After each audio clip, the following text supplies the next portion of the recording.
In the world of AlphaGuard, the Demon Lord was on a roll, conquering everything, but now he's just bored out of his mind. Then, boom, he spots a squad of angels heading his way. He's stoked, never thought the big guy upstairs would step in personally. Michael, the Seraphim, is all. We can't let you run the show anymore.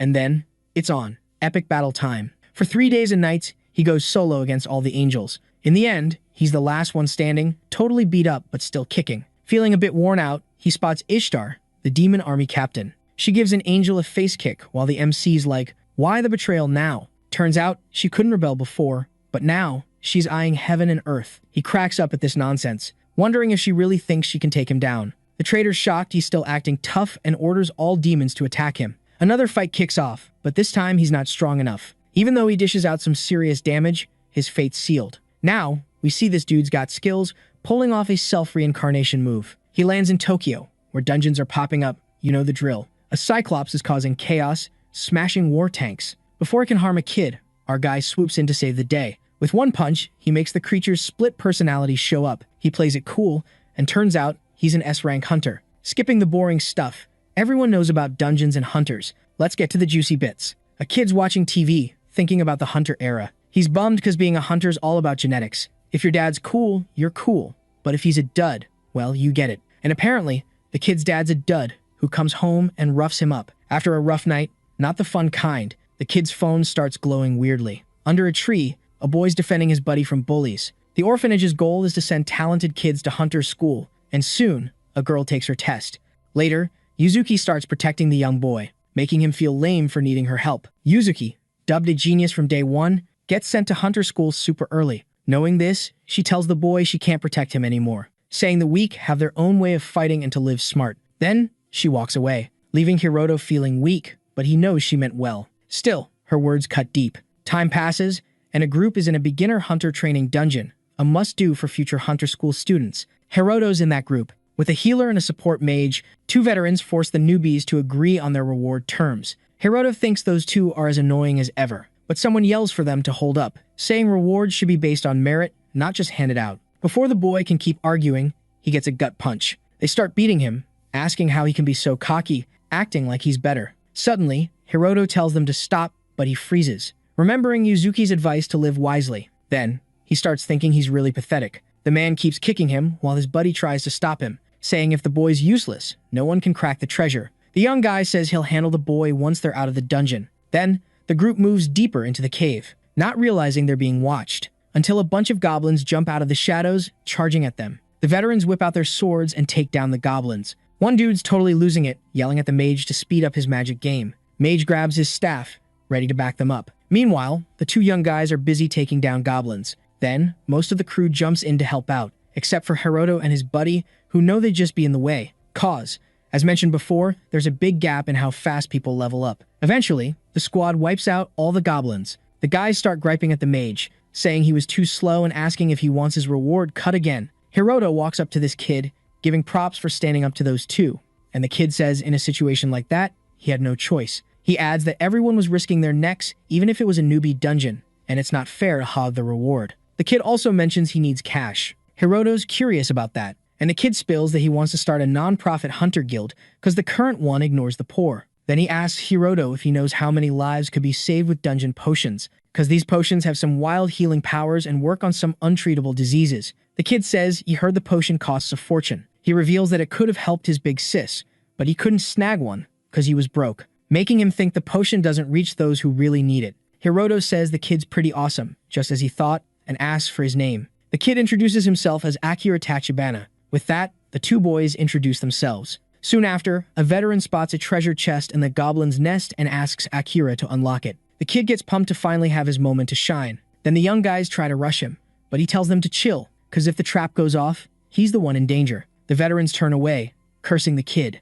Nearby, the mage says there shouldn't be deadly traps in a beginner's dungeon. While Akira's focused on the chest, the others are chilling. Hiroto thinks the place is safe, since no one's ever died there. Suddenly, a spine-tingling scream echoes. Looking ahead, they see Akira, who probably triggered the trap and got skewered by spears. Then, the ground starts cracking, and a massive hole opens up, swallowing everyone. Hiroto wakes up, wondering if that was a trap. Then he sees Akira, already lifeless in front of him, leaving him shaken, as it's the first dead body he's ever seen, and he realizes the others will see him as weak. making him terrified of reliving that awful experience. After a bit, they get up. The healer freaks out seeing Akira dead and bolts in fear, leaving her veteran fuming at her cowardly move, and he hits the mage. His buddy's also ticked off and tells them to quit the drama. Then he says the kid was just a dumb thief who died alone, and asks if there are any more issues. Scared of him, the young guys stay quiet. Another guy says they only lost a treasure chest, and claims the group's attack power is unchanged. Then they decide to head back to where they were. One young guy asks if Hiroto's got the rope, and he says he'll grab it as soon as possible, and the kid does, but he can't focus because of his dead buddy. After leaving, the mage cries, saying the dungeon was for beginners and no one should have died. The healer suggests it might be a dungeon paradox. A veteran asks if she means when the dungeon's difficulty suddenly gets weird. The girl says she heard rumors it happens every few years. Right after, the guys laugh, relieved the kid was the one who got picked off since he didn't affect their fighting power. Hiroto, though, feels uneasy about them mocking his buddy. Still, he starts worrying about the theory of a dungeon paradox. Then the group keeps moving, and the healer suddenly stops. The kid's curious about what's up, and the girl says she felt something underfoot. Suddenly, the ground starts shaking, and a paw emerges in front of them, until a pack of wolves charges at the group. The veterans are totally freaked out, knowing they can't handle those beasts. Those creatures? Silver wolves, rank D difficulty. Yikes. One dude's all, these wolves shouldn't even be here, man. The mage is like, and there shouldn't be a trap summoning monsters in a newbie dungeon. The crew's panicking, knowing they can't outrun those shiny fangs. What's going down is a full-on dungeon paradox, no cap. As the name hints, a wild chain of attacks is coming for the hunters. The long-haired dude's like, what do we do now, bro? And his buddy gives Hiroto a psycho stare. No chill. Thanks to training, the kids learn about monsters in the beginner's dungeon. And silver fangs, they target the weakest link. Brutal. The guys start cracking up, saying they'd bail, except Hiroto. The chubby one tells the boy to run the other way. LOL. Scared, the kid's like, are you for real right now? The dude tells the mage to zap the boy, using him as bait, but it won't work if he runs with them. Hearing that, the mage is sweating bullets, and Hiroto's still scared, asking if he'd really do it. Tears in his eyes, the kid's like, sorry, my bad. Hiroto asks the healer to help him convince the others this ain't funny. The girl agrees with them, saying she doesn't want to die. Mood. The boy's like, we'd survive better as a squad, duh. And his two pals start bawling, saying sorry. Hiroto's like, what are they even saying? Then they zoom past him, leaving him in the dust. Seeing them ditch him, the boy's like, do they really think apologizing makes it okay? Hiroto starts running from the wolves, thinking this world is so not it, where the weak get wrecked. And that includes Yuzuki too. Then, the wolves catch up to the boy, making him scream in pain from all the bites. The boy's like, am I really gonna die here? He wishes he wasn't someone who needs saving anymore, but someone who can protect too. The kid's frustrated he can't do anything yet, making him want to be strong even more. Nearby, his phone starts glowing all weird. The wolf pack notices and, for some reason, bails, leaving Hiroto hurt on the ground. A message pops up on his phone, saying a strong power wish was detected, and access to Hiroto's soul is complete. Then, the phone glows super bright. Along with the boy's body, Hiroto's panel shows up, and his life bar, which was at 0, fills up again. Also, he gets a new ability, Lit. After a bit, the boy wakes up totally healed, and his clothes are shredded. Apparently, his new power brought him back to life. The boy's shook he's still alive, and curious how all his wounds vanished. Then, he grabs his phone, realizing it's all he has. The boy sees Demon Lord application on his screen and wonders what that's about. Hiroto's confused because he doesn't remember downloading it. Then, he spots the blood on his clothes, reminding him of the nightmare he just survived. Those memories make him feel queasy. The boy's like, I can't even with what just happened. But being alone means he was ditched, and it wasn't a dream. While grabbing his boot that came off during the attack, Hiroto decides his top priority is to survive and bounce from there. The kid starts creeping through the cave, hiding behind columns. Doesn't take long before he finds a bunch of KO'd goblins. The boy figures his ditching pals did this, but one goblin's still kicking, and it jumps on him, biting his neck. Ouch. They hit the ground, and the goblins got him by the neck, while the creature gives him a nasty glare. Then, the monster starts wailing on him. Goblins are weak, but Hiroto's getting wrecked by a one-armed one, making him realize he's still below even this weakling. Then, the goblin lands a hit on his eye, but his power kicks in again. After a certain time, unconditional and limited effects are granted within a time frame. The goblin gears up to attack the kid again. But before anything happens, the boy's eye starts glowing like a disco ball, and in seconds, he's all healed up, like magic. The monster's totally shook by this. Then, it charges at the human again, but Hiroto's ready, and he lands a punch right in its eye. The creature backs off, writhing in pain like it just stubbed its toe. The boy seizes the moment, grabs a rock, and smacks it in the face. A panel pops up, saying the boy took down the monster, and that the goblin variant got absorbed by the demon lord's body through the app. With that, the info panel about the boy updates, leveling up all his skills, including his health bar. Hiroto's like, whoa, what's going on? Meanwhile, the group that ditched him is running away, and one of the vets gets checked out by the same app as Hiroto. The protagonist is shocked to see the young man's stats, getting even more confused about what's up with this game. Then, the young man senses something lurking in the shadows, and wonders how he knows that. Soon after, Hiroto closes his eyes, feeling the presence of a nearby monster, and the boy thinks about those rumors that thieves can sense danger. Then, the protagonist stands up with a rock and throws it, drawing the monster's attention to where it landed. Turning around, the creature sees the boy charging at it and smacking it with another rock. The pig starts squealing in pain. Hiroto takes the chance and keeps hitting the creature. The boy thinks his ambush worked, but it wasn't a total win. Since it's clear, orcs are tougher than goblins. Goblins are rank F, orcs are level E, and those wolves were rank D. Knowing this, the boy gets that even though his ambush worked, victory wasn't a sure thing. Then, Hiroto figures if he used that rock with his current strength, it wouldn't hurt the monster, and decides to attack from a smart spot. After a bit, the protagonist finally takes down the orc. That green panel shows up again, saying a special bonus was given to all stats. With that, Hiroto levels up from 2 to 3, boosting his stats to 7. The boy's still puzzled about what's going on. While checking the panel, he notices his strength is a bit higher than the other stats. Then, the protagonist picks up that rock again. His hand starts shaking with power, and in seconds, the rock shatters. The boy's jaw drops, seeing his strength level up. Hiroto wonders if this is trainee-level strength from adventurer school, and finds it weird since he's got low aptitude. Seeing that panel, the boy questions if it's real. Some bats on the ceiling start getting hit, and the one attacking is the protagonist. Thinking about how he learned a lot from that mysterious message window, the boy gets that defeating creatures activates the demon lord's ability. Then, Hiroto takes down another orc with ease, as goblins and orcs are muscle types, giving bonus strength stats. The bonus from bats is for agility. Mana comes from defeating skeletons, and constitution from taking out a golem. Then, the boy opens his panel again, now at level 4, with most stats between 10 and 9. Even knowing he's leveling up fast, he didn't expect to jump 2 levels at once. The boy decides to head back to the dungeon and try to reach its deepest part, but he finds out he can't go there without permission. The young man's bummed because he wanted to take down the silver fang there. A window pops up, saying he has a new mission starting 10 seconds after conquering the beginner dungeon. Hiroto's like, what's happening? The panel disappears. A noise echoes in the cave, and when he looks back, the boy sees that pack of wolves.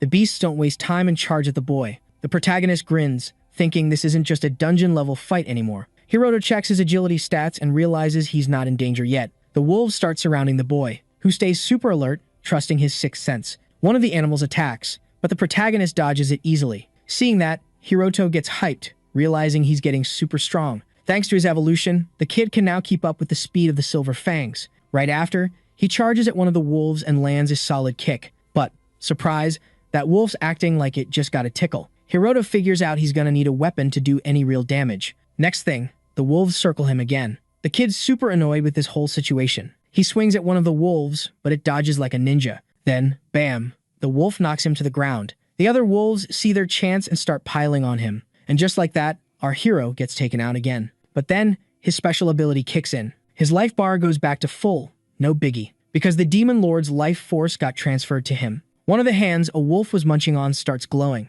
and so do the other parts of his body. In no time, the kid's back to full health. Hiroto opens his eyes and realizes he's floating. But gravity's like, nope, and he hits the ground, and acts like he's not surrounded by a pack of hungry wolves. The wolves charge at him again. His ability kicks in, bringing some serious pain tolerance. His body parts start glowing again. And, once more, Hiroto's back in action. But he's still facing the wolves, feeling kinda stuck. While getting attacked, he thinks about how having a body that won't die is a real headache. Like, for someone who's always getting hurt, dying would be a relief, but for immortals, that relief never comes. So, immortality is the ultimate bummer, and now he's living that nightmare. The kid keeps getting knocked down, but his ability keeps bringing him back. After another resurrection, he realizes his pain doesn't change a thing, no matter what they do. Hiroto hits the ground and punches a wolf in the face, but he knows it's pointless without a weapon, so he decides he needs something sharp. He remembers Akira's body, and that's why he came back here. He bolts towards it, and pulls out a sword stuck in it. A wolf tries to sneak up on him,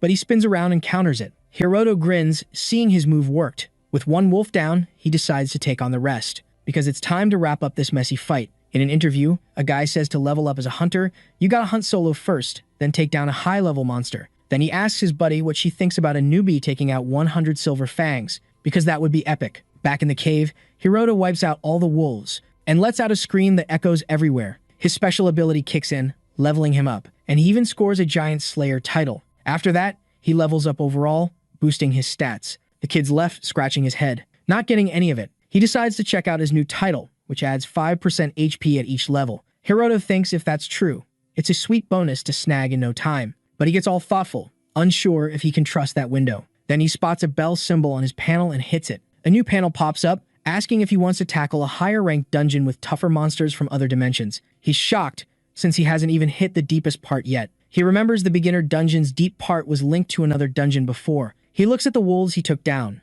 amazed at how much stronger he's gotten, and that he even snagged the Demon Lord effect. But it's still a higher-ranked dungeon, with tougher beasts. And even though he can't die, he still feels pain, making him wish to avoid that mess again. Hiroto turns to leave, but hears someone calling him. He instantly thinks of his old buddy. He asks the panel how much time he has left with this ability, and it shows he's got 32 days left. Then Hiroto starts calling himself a dummy, because he's been living like a total slacker this whole time. In frustration, he starts hurting himself, while wondering if he could really keep living this way. Then, that glow pops up again and his wounds magically heal. The main dude takes a deep breath and says anyone who doesn't step up won't have a future. Right after, the boy yells he's down to try that higher level dungeon, and then that glow surrounds him again, zapping him away. Meanwhile, in a house, two old-timers are having a blast. One mentions he's seen loads of dungeon mishaps. His buddy says it's still wild, since it was a death in a newbie dungeon. Suddenly, everyone in the crew cracks up. One guy points out it hasn't happened in a decade. The chubby dude stops laughing and says it's a bummer. His buddy hands him a drink, saying even the strong get shook seeing someone they know bite the dust.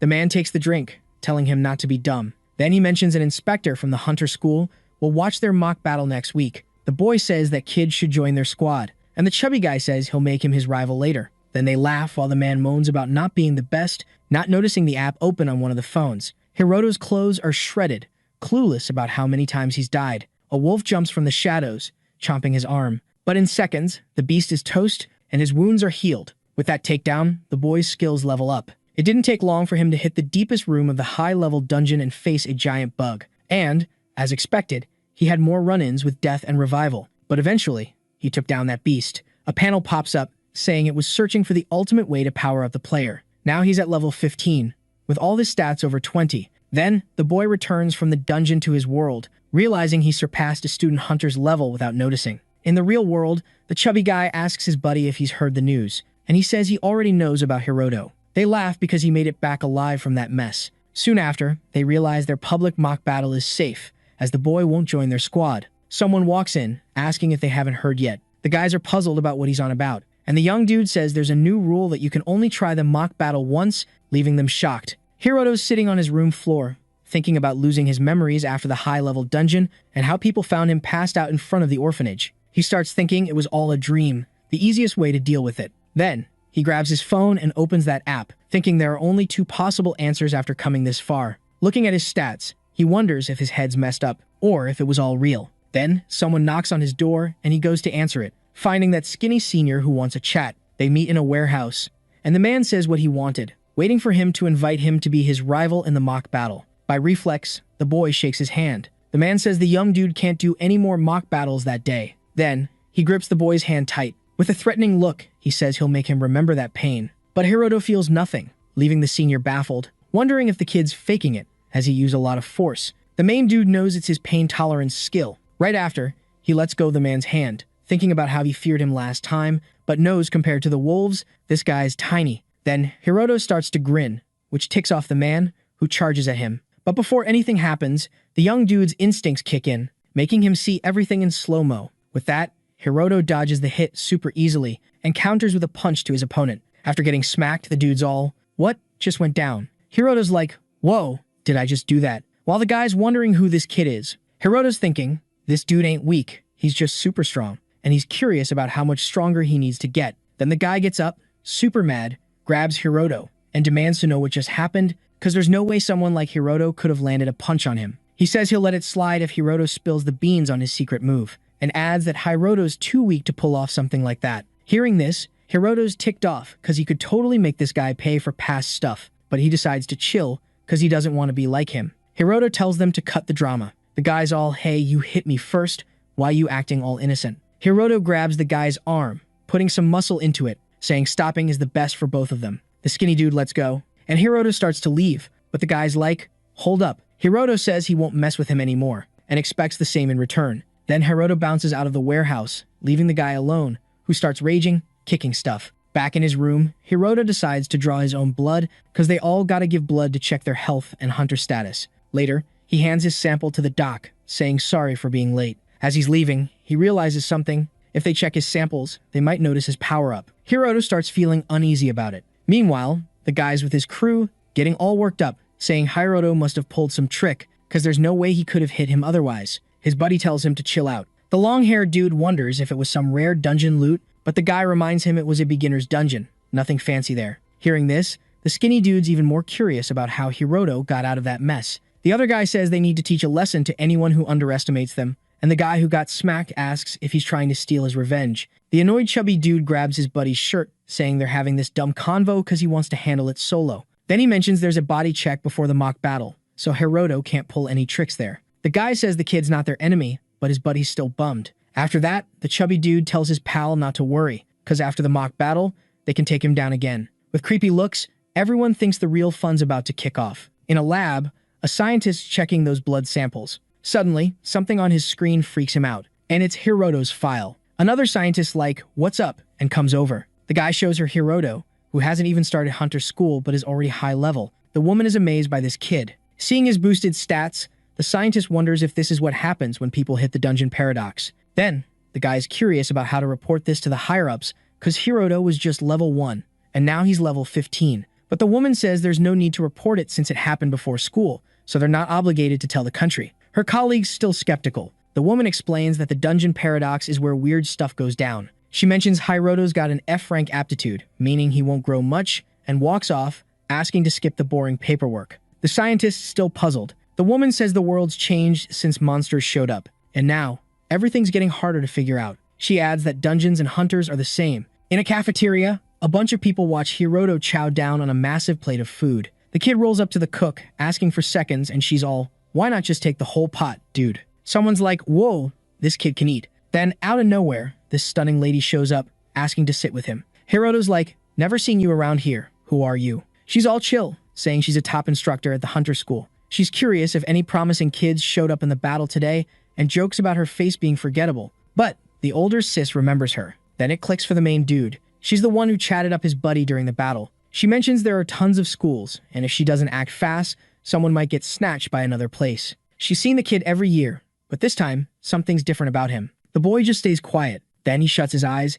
saying it's not a big deal. The lady brings up the dungeon accident and how some survivors get cool powers. She asks if they can chat for a bit. She's all, my gut feelings are never wrong. Hiroto's thinking she's from his buddy's school. The boy's like, sure, we can chat, just don't mind my skills. When she finds out he's low level, she's like, oops, my bad. The kid's all, no worries, that's normal. But then she's like, being low ranked is tough, huh. She hands him her card, saying to hit her up if anything goes down, she's got his back. The main dude's thinking there are two types of people, those who rob you and those who help, and he figures she's like his friend Yuzuki. Later, at the city's hunter arena, Hiroto's thinking about rumors of the military testing weapons there. The walls are made of special dungeon stuff, perfect for battles. He heads over to where everyone's at and bumps into those veteran guys again. That lady's there too, watching the action. In the arena, a big dude walks up to Hiroto, ready to start the battle. With a smirk, he's like, I'm going all out, you're not leaving here alive. Then he jokes, back in the day, Yuzuki would have saved you, but she's not around anymore. He's all, if you die, you'll be the second in our group to go. With a sneer, he hopes Hiroto meets Akira. Hiroto's ticked, seeing this guy trash talk his friend, and asks if he can fight without holding back too. The judge kicks off the fight. The big guy's like, I'm gonna show off for the crowd, boost my career. Suddenly, he drops his weapon. The main dude's confused, wondering what's up. With a grin, the big guy's like, taking you out with a sword's too easy. I'm using magic. He brags about being a rare magic fighter. Hiroto realizes the guy was hiding his power in the dungeon and didn't help him. So, the kid decides to use magic too. The big guy laughs, asking what weak magic Hiroto's got. Hiroto powers up, boosting his mana. He creates this epic energy sphere. The crowd's blown away, some even freak out, because no one else can do that. The big guy's frozen, thinking Hiroto's bluffing. Then he throws a fireball at the kid. But Hiroto fires back, his attack swallowing the other's whole. Luckily, the big guy ducks, and the blast goes past, causing a massive explosion behind him. The crowd's going nuts after that epic power move. Meanwhile, this lady's on her feet, all impressed, wondering if that was some next-level magic. She then compares the dude to Yuzuki. She bounces, saying this year's got another top-tier rookie. Time flies, and the boy's chilling in bed, totally blanking on what went down after he used that power. That day, he made up his mind to hit up the same school as Yuzuki. The dude also got his advance payment straight into his account. Then, our hero dozes off and gets whisked away to his subconscious. There, he bumps into a chained-up person. Hiroto's all, who even is this? Next thing, the boy wakes up, freaked out by his phone, because it says there's still 36 hours till the demon event kicks off. Suddenly, the app's glitching out, and the boy's shaking his phone, thinking it's busted. But instead of fixing it, the text gets even more scrambled. Hiroto's like, forget it, and tosses his phone aside, and wonders if it was some kind of event. Then, he jumps up, convinced the app's made him stronger, and decides he's ready to face anything if it means leveling up. On his phone, a message pops up, warning him to ditch the demon's request as soon as possible, or else it's organ contract time.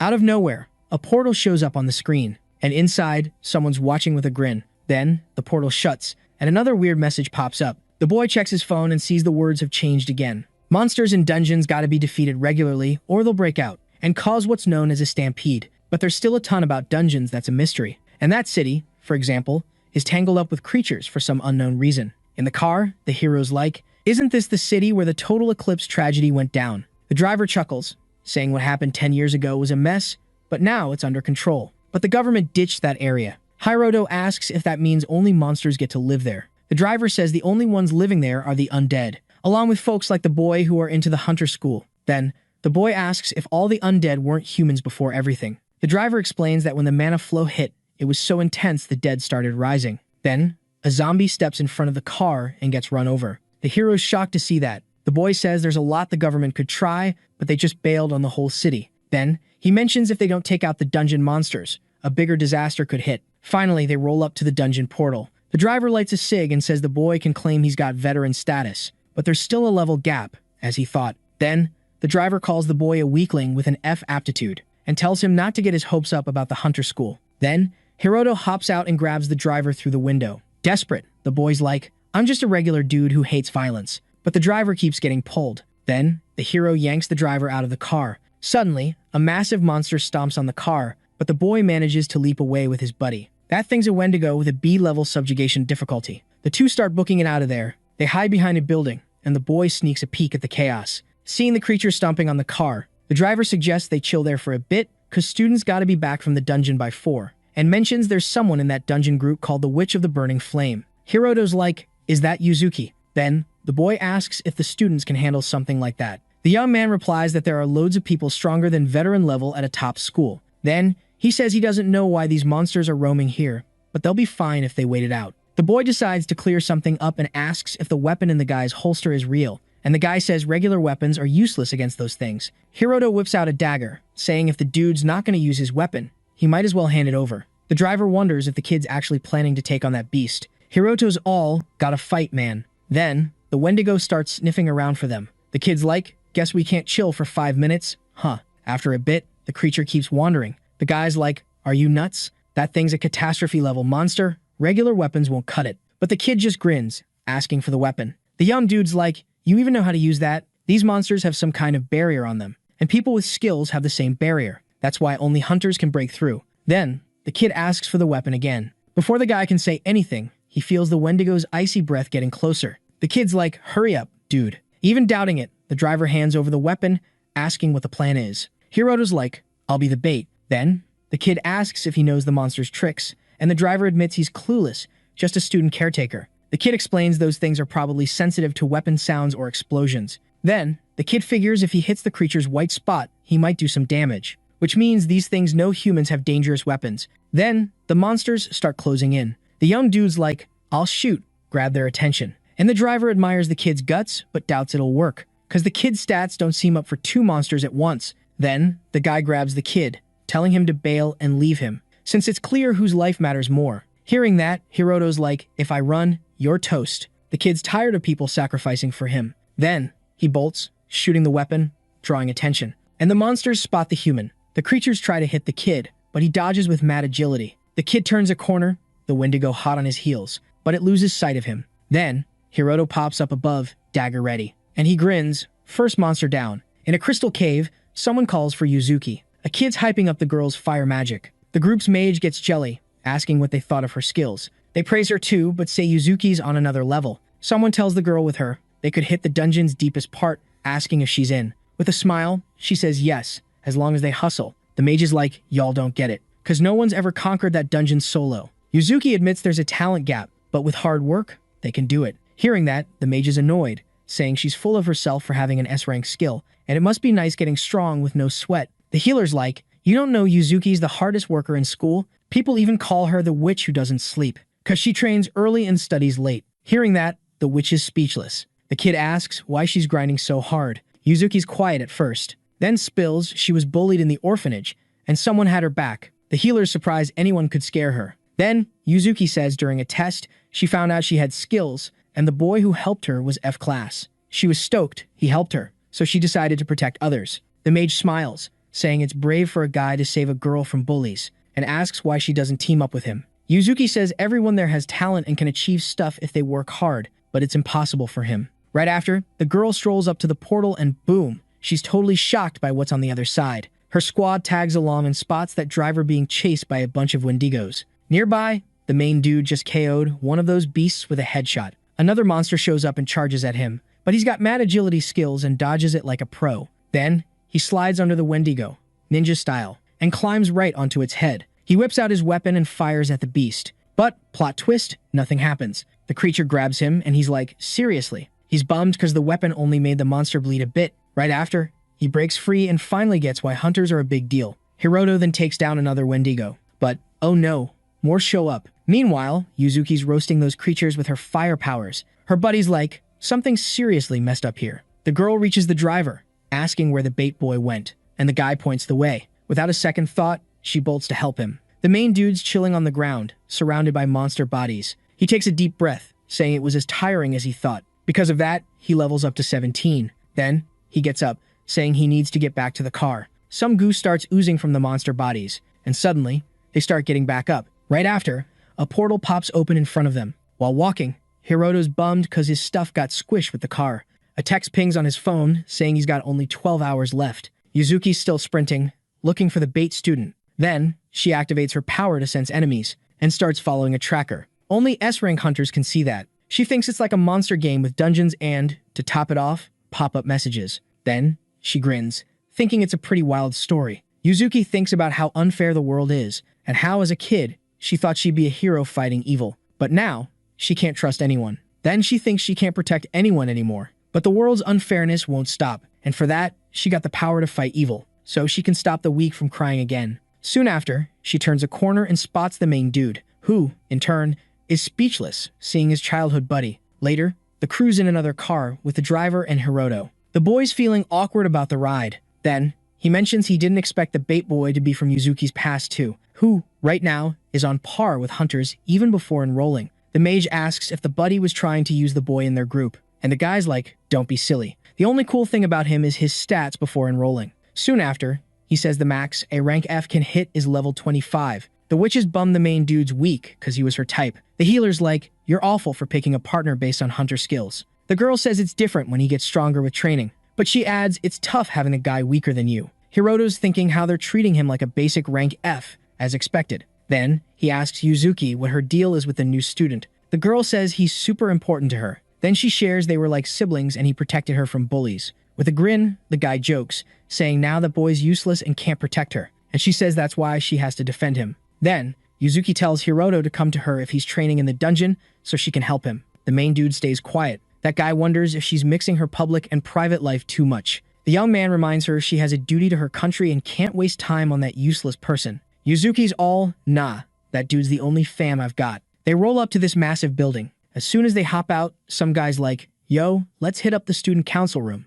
We gotta chat. Meanwhile, zombies are just chilling in the city. Out of nowhere, the ground's like, crack, and splits open. Boom, a giant symbol pops up. Then, the creatures start shrinking, until, bam, they explode. Blood drops start floating. They merge in the air, forming dark spheres. A monster starts popping out of one. And, surprise, it's a minotaur. More of them show up, forming a whole squad. A portal opens, and they jump through. In the Hunter School's training room, everyone's gathered for a mock battle. This dude grins, saying he's got to teach the newbie a lesson, claiming it's the secret to success, to keep students alive. The healer's like, this feels personal. Then the guy's all, even if the kid's rank F, his combat's D class. And it's wild to fight a Wendigo solo at that level. He insists the kid needs a reality check. The mage is like, count me out. That tradition's a nightmare. Then the woman asks if the genius got beat up too. Yuzuki's like, nope, no one was tougher than me back then. The witch bounces, saying she can't stand that girl. The guy grabs a baton, saying just the two of them are enough, because if no one's watching, he might get in trouble. Then he tosses the baton to the protagonist, telling him to get ready, and warns the kid he'll get some bruises, but it's for his own good. Yuzuki's like, hold up, and steps up to the guy, saying she'll take him on. The guy argues if they let it slide, the kid'll drag everyone down. The woman says training newbies with vets isn't pointless, but there's gotta be another way. The guy's like, we're using hunter and school rules here, and as the disciplinary committee boss, he's gotta handle it. Yuzuki's like, this is beyond the committee's limits. Then she tells him to stop, because she won't let anyone mess with the weak on her watch. The room goes dead silent. The vet drops his baton and bails. The woman apologizes to her buddy, but explains that, at this school, aptitude's everything. Then she wishes him luck. Before leaving, she says the weak have their own way and tells him not to push himself. The boy's left alone in the training room, and wonders if he's the one to fix this chaos. Later, the kid's searching for his dorm, and someone calls out to him. It's that guy again, saying the kid needs guidance. Hiroto's like, do I just need to fight you? The guy's like, nah, you just need my one-sided guidance.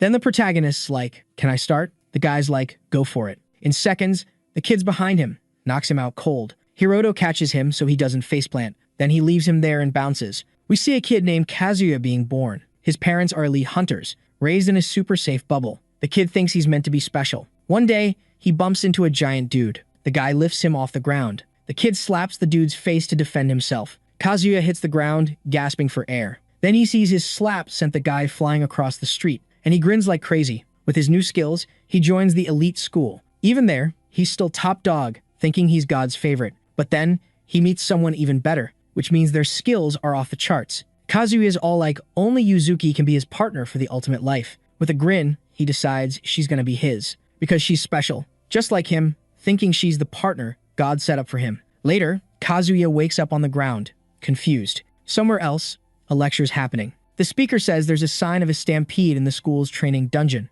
Everyone's jaws drop in shock. Then the guy says, as everyone knows, dungeons are still a big mystery. But gadgets show monsters are on the rise. The dude warns if the mana stays high, chaos will break loose, and a disaster could hit anytime. But he says there's a way to stop it, by beating the monsters while it's still chill, lowering the mana to safe levels. Hearing this, students wonder if it's for real. But they remember the contract says they gotta help in emergencies. The young guy says he knows they're freaking out, but no worries, and spills that before teaching, they were ace hunters. Then he says advanced students will tackle the deep dungeon beasts, and tells everyone to gear up and follow their instructor's lead. Hiroto's nervous, it's his first day, and it's already wild. That girl shows up, apologizing to the main dude, saying he's got some bad luck. Then she says he should have been in the top class with the best first years. She suggests he go introduce himself there. The students gossip about the newbie with rank F skills and a special trait boosting his stats. They're shocked a guy who won't level up is there. Hearing this, Hiroto recalls his buddy saying hunter skills are everything. Soon, Yuzuki shows up, asking if the young dude's got a sec to chat.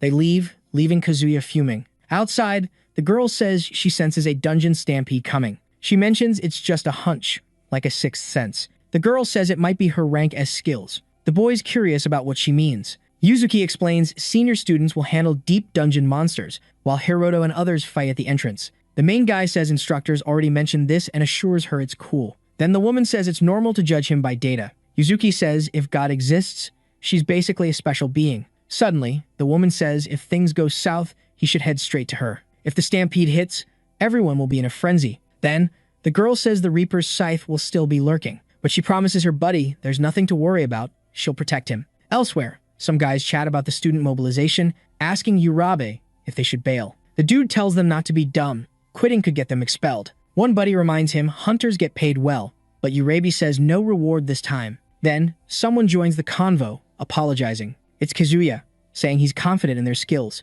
The boy asks if he's got something fun for them again. With a grin, the guy says he needs their help with some stuff. Then he says there's someone he wants gone. And everyone, with their own plans, teams up. Little did they know, this training would turn into a total disaster. An hour before, all students gather at the portal entrance. The man explains those entering the deep dungeon are the instructor, with mad combat skills, and selected students with Yuzuki leading. And the rest will stay in the outer dungeon, taking out low-level monsters, and says they can do it safely if they follow orders. Right after, this dude tells the first to third-year Class A students they gotta roll with the attack team to the deepest part, because they're the top dogs in school. The students are shook to find out they're heading to the danger zone. Their entry time, high noon, 12 sharp. Out of nowhere, someone pops up, asking why they gotta dive so deep. Because the creatures there are way too gnarly for them to handle solo. The man explains he's counting on them to back up the advanced team. And, to get specific, they'll be on medic duty, protecting the injured, or taking out any creatures that wander off from the squad.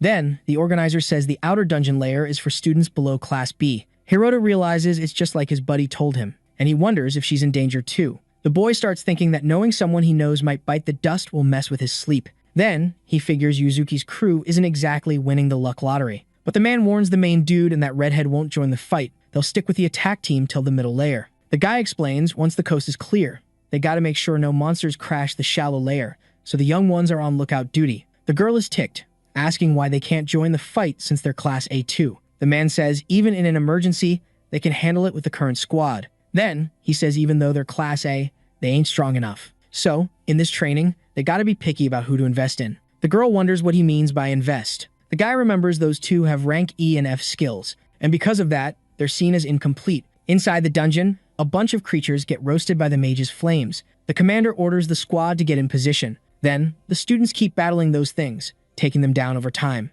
until, bam, a bigger, badder version of those creatures shows up. A squad member grins, thinking those monsters are dreaming if they think they can win. Then, the creatures get kunai to the head, while that person keeps grinning, and calls the crew to join the fun. A gentleman watching from afar comments he expected nothing less, and says they have the lowest F rank because of their attitude, but their strength is A rank level. Then, he says they should have been getting invites from the Hunters Guild. With that, they realize it's a waste of talent. The young ones roll up, calling him sensei, and the man corrects them, saying it's instructor. And the boy asks if their mission is subjugation, because they want to switch it up and do their own thing. The man gets annoyed, asking if he's going rogue again. Then, the young man says he's just being real, sticking with amateurs is a waste, and asks if it's cool as long as they keep subjugating. The gentleman says the young ones should be ashamed for their bad behavior, but they just say they'll do it their way. But still, the old man says no way, he's still the boss here. Kazuya shows up, telling the instructor to chill, and warns those boys have top-tier skills at school. Then,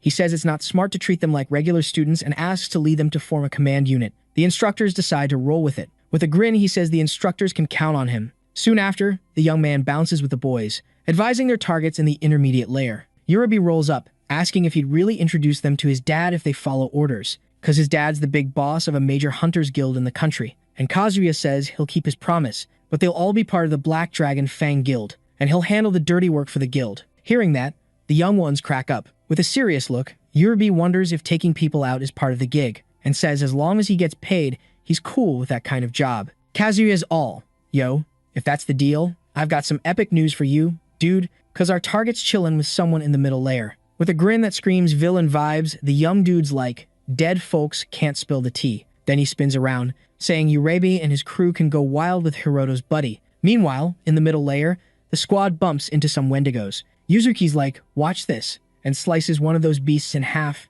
no sweat. But, plot twist, there's still one left standing. The girl busts out a move called air step, letting her walk on air like it's no biggie. In no time, she slices the other creature in half too. Everyone's jaws drop, totally blown away by her mad skills, while the main dude's just chillin', watching from a distance. Someone rolls up, saying they expected nothing less from the school's top girl. It's that red-haired girl, totally impressed that Yuzuki can take down 2 wendigos like it's nothing. She even says Yuzuki could lead the attack squad, and the main dude's just silently nodding in agreement, but he's also wondering if she's going a bit overboard. Then the girl goes, hey, I'm Mirano, and offers a handshake, saying he can drop the formalities. Hiroto's not too keen on turning his back on a stranger, but he introduces himself anyway. Then he asks Mirano about the dude in silver armor, and she says Kazuya is handling Class B in the shallow layer. Hiroto's like, you sure you want to shake my hand? Cause back at the orphanage, he got a lot of flack for his rank F skills, and it seems the school's no different. But Mirano's like, chill, no worries about that, leaving Hiroto all surprised by her chill response. Then she says she's low rank too, so no need to stress over dumb stuff. Hiroto's thinking she seems pretty cool. After a bit, it's just the two of them on watch, making sure no monsters sneak out. Mirano's like, If I spot anything, I'll go report it. Then they hear a noise echoing through the cave, and a massive shadow looms behind them. It's a minotaur, which is super weird, because they shouldn't be in this dungeon. The girls all freaked out, wondering if it's too much for them to handle. The main dude's like, "You really gonna run and report?" And she's like, "Even if I wanted to, there's another minotaur blocking my way." Hiroto whips out his dagger, saying they gotta handle this themselves. He charges at one of the beasts, but Murano's like, "Hold up." She tells him not to risk his neck for her, and asks to let her handle that monster. The minotaur tries to smack her, but she dodges like a pro. Murano seizes the moment and lands a bunch of spear strikes on the beast. An axe flies her way, but she dodges it like it's nothing. Hiroto's mind is blown, watching her dodge with barely any effort. Then she sneaks behind one of the minotaurs, ready to attack again. She charges at the horned beast, but it just grins, unfazed. The main dude realizes her attacks aren't cutting it. But then, out of nowhere, Murano lands a hit that makes the minotaur bleed. Seeing that, the other monster freaks out and bolts. Hiroto's curious how her last attack pierced the minotaur. Murano explains that humanoid monsters' weak spot is the throat. Hiroto's all, "Your martial arts are lit." And she's like, "That's why I'm a Class A student." Then she asks if he knows Etosai, and he's curious if she means the sword master. She says it's not just sword skills, there's a legend about his spear technique too, but she's still piecing together her family's history. Murano's super proud of her samurai roots, and her hunter skills are still rank E. She spills that she studies every monster's weak spot. The main dude, shocked the instructor, overlooks her, despite her martial arts level, and she's like, "Yeah, I think about that a lot." Suddenly, she starts yelling, calling that guy a total idiot, and cursing everyone born with mad skills, also shouting for equal rights for all. Hiroto's jaw drops at the scene. The girl takes a deep breath, says it feels good, and asks if the boy wants a go, but he nopes out. The main dude starts thinking how cool this girl is. Then, Murano says she trains so hard she bleeds, but still feels like they're dissing her ancestors' moves, which makes her super mad. The woman admits she can't level up her strength, but she's still the top dog in the first year right now. Then, Yureb's crew rolls up on the young ones. The boy says even though the girl's rank is E, her martial arts are fire. The girl claps back, asking if he gets the limits of talent now. Yurebi says if the first year keeps leveling up, she'll lose her top spot soon. The girl gets ticked and asks what the boy's doing there. The young dude explains they're only there cause of their boss. Kazuya shows up, ready to settle things with the main guy. The boy jokes that accidents happen in the dungeon, and there's nothing handier than that. Hiroto wonders if the dude's out for payback for last time's knockout. With a grin, Kazuya says dead folks don't spill secrets. Yurebe tells the young ones not to think it'll be a quick end. They were told not to give them an easy out. Murano thinks the sitch is bad and heard rumors about that crew, but never thought they'd stoop so low. Then, the main guy's curious about what they'll do with his buddy there.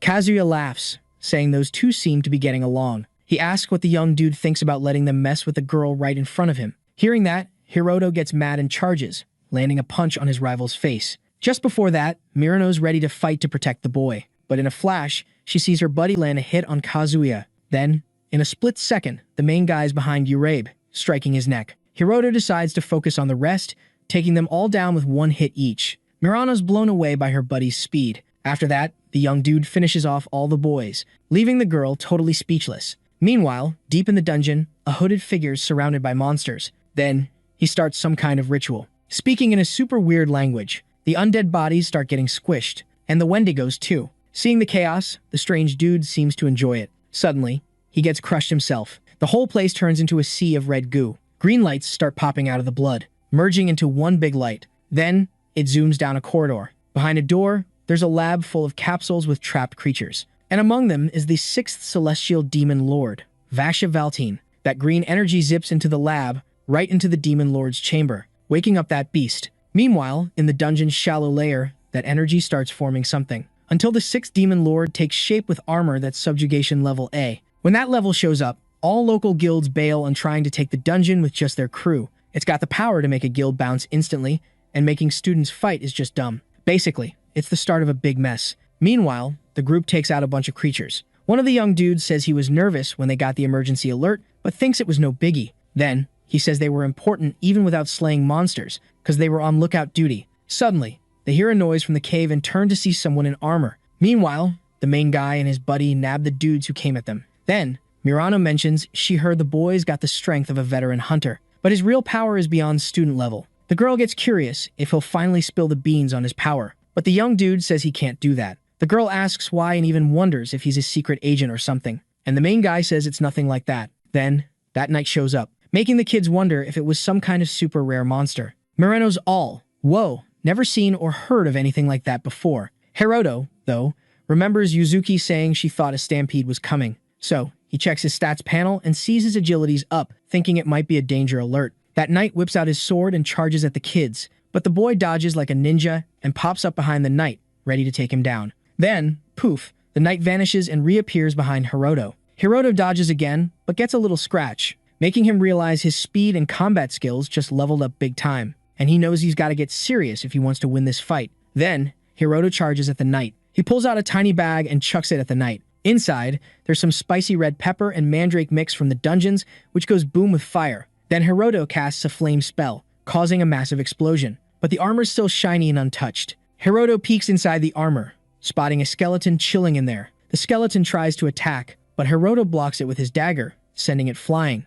Now, he's got to fight with just his hands. The monster goes on the offensive, but Hiroto grabs it and lands a punch, knocking it down. He seizes the moment and finishes off the skeleton, and he lets out a big sigh of relief after the battle. Mirano's amazed, seeing her buddy bust out some judo moves. Hiroto turns to her, saying his hunter rank is F, so he tried everything, even judo, to get stronger. Then, with a grin, he says he's giving it his all. Meanwhile, somewhere else, another knight is causing chaos. The students are freaking out, wondering what that thing is. Then, the monster wipes out the humans. The students are getting more and more scared. A scientist shows up, telling them to chill and act like hunters. She says it might be one of those random dungeon accidents. The boys ask if she's sure about that. She says she called another guild for backup and all they need to do is hold the line until help arrives. Quickly, some warriors form a defense line. The girl tells everyone to fight for their lives. Then, she mentions that Instructor Godai is there. Hearing that, the kids feel a spark of hope. But then, they're shocked when the woman gets hit on the head. At first, everyone's just stunned. One boy says it's cool, they still have Instructor Godai. But when they look, they see him down on the ground. Then, he gets finished off with a single stomp. All the students start screaming in terror. Meanwhile, deep in the dungeon, another knight is causing mayhem. Yuzuki's ready to jump in, but someone stops her. It's a buddy, saying not even the instructor can beat that thing, but she might have a shot. He says he believes she can do anything. Yuzuki thinks if she uses her special ability, she might have a chance, as it doubles her stats. The healer knows the cost of her using that power, thinking it'll shorten her life, but she's their only hope. He starts begging her to use her life to save them. Yuzuki thinks it's not proven her life is really at risk, but they believe it because his student said so. Seeing her ready to fight, the others thank her, while she looks at them, thinking they're selfish. Then, she activates her ability, and flames cover her body. Yuzuki says she'll lead and asks everyone to back her up with all they've got. As she draws her sword, she thinks about her role in all this. Meanwhile, Mirano mentions the dungeon is run by the school. Why is there a skeleton in armor just chilling there? Weird, right? Our hero suddenly remembers his buddy's warning and tells his friend he's worried about Kazuya. He thinks he needs to dive into the deepest layer, solo mission style. Mirano chuckles, finding it funny. He's worried about the so-called strongest kid in school. She insists she can help, but if she tags along, she'll just be a spectator. So, she decides to hang back and watch the show. She shares how she's always tried her best since she was a kid. With tears in her eyes, she admits it feels kinda silly. Then, her phone buzzes, announcing a strong desire for power has been confirmed, and her access is complete. She's like, wait, what? She wonders if something's off. Maybe it's a virus? She jokes. Realizing what she said, she quickly adds, not that I was on any sketchy sites. Mirano asks if he can promise her something before heading to the deepest part. She wants him to promise he'll come back. She then offers to treat him to a coffee at the school cafeteria when he returns. Hiroto grins and agrees, imagining their coffee hangout. Then, his stats panel pops up. He notices his agility stats are different, and realizes 10 knights are heading his way. He decides to hide his friend to keep her safe. Mirano asks if he's sure about the 10 knights. He confirms but can't explain right now. Hiroto insists it's too dangerous for her to come along and asks her to wait. She just hopes he'll be okay. Then, the knights show up. One charges at him, and he barely dodges. Hiroto's stressing, fighting 10 knights at once. He dodges attacks but doesn't see another enemy sneaking up. He takes a hit, realizing he's in deep trouble. The knights gang up on him, leaving him in bad shape. Hiroto's getting frustrated. On the ground, he keeps talking, even as the knights stare him down. One wonders why the locals are crashing their party. Then, a panel announces the Demon Lord event is starting, and the player will be transported to the location. Suddenly, Hiroto's fully healed, and opens his eyes. He's facing a massive shadow. It's a giant creature. Another window pops up, saying this is the tutorial's start, and his opponent is that huge monster. The beast charges, destroying part of the city, but Hiroto's protected by some shield. He's confused about what just happened. The window explains that if he dies, he'll revive in the same spot, And to get the skill, he must defeat the creature. It also says there's a 10.5-meter safe zone around him, and he can chill there as long as he wants. Suddenly, he gets a sword that can cut almost anything, except the creature's scales. The panel advises him to use his time wisely, then disappears. Hiroto checks out the sword. He wonders if his opponent is the crater-making creature. And the sword can't even cut dragon scales. Seems useless, right? But then he realizes he has a body that won't die and a sword that cuts almost anything. With that, he hatches a plan. He spots the dragon flying near the shield. Hiroto wonders if he can pull it off and thinks maybe he should just hang out until time's up to avoid any mess. Okay, buckle up, because this story's about to get wild. So our dude realizes if he gets sent back to where he bit the dust, things are going to be majorly uncool. He starts smacking his own face, wondering if he's totally lost it. Then he remembers, oh yeah, the app gave him mad skills and levels. But plot twist, he's not feeling any stronger. Bummer, right? So, he grabs his sword, all fired up to take on this beast. He bolts out of the safe zone, charging at those monsters like a boss. The dragon's all, not today, kid. But Hiroto dodges, climbs up its arm, and leaps for its head like he's in some epic action movie. But then, chomp, the dragon swallows him whole. Yikes. Inside the beast, he's still kicking, remembering his undying body and sword that slices through almost anything, except dragon scales. Go figure. So he's like, guess I gotta stab my way out of here. But being in a dragon's belly, not exactly a spa day. His body's feeling the burn. Luckily, his healing factor's got his back. Still, he's melting and healing on repeat, like some twisted video game glitch. He starts yelling for help, but no one's answering. Minutes tick by, and his mind's about to snap. In his head, he's like, why'd I pull such a dumb move? Maybe because he craves power, or maybe he just wants Yuzuki to notice him, but he knows she thinks he's weak sauce. So, he decides, no way he's giving up. Meanwhile, the dragon's just chilling, flying around. Then it feels something funky, like its insides are doing the cha-cha. Suddenly, a blade bursts out, slicing it open like a piñata. The dragon crashes down, and Hiroto pops out, already healing up. A screen pops up, saying he's hit his growth cap, and extra XP's just gonna chill there, no leveling up. For slaying the beast, he scores some sweet rewards, like a 10-point strength boost. Then it's like, yo, you're going back to where you started. Flashback time, Yuzuki's gaming, where heroes are always epic. Hiroto's all, I'll be the hero, you can heal. She's like, why am I always the healer? And he's like, fighting's a dude thing. Plus, I don't want to see you hurt, even in a game. She smiles, and he's all flustered. He tells her if she's ever in a jam, she can call him. Fast forward, Yuzuki's now a big deal. She's living her dream role in the game. But she's like, being a white mage was chill. This hero stuff's heavy. Meanwhile, she's battling knights, wondering what's up with them. She's wiped after taking down one monster, but there's more. She's thinking maybe she's not cut out to be a hero. Scared, she's like, I'm toast. No backup, just her. Her hands are shaking, and she realizes she's scared because she's been too busy being what everyone wants. She drops her sword, kneels as the knights close in. She's calling for help, even shouting for Hiroto. A monster's about to finish her, but bam, someone swoops in, taking it down. She's speechless, remembering Hiroto's promise to always help. She's wondering how his weak skills got him here. Hiroto's taking out knights left and right, leaving her mind spinning. But watching him, she finally gets it. With a grin, she's like, why didn't you get here sooner if you're so strong? He's like, I ran as fast as I could. Then he busts out the dragon-slaying skill. A knight tries to attack, but Hiroto just catches the blade with his fingers. No biggie. After that, the young dude whips out his dagger and slices his enemy like he's cutting a birthday cake. The boy's mind is blown. Like, whoa, that was easy peasy. Hiroto's brain is buzzing, thinking he needs that app to beat all these baddies, and he's like, what even is this thing? The girl chimes in, saying it looks like the enemies got totally wiped out, along with all their squad. The main guy's like, yeah, those peeps on that floor are toast, but he's itching to know what went down with the others in the shallow layer.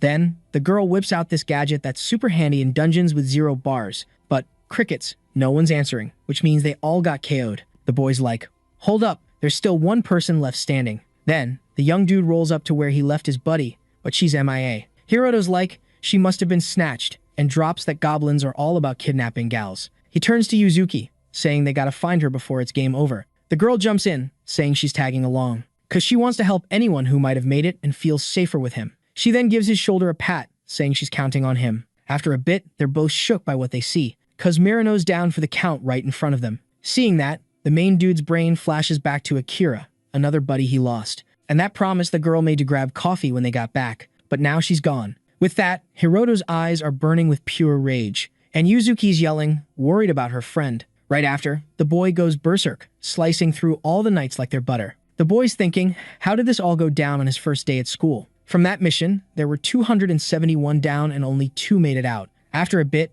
Hiroto has taken down most of the knights, leaving just one. Yuzuki's shouting, telling her buddy to chill, while the boy's eyes are leaking tears. With that mess, the hunter school shuts down. The bigwigs said they could switch to another school, but it's up to them. So they're cool to start working as hunters, which means they're totally free now. Soon after, the young peeps are strolling through a park. Yuzuki's asking what the boys' plans are. Hiroto's straight up, saying dungeons give him bad vibes. Not just because of the monsters, but the humans are trash too. The main dude's like, yeah, those people are the worst, but he still wants to chat with the ones who made him feel alive. With a sad face, the girl nods. Then she asks if he'll spill why he's so OP, and why he wanted her to say she took out the monsters on that mission. Yuzuki's curious if it's a secret he can't even share. Hiroto's thinking it's not about trust, but he can't spill the beans on a power he doesn't get himself. Plus, if he says he's stronger than the girl with the top student title, the hunters would label him as a mystery ranker. The main dude's like, he just wants to keep himself and his crew safe. Then, the girl reminds him she already said she'd team up with him. But he says, sorry, not interested in squads for now. Hiroto asks his buddy to keep his secret. Yuzuki's like, no worries, and jokes she'll be happier if he saves her quicker next time. The boy grins, saying he sprinted as fast as he could. After that, the two young peeps walk off, cracking up. Later that night, the main dude's snoozing in his room, until his phone's like, ding, mission time, and it's go time. Soon after, the young dude zapped away. A screen pops up, saying someone has to bite the dust to win. Hiroto clocks there's someone else there with him. Turns out, it's Moreno. Another screen says both players know the deal now and attacks are a go. Both the girl and the main dude feel super awkward seeing each other, cause now, they gotta go all out to take each other down. 7 days ago, Hiroto was wrecked after finding his friend's body, but after he left, he got zapped away. She's taken to a coliseum. Confused, she's like, where even am I? A panel pops up, saying the link with Lucifer is a go, and boom, she's got the Morning Star power. The girl's totally shook seeing this. Then, the screen hints she can take out the other player, and she's all,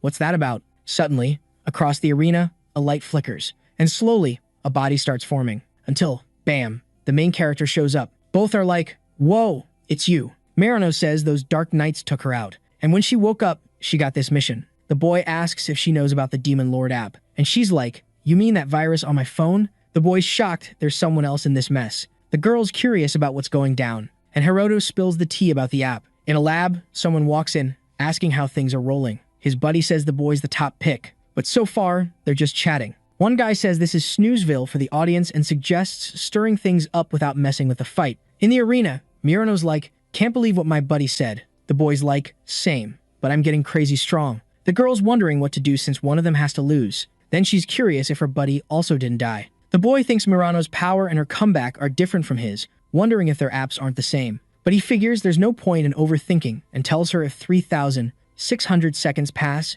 it's a draw. The boy says they just gotta chill and wait it out. But then the screen warns the fight ends only when one's out, leaving them super annoyed. Then, both get a smack on the ears. A panel says a tie's detected and penalty time's on. Seeing blood, the boy's like, is this the punishment? Then he starts feeling weird, wondering what's up. Mirano feels off too. Her eyes change color. Then she acts like she's controlled, saying she must take him out or else. Seeing this, the boy's like, what are you on about? But soon he's acting weird too, and says she's right about the whole kill or be killed thing. They both get ready to rumble. Mirano makes the first move, using her Morning Star power, but the boy dodges it like a pro. Hiroto thinks if he gets hit, he's toast. But no way he's getting hit. He recognizes her skills, like spear moves and martial arts, but their stats are way different. With a smirk, the boy tells her to quit the fight. Suddenly, she lands a punch on his face, but he's like, that was weak. Just like Yuzuki back then. Thinking of his friend, he snaps back to reality, realizing they're really in a death match. Then he's controlled again, but he fights it. Distracted, he gets attacked by Mirano. Then Hiroto regains control and starts pleading with her to listen, but she keeps hitting him. With no choice, he kicks her away, and she snaps out of it, apologizing. The panel's back, telling them to finish each other off, but the boy's mad, saying no way, and she agrees. They earn the title, Those Who Defy the Will. Hiroto wonders whose will they defied, but figures it doesn't matter now, just the powers do. He asks if Mirano got a title too, and she says yeah. Hearing that, he goes quiet, thinking it's just like what he got. Then he asks if she wants to go down together. She's shocked. Hiroto says he's suggesting it because he doesn't want to end her, and it's better than just waiting to die, so he's taking the lead. The girls all chill with it. The boy gets why they got the title, but those powers, they bug him. Since they didn't follow orders and bailed on the mission, he's like, do we really need powers if we're cool with dying? Then he's all, These apps are just like a game. Just like when he last went after the Demon Lord, dropping hints for a path no sane person would take. Hiroto's like, there's gotta be some game in this duel too, because you can totally feel someone's vibe behind it. And in that app, someone's betting on their fight, and he wouldn't even be shocked if it's true. Marino's like, what's the plan? The main dude's like, the title and powers gotta be important, maybe a clue or something. Then he hands a spear to the girl and asks if they should try to bounce. Hiroto's like, not enough proof for that. Then, the arena door starts opening, and the guy's like, guess I was right. They head into the corridor, and the main dude's like, looks like we're on track. Then they start sprinting, because time's ticking. Because of this, they start getting penalties, losing HP bit by bit. Later, Hiroto and his buddy keep running straight, taking hits as they go. The boy's stressing because their health bar is dropping fast. The girl's like, we've got less than 10 HP left. And the boy's like, yeah, this is bad news. Hiroto thinks their wounds aren't too bad, but there's still a ton of blood. Marino's like, wanna turn back? She got a message saying no penalties if they do. The main dude's like, why bother? We just end up fighting each other. The girl's like, I know, but we're toast if we keep this up. Then, the boy spots a light, and they decide to book it towards it. But Marino trips. Hiroto's worried and tells her to hang on. They're almost there. The boy decides to carry her because he's not dying here. Even so, he keeps taking penalty hits. Because of this, his HP drops to 1. The main dude's like, this crazy app made him make wild choices thanks to those mystery folks. It's like being in a nightmare. Then, the boy takes another penalty hit, losing all his life points. But somehow, he gets 1 more HP. The boy jumps up, yelling, and keeps carrying her to the light. Once through the door, a window pops up saying both players survived and got the title Those Who Rebel Against the World. Meanwhile, the app guy's like, most people voted for them to escape, and it's been ages since he's seen such a big voting gap. Someone's like, was that cool? And the guy's curious if he means the last-minute save. The guy's like, chill. They didn't start with full HP. He says the arena fight was their doing, and he just played fair. Later, the main dude's chilling in his room, messing with his phone, while Mirano's taking a bath. The boy's wondering what kind of app that was. The girl comes out, thanking him for the shower. Hiroto's like,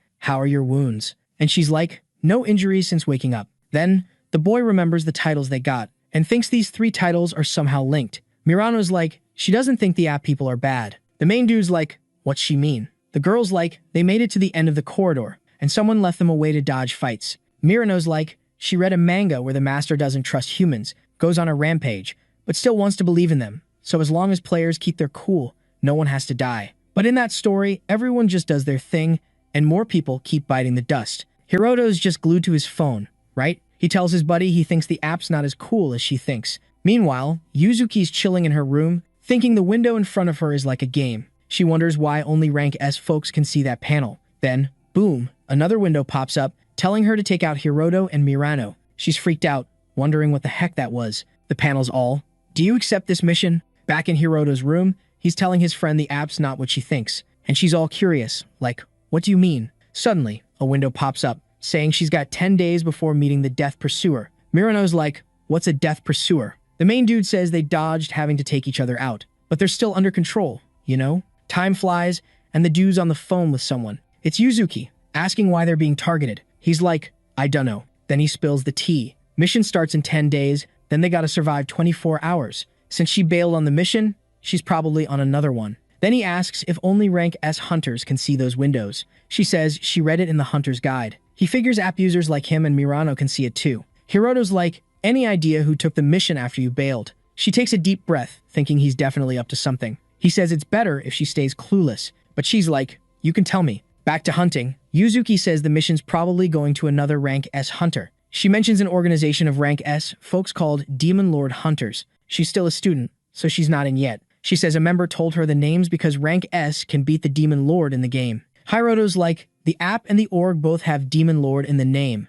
No way that's a coincidence. He starts asking a ton of questions about monsters, windows, and the app. He thinks maybe it's all connected. Yuzuki's like, why'd you go quiet? He thinks the mission's with another rank S hunter, the Death Pursuer. But right now, they gotta keep their identities and powers on the down low, especially from high-rank hunters. She's curious how Mirano, who got KO'd in the dungeon, is back, but he keeps that under wraps too. Then Yuzuki asks if he needs an ID on the hunter who vanished in the dungeon with Mirano's traits, and he's curious if she can do it. She says dungeon rules are set by the government for hunters, but it's a lawless zone. As long as it doesn't mess with the outside world, the government stays out of it. She says IDs of vanished hunters should be handled by them. Yuzuki asks if he was at the train station, and he says he was, because they never know when the enemy will strike, so they're always on the move. She asks for his address, saying she'll send what he needs tomorrow. Then she hangs up, thinking he believes telling her the truth would be a hassle. She wonders if she's not trustworthy. Later, the boys are strolling in a mall, and Mirano's like, we can't live in a hotel forever,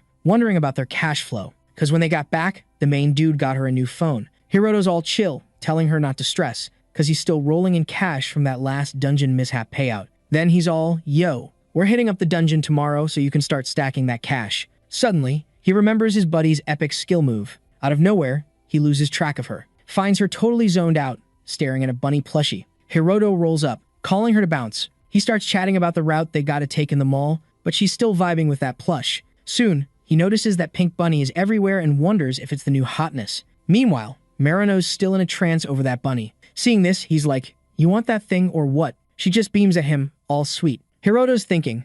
At first, he thought she was cool, then interesting. But now, he's low-key thinking she might be a bit quirky. After snagging the plush, they get back on track. His phone starts buzzing, and he's wondering if it's Yuzuki hitting him up. But nah, it's the app saying he got a gift. And a message from the Demon Lord Alpha Guard. The gift? An SS rarity sword that gets beastly with human blood, turning into a god-slaying weapon. Plus, he unlocked the item box, so now he can stash his stuff. But he's not too hyped about that. He's all about the bloodthirsty sword. Mirano notices he's glued to his phone, so she asks what's up. Hiroto just shrugs, saying the app's got some whack taste. Meanwhile, in a dungeon run by the Hunter School, a squad's battling one of those knights. The swordswoman sneaks up and lands a hit that knocks off its helmet. Everyone's shook to see it's an undead. The mage tries his holy light move, but the skeleton keeps swinging at his crew. The boy's like, there's no purifying this thing. His buddy says undead hate fire, then blasts the monster with flames. Totally roasts that creature. The crew jokes it took 5 rank B peeps to drop that thing.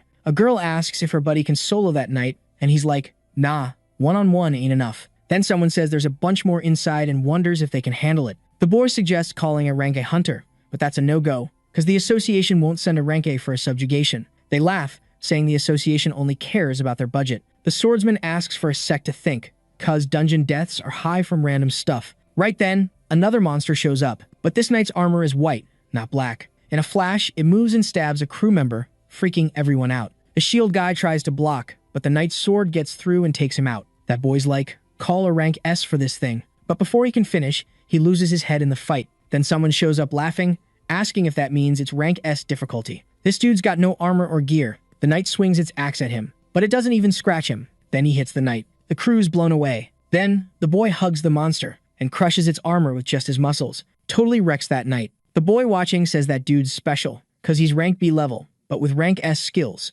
Even though he's new, his skills match top rank A hunters, and soon he'll be rank S. Hearing that, the guy thinks the kid's not wrong, but even he can't one-shot that thing. So, he used the shop feature only rank S folks can use and bought an item with his credits to help in the fight. Right after, a window pops up offering a mission to take out Hiroto and Mirano, with credits as a reward. Seeing Hiroto's name, the guy wonders if he's one of the kids who survived the dungeon incident, but he grins, saying taking out a kid for 5,000 credits is a breeze, decides to take the mission. Already dreaming of all the cool stuff he can snag, the dude heads to the shop to check out the goods. But, plot twist, the top-tier God Slayer weapon is already gone. He's like, who's got the creds to snag that? A rank S baller. His crew rolls up, all curious, asking if something's up, and he's all, nah, nothing major. Then he's like, so, that night, is he rank S tough? The squad's like, yeah, probs. Grinning, he's like, sweet, my plan's gonna work then. The kid spills that a rank B squad ran into a mega monster and got wiped, except for him. Hearing that, the squad's all shook.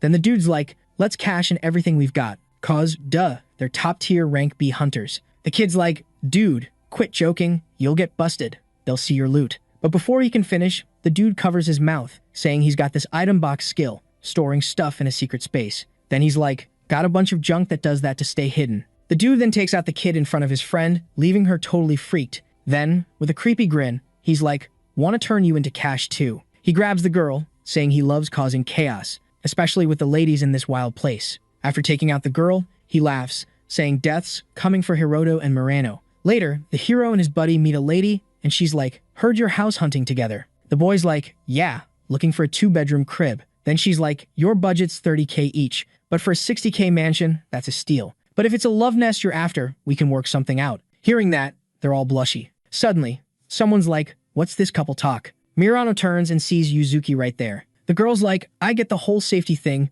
but didn't know about sharing a room. The hero tries to explain, but she cuts him off, handing him a bag. She's like, here's what you asked for, plus some basics for Murano, made of myself. Then she's like, fine with secrets, but no lies. And don't treat me like a sidekick in your romance. Then she bounces, leaving things super awkward. In a building, the hero and Murano check out a panel. Hiroto's like, got Yuzuki to see it was a mix-up, no need for drama. The girl's like, did she get mad because she thought he lied or misunderstood? Then she's like, maybe Yuzuki feels the same way she does. The hero notices her staring and asks what's up, but she's like, nothing. Hiroto's like, gotta dodge the Death Stalker, need to level up for better odds. His hunter ranks F, meaning he's maxed out. But by taking down new monsters, he can power up with his gluttony skill. He remembers Murano doesn't have gluttony, but she's got room to level up. Plus, her martial arts are epic. He's impressed how her attacks didn't hurt the Minotaur cause of strength, but her tactics rocked. With her skill, they can tackle high-rank monsters and level up faster. Murano's like,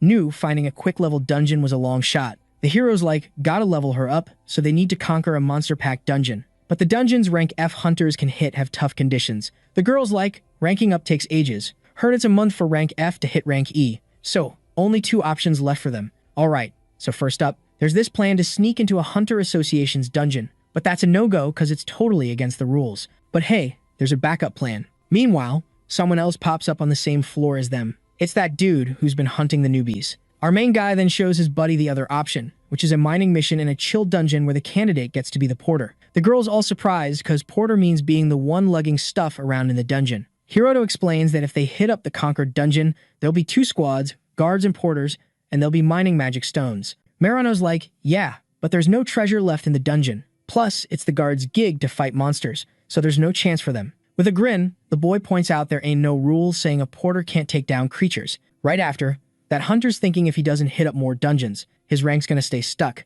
Both the man and the kids are about to bump into each other. But before that can go down, someone calls out to the man, stopping them from meeting. A young dude shows up, hyping him up for soloing a dungeon, and because of that, he's now a rank A hunter. Hearing this, the man wonders if he should hit up the reception to make it official. The boy says nah, no need. He already hit up the vice president of the Hunters Association, and the man's gonna be recognized as a national treasure. After that, he says it's clear the young dude's gonna get treated differently now. Tommy was all hyped about being a national treasure, and he's thinking how his strength's been rank A for ages. Later, the main guy and his buddy are in a super secure spot. Then they hear some drama. A man asked a boy on the ground if he didn't say in the recruitment that the porter had to be a girl. The young dude apologizes, saying if he did that, it'd look sketchy. Then, that guy walks up to Murano, complimenting her looks, and teases her, calling her a rank F weakling, useless in a fight. So the least she can do is let them enjoy her looks. After that, he points at the main guy, saying he's gonna cut his reward in half. The boy's like, you can't do that,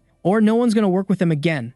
And the guy just says they're all useless. Then, out of nowhere, he slaps the girl and asks what she thinks about doing some services. The girl grabs Hiroto's hand, asking him not to make a scene. Murano then says if the man doesn't stop, she's gonna report him to the association, and he just laughs it off, saying he was joking. After that, he mocks them, calling them useless again. The man announces to everyone that inside the dungeon, it's a lawless zone, and one of his buddies mentions that violence is on the rise, so it's best to keep things chill. A young dude tells them to cut the nonsense, because it's time to make some cash. Inside the dungeon, the crew battles a creature. The main guy thinks if it keeps up like this, there won't be any danger, because these folks are rank C hunters, but he can't say their vibe is cool. Then, the whole place starts making weird noises. Even the ceiling starts caving in on them. Hiroto checks if his buddy's hurt, and she says she's good. Suddenly, there's a roar. Turning around, the group spots Cerberus, the Hellhound, with an S-level difficulty. Everyone's like, why is there a Cerberus here, when this dungeon's supposed to be rank B? One of the guys thinks he should get someone to distract the beast so he can bail,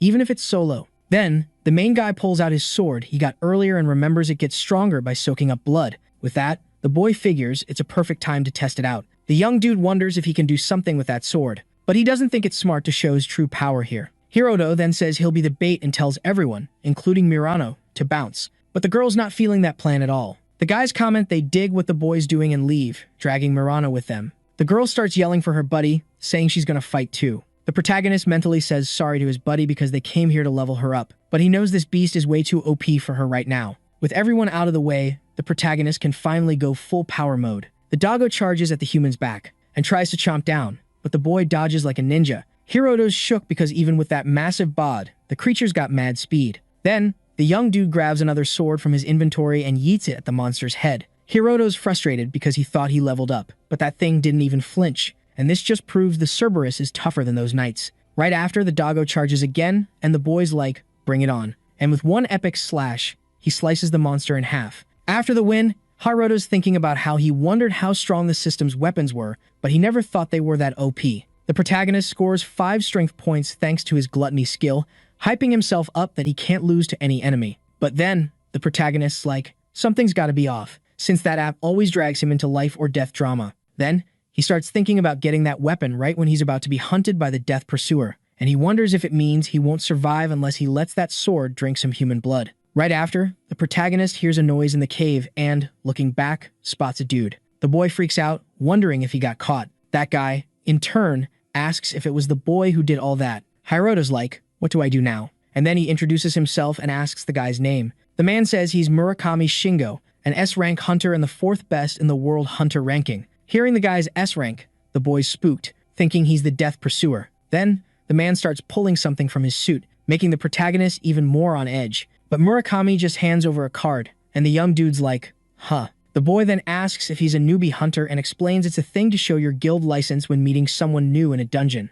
Hiroto checks the card and sees the guy's aptitude is rank A. Then, the boy remembers Yuzuki saying only S-rank folks can see the window, meaning this guy is not their stalker. The man also peeks at the boy's card, finding out he's rank F, and jokes that the young dude had it rougher than him. Right after, he's curious about who did all that. The protagonist makes up a story that when the Cerberus attacked, someone swooped in to save him. Hiroto's sweating because he's just spouting nonsense and doubts the guy will buy it. But instead of catching the lie, Murakami says it was another job of X. The boy's curious about what he's on about, and the man tells him to ignore it, just talking to himself. Then, the young dude asks why an S-rank hunter's in a basic dungeon like this. The man says it's because of the dungeon accident, and spills that there have been many accidents before this one and there's a clue here. So, he decided to do some detective work. The protagonist's curious about what he's talking about, and, once again, the man says he's just talking to himself. Right after, Murakami decides to bounce. But before leaving, he says maybe it's fate they met here. And he mentions the dungeon accident happened because a monster that usually doesn't show up just popped out.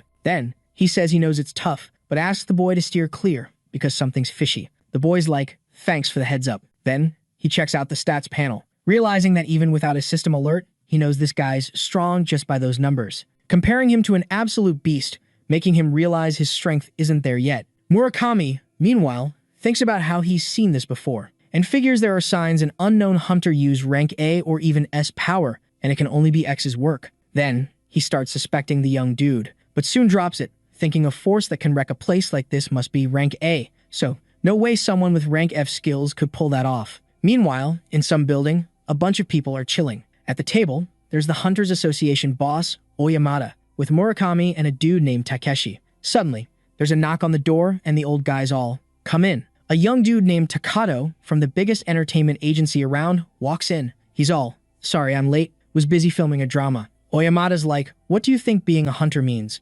Takato's all, it's a way to stand out. The president's not having it, and Murakami's like, chill, dude. But the old guy's fuming, saying young folks are too cocky, asking what they think he is. Takato's all cheeky, maybe they think you're nuts. Murakami's over it, tells the president to save the speech, they're wasting time. Oyamada kicks off the rank S hunters meeting, talking about the demon lord problem. Takato's curious, like, what's that about? The old guy explains they gotta talk about the demon lord's hunters. With a grin, Takato's like, so, not about the app then. The president's confused, and the boy's like, nah, nothing. Annoyed, the old guy's like, did you make a chat app for us? And the young dude's like, something like that. Then, Oyamada says the meeting's about the old National Diet Building, aka the Nagata Dungeon. It's one of the 7 big dungeons, and countries are trying to tackle it, but no one's got it yet. When the 7 big dungeons showed up, all of New York got swallowed. The old guy's like, we can't mess this up, it's about our country's pride. He also mentions the new generation's doing its own thing, reminding everyone the Hunters Association's in charge of planning.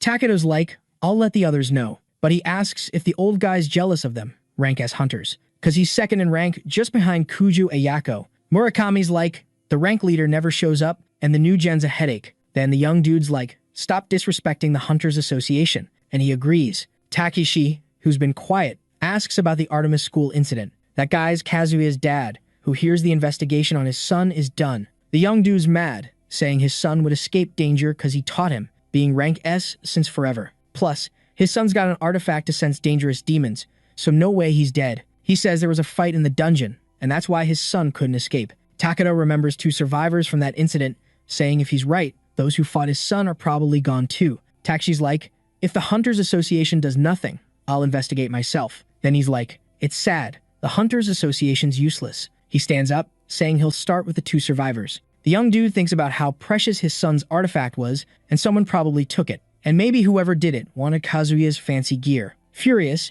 he decides if the culprit's alive, he'll find and deal with them. Meanwhile, a team gathers in the old Artemis Hunter's School dungeon. Mirano's like, don't leave me alone like last time. The countdown to the Death Stalker is 6 days and 12 hours. Inside the dungeon, the girl's like, never thought I'd be back here. And Hiroto's like, same, but we can level up fast here. The dungeon's efficient cause after that incident, tons of demons showed up. There are also Black Knights deeper in. The boy thinks he can boost his stats by taking down lots of demons. And after Mirano levels up, he's all about hunting those Black Knights too. The main dude tells his buddy they're gonna play it cool as ports for now, but when the time's right, they're out of there. The girl's like, what about food though? We're stuck in this dungeon for 5 days. Hiroto's got it covered, saying they've got the item box. He spills the tea that he did some digging and found out the box can hold like 2,000 kilograms. Plus, time's frozen in there, so no moldy sandwiches. Yay. The dude says he splurged 500,000 on food, so they can chill as long as they want. Then he jokes about blowing all the Hunter's School cash and swears he won't let any of that grub go to waste.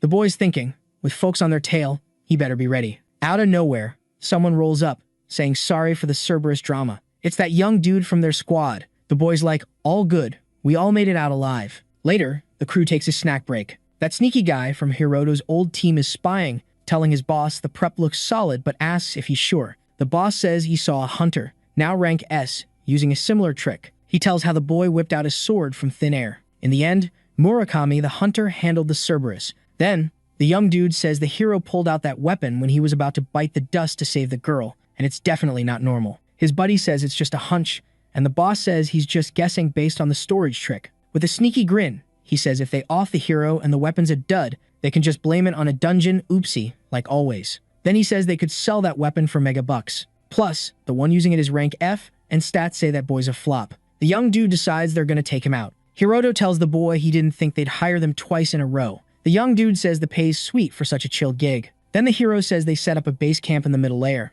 and the boy says it's a must for long trips in the deep layers. But he adds that beyond the deep layers, it's pretty chill. Hiroto wonders if it's too soon to call it safe. The boy says the sketchy part of dungeons is the deep layers, explored by a rank hunter squad, and after the last mess, they upped the budget. And that includes them just chilling in the safe zone. So, even if they're just guarding the ports, they're getting paid to smack weak monsters. Then, he says they're setting up a base camp to help those struggling, so it shouldn't take long. The hero thinks it's just as he thought, with all sorts of chaos in the deep layers. Then Hiroto starts thinking about the last dungeon mess with the Cerberus, and another time, the Artemis Hunter School got wiped out. The boy realizes he got that app during a dungeon mess. He wonders if it's all random, or if someone's pulling strings. Then he figures the best move for him and Marino is to level up in the dungeon and get stronger. That boy notices the hero acting weird and asks what's up. The hero says it's nothing major. Then the break's over and they're back on the move. The warriors face a giant monster, a dungeon worm, rank C solo, but in a squad, they're rank B. Then, worms start dropping from the cave ceiling.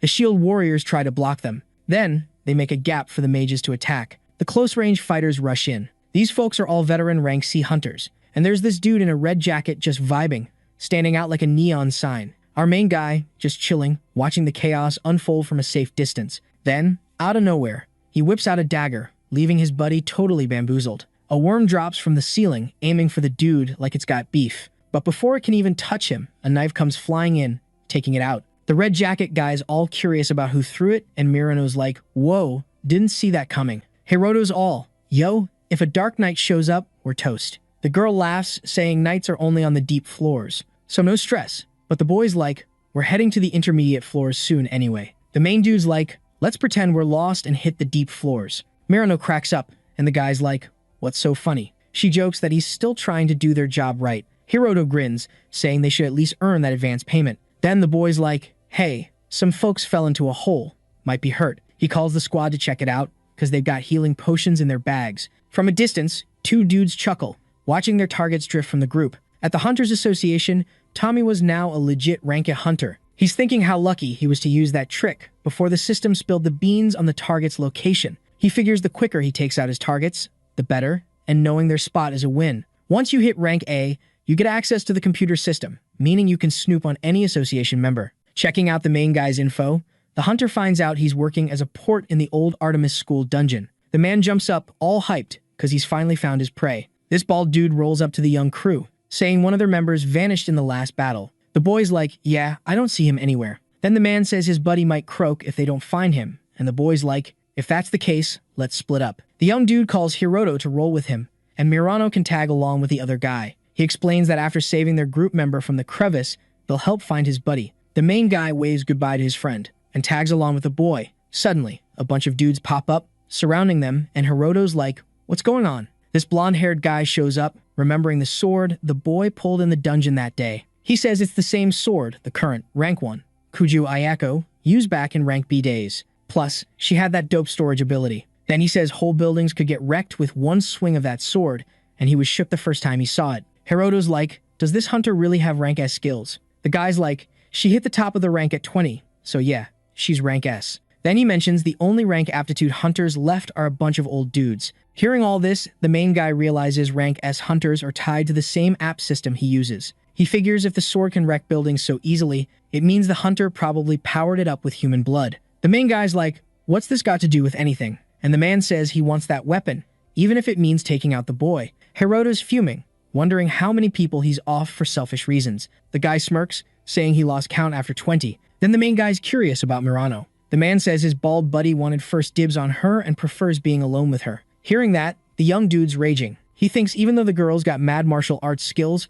her levels and stats are still low. Then he starts reminiscing about his buddy, and pulls out his sword, saying it seems the app folks really want him to be a hitman. The guy's curious about what he's on about. Hiroto explains he needs to take people out to power up his weapon. After that, he's all, I know I'm not some god or whatever, but if those losers show up, I'm not holding back. But then, the dudes crack up, calling him a joke, saying they won't hold back either, especially against a weakling. Boom, the protagonist vanishes. And, in a flash, he's right in front of one guy, smacking him with his sword. Everyone's like, wait, what? Cause this dude's rank F, so he shouldn't be that strong. Hiroto's all, you guys know how epic my sword is, right? Didn't you suspect anything? Then, he charges again, and one guy tries to hit him, but his sword shatters. The young dude seizes the moment to finish that guy off. Afterward, he's like, did you really never think I might be dangerous? He tries to hit another guy, but that dude dodges, and he tells his crew, even if that kid's got a sick weapon, he's still rank F. But before he can keep talking, he gets whacked.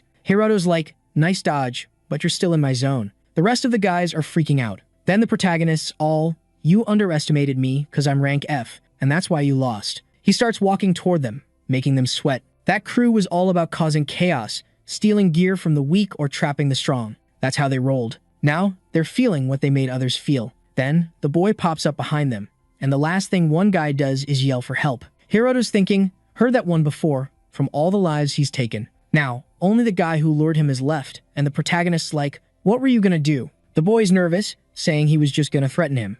And the young man turns away, buying that excuse, deciding to rush off to find Murano. That boy tries to be sneaky, pulling out poison and chucking it at him, but Hiroto dodges it without even looking back. The protagonist draws his sword, saying it's a shame, because he thought that guy was the only decent one. Then, he strikes that enemy, but he doesn't finish him, just like the other guys who get up and start running away. But before they can escape, a massive serpent shows up and gobbles one of them. Seeing this, they're like, why is there a cave serpent here? The boys all, the Cerberus thing was like this too. Why do these dungeon accidents keep happening? And they're all happening in this dungeon. Soon after, he notices the protagonist acting weird. That serpent whips its tail, smashing those humans. Then, a bunch of panels pop up for Hiroto, and he's like, weird. The system's counting those deaths as mine. The boy grabs his sword, thinking he better handle this fast. Without much hassle, he slices the snake into pieces. Then, he focuses on finding Murano, hoping she's okay. After a bit, he finds her, and she's already beaten up that guy. The protagonist's relieved she's alright.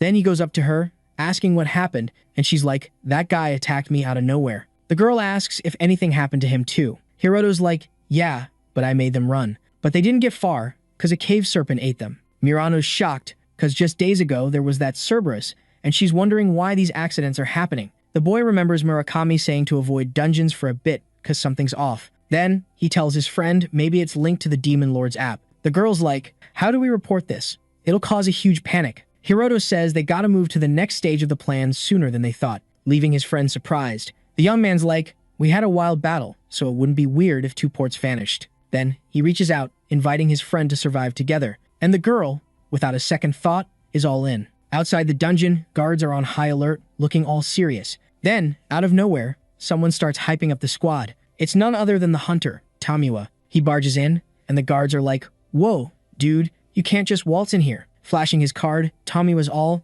you know I'm a rank a hunter, right? But the guards are like, rules are rules. Even for you, bro. Tamiwa's like, seriously, you guys are just guards, and you're blocking me. One guard, sweating bullets, is like, rules are rules, man. We can't just ignore them. Then, with a flick of his wrist, Tamiwa whips up a crazy windstorm. And boom, one guard's out cold. Tomiwa's like, yeah, you'd be in trouble breaking rules, but worse if I don't handle those kids. Then he's like, guess I need a legit excuse. He's got a wild story ready about a monster popping up in the dungeon and how it wiped out everyone inside and out. The guard's freaking out like, dude, are you nuts? Tomiwa's like, tough luck, man. Dungeon accidents happen. Just give up. The guard's shaking. You're insane, man. Tommy was like, I'll take that as a compliment. Then the guard's like, there's already a rank A in there, just as strong as you. Tommy was like, whatever, I'm already rank S level. Plus, he's got this epic artifact around his neck. Then he grabs a soldier's head, grinning. He's like, no way a single rank A can take me. And he's ready to kick things off. But then, someone calls him. He's confused, thinking there's no signal in dungeons, but oh yeah, he's still outside. It's Takato on the line, and Tommy was curious why he's calling. He picks up, and Takato's like, about those 2 you're after. Tommy was wondering how they know that. Takato's like, we're Demon Lord hunters too. Want to join forces? Tommy was fuming. You trying to steal my prey? Inside the dungeon, the main dude's like, this is super sketchy. Murano's like, what do you mean? He's like, thinking about that, rank S hunter, what did they say at the cliff? Hiroto's like, she has a weapon that drinks blood, and it's way stronger now. Means she hit the dungeons and took out a bunch of people. Her name's Kuju Ayako, top hunter, super dangerous. Nearby, a group is chilling. The main dude shows up, tosses a backpack their way. Murano's like, you finished Port's job. He's like, yeah, we get fined if not. Then he's like, what's that vial? She's like, just a fee from the guy who attacked me. They decide to dive deeper, smash monsters, level up. Then he remembers a special person who was sick. He's like, isn't it weird how potions heal wounds and even diseases? She's like, they boost chakra, fix internal damage. Hiroto's like, potions are in treasure chests or dropped by monsters. Pretty common. Then he's curious. Who's making all these? Deep down, green lights pop from defeated monsters. All that energy flows through a lab, and into Vasha Valtine's capsule, the 6th Celestial Demon Lord. With that power up, the creature's eyes snap open. In a fancy spot, a woman plays an instrument. It's Kujo Ayako, and she's like, I can hear the 6th Demon Lord's music. And she's like, it's beautiful. Right after, it's mentioned they mess with those 2 from Artemis School. And guess what? It's sacrifice time again. The lady says this time they're definitely going to catch them. Then, the Dungeon of Beginnings will keep the beat going, and all the Demon Lords will gather in the old National Assembly Hall. After that, she asks the Demon Lord to play for this world and the others. Back on the call, Tamiwa asks if Takato's trying to swipe his prey. The young dude replies he's not planning on it, but he remembers the hunter took out a Hunters Association employee, and hearing that, he's speechless. Then, Takato tells the guy not to go overboard and warns they'll cover up the employee thing for him, so he shouldn't do something dumb like taking everyone out. The young dude mentions it was a message from Queen Kuju Tsuya. Right after, he says they won't mess with his hunt, but he shouldn't mess with their plans either, unless he wants the whole association as enemies. Tomiwa says he totally gets it. The young dude advises the hunter not to give his prey any time and to take them out as soon as he finds them. Hearing this, the guy says the young dude's underestimating him, since his targets are just rank F and E. The boy then says it's exactly because of those ranks they got that artifact. Then, he ends the call.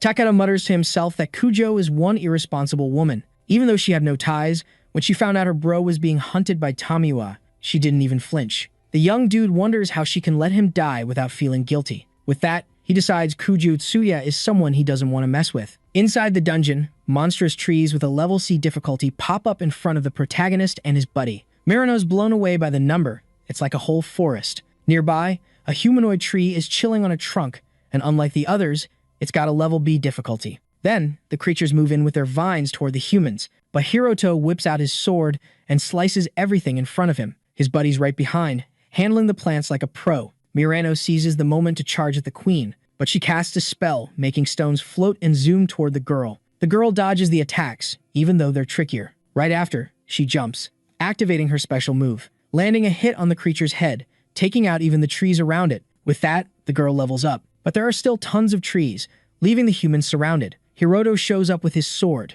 telling her to duck, and she does it fast. The protagonist then uses his weapon to wipe out those trees with one swing. Then, a tornado appears, sweeping up all the logs, and the girl's freaked out by that power. The boy reaches her, saying her Morning Star ability is insanely strong, like a one-hit wonder. Mirano asks if that's a bad thing. Hiroto tells her her level and stats are still low. Then, he explains she shouldn't risk it against a psychic opponent with her current strength, and the girl starts messing with her panel. The young dude thinks her martial arts are solid, but not for fighting tons of opponents head-on. And even for techniques meant for multiple enemies, they're based on one-on-one fights. Another issue is the girl's armor is as thin as paper. Hiroto thinks he can't let his buddy risk her life every time. Right after, a window pops up for the protagonist, telling him he learned a new skill, and he's shocked to find out Gluttony can do that. The boy remembers it was his first serious monster hunt. Then, he starts thinking about the skill he got to control vine tentacles. Hiroto calls his buddy to head back to the psychic assassin's nest they saw before, and she's curious why. The boy explains these monsters don't give much experience for their difficulty, and this time they'd skip them. The girl then asks if that wasn't already the plan. With a grin, the protagonist says experience isn't the goal, and he's got an idea. After that, the young dude activates this epic search power, letting him spot all the monsters. Next up, Hiroto busts out his skill to make a bunch of clones. The Tree Queen tries to smack him, but it's a total fail. Then, all the clones charge in, taking down all the baddies, even the queen. Mirano's totally blown away and says her buddy's a real beast. The guy's all. These enemies were weak sauce. That's all I had to do. Then a bunch of windows pop up, telling him he scored a new power, telekinesis, from the psychic assassin, and he's like, called it. Hiroto strolls up to a tree, asking if that's how it's done. Another window pops up with a mission offer, and he grins, saying he saw that coming too, but he decides to chill on that for now. Then, he asks Mirano to touch the tree and put her answer on pause too. Watching her follow his lead, he thinks their plan against the Death Stalkers going smooth and how sketchy it is. Tommy was wandering the dungeon because folks in the middle said his targets vanished in the chaos, and he's ticked those kids are so stubborn. Out of nowhere, a giant spider jumps him, trying to catch him off guard, but he squashes it with one hit. The hunter's like, for annoying me, I'll make my targets suffer before I finish them. Soon, he rolls up to a camp, saying hey to the crew there. Everyone's shocked, asking why he's there, and Tomiwa says he heard they were tackling the deep dungeon, so he's got a request. But before spilling the beans, he brags he just hit rank A. The guy's like, we knew that, and jokes it was awkward taking orders from him when he was rank B. Then, he asks if the hunter's planning another oops massacre and says now he's rank A, they can't pull that off anymore. And the hunter just grins, saying that's the plan. Then, he says he's after 2 kids this time. The dude says they'll help one last time because there's a girl involved. The guy then says they're still nuts. Everyone huddles up to hatch a plan. While Tomiwa thinks about offing everyone there, he figures more help's better for the hunt. Meanwhile, the hero's smashing giant spiders with rank C difficulty. Then, windows pop up, saying he learned the spider's skills. The guy tests it, shooting webs from his wrist like Spider-Man. He's stoked it worked, while Mirano looks grossed out. Soon after, Hiroto says they've got all they need to help his buddy. Suddenly, Tomiwa shows up, saying he's pumped to meet the kids. Seeing this, the hero wonders if that's their Death Stalker. With a grin, the hunter asks why the kid looks bummed. Then he asks if he really thought he wouldn't get caught before the event kicked off. Hearing this, the guy's sure this is their Death Stalker, and he's freaked, because this dude's power isn't far off from the rank S hunter he met before, making him realize this guy's bad news. Looking at Mirano, he sees she's scared stiff. The guy thinks even if they fight right, they can't win. Tomiwa says his prey knows why he's there, and asks if they can start the fight already. Then, the hero opens the mission window from before. Mirano sees what he's doing and does the same. Soon, they both accept the Advanced Labyrinth challenge, and they get teleported. The hunter's left speechless, seeing that, while the rest of the crew wonders if that was some kind of power. Tomiwa then lets out a yell. He's so mad. The 2 kids end up somewhere else, and Mirano says her buddy's awesome for thinking of that, but the guy says it was just luck. Then, the hero explains he thought he could use that task as an emergency escape plan. Hiroto says he expected a run-in with the Death Stalker, but it was just a hunch without anything solid. Alright, buckle up, cause here's the remix. So, this girl's all, nah, it was a big deal. And she's convinced her buddy's got mad survival instincts cause you can't just wing it like that without thinking. Then she spills that when things go haywire, she just lets out a scream. The boy's like, wait, she just screamed? Hiroto gives his friend a pep talk, saying she's got the potential to level up. And the secret sauce for that is right there. In this cave, there's a bunch of ants, some caught in webs. One's the big boss ant queen, with rank S subjugation level. Boom. The hero jumps in, ready to rumble with her. The boy whips out his vine skills to snare the beast, but she's all, not today, and breaks free with her claws. Hiroto's shook by how fast she is, despite her size. Then he flips the script, using telekinesis to make her own webs trap her. With her slowed down, he goes vine mode again, and finally, he bags the ant queen. Murano's blown away that her buddy took down a rank S monster. Plus, he used the ant's webs to lock down the whole hallway. Then Hiroto's like, hey, you can finish her off now. The boy jokes they'd be toast if the vines and webs weren't stat-based. So, the plan's simple. He catches the queen, she levels up. If a new critter shows up, he's on the hunt. And then, rinse and repeat. With this, in Hunter stats, the girl maxes out her skills. She's so hyped, she can't help but cheer. Her buddy's stoked for her. Later, the hero's chilling, watching the clock. His friend pokes him, saying chow's ready. The boy teases, asking if she's still in primary school. Mireno's like, nah, I learned cooking in my downtime, and serves up a masterpiece. Hiroto's impressed, giving props for her quick cooking skills. Then they dig in. The boy takes a bite, loving it, but wonders why she cooked. She's like, I don't want to lose. He's confused, and she says it's for studying. Still puzzled, he gives up trying to get it. Hiroto's just happy to have a buddy who's in the same boat, and the food's bomb. Murano's a bit flustered. She gets up, saying she'll grab water from a spring she found. Before she goes, she suggests he naps after eating. The boy realizes he's been sleep-deprived since helping her level up. He gets the HP's fixable with potions or magic, but sleep's non-negotiable. Then he crashes hard. Murano gently pats his head. Later, Hiroto wakes up to the smell of coffee. His friend hands him a cup, and he's grateful. She suggests hitting the mall once they're free to chill. He's cool with it, but she's still a bit awkward. She mentions how people might think it's a date, and Hiroto's like, I'd hesitate if it was an invite, but it wasn't. She's annoyed, calling it a tough opponent, and he's like, what's up? She brushes it off. Hiroto's thinking how everything's awesome because they're both leveling up. They're both super stoked. Meanwhile, Takeishi gets a call from the front desk, saying Kuju Yuzuki's here, and he's like, let her in. He's pondering the idea of an adopted Kuju kid with a top-ranked woman, and recalls his son saying he introduced someone he'd marry someday. He muses they're not dating yet, but it's love at first sight. He remembers she's a survivor from the Artemis School incident and might have clues about Kazuya's death. Then Yuzuki walks in, and the young dude is totally mesmerized by her looks. The girl notices he's acting all weird and asks what's up. The guy just shrugs it off, saying it's nothing. A bit later, Takeshi's all like, I totally get my son's feels. The young dude's on a mission to win her over, no cap. Meanwhile, in the cave, a light pops up in front of Tomiwa's crew. Just like the hunter said, something's about to go down. Boom, the main dude and his buddy show up. The guy's stoked to see the young crew. Hiroto's got some burning questions, starting with the lowdown on the Demon King's app. Just before they bounce back, the two dudes are chilling by a campfire. The main dude's all, I've done all I can. From here on, it's survival of the fittest. The girl is shook by her buddy's hardcore life skills, realizing he's on a whole different level. But maybe that's what having mad survival instincts is all about. Then, time's up, and they get teleported. Back in the now, Hiroto's still curious about the Demon King's app, but the guy's like, nah, not spilling the tea. The boy's like, what's the deal with the Demon Lord Hunters? With a cheeky grin, the young dude's like, not telling. The main dude's got one more question. Why are they targets? Tomiwa's like, taking you out benefits me. That's all that matters. Hiroto's thinking, rank S folks are wild, dangerous. And besides Yuzuki, it's safer to treat everyone as foes. The boy tells his buddy he's got this. Hearing that, the hunter's hyped to kick things off. Quick as a flash, the young dude whips out his sword and charges. But the guy blocks it with just his arm. No sweat. Then he yeets the boy far away, leaving the boy totally mind blown. Soon after, Tomiwa's like, too bad for you, my skin's blade-proof. Hiroto's thinking, this dude's durability is off the charts. The hunter's like, you're a beast, but rank S hunters are even scarier. Then, the young dude grabs a massive rock and lifts it, making the main dude realize this guy's strength is next level. The young dude's thinking, if I go head-to-head, I'm toast. Meanwhile, Tomiwa's crew rolls up to Murano, asking what's up. One of them's like, heard your rank E, let's go one-on-one. Hearing that, the girl charges, almost bonking him with her spear. The guy's annoyed because they were still chatting and tries to hit back. But the girl dodges like a ninja.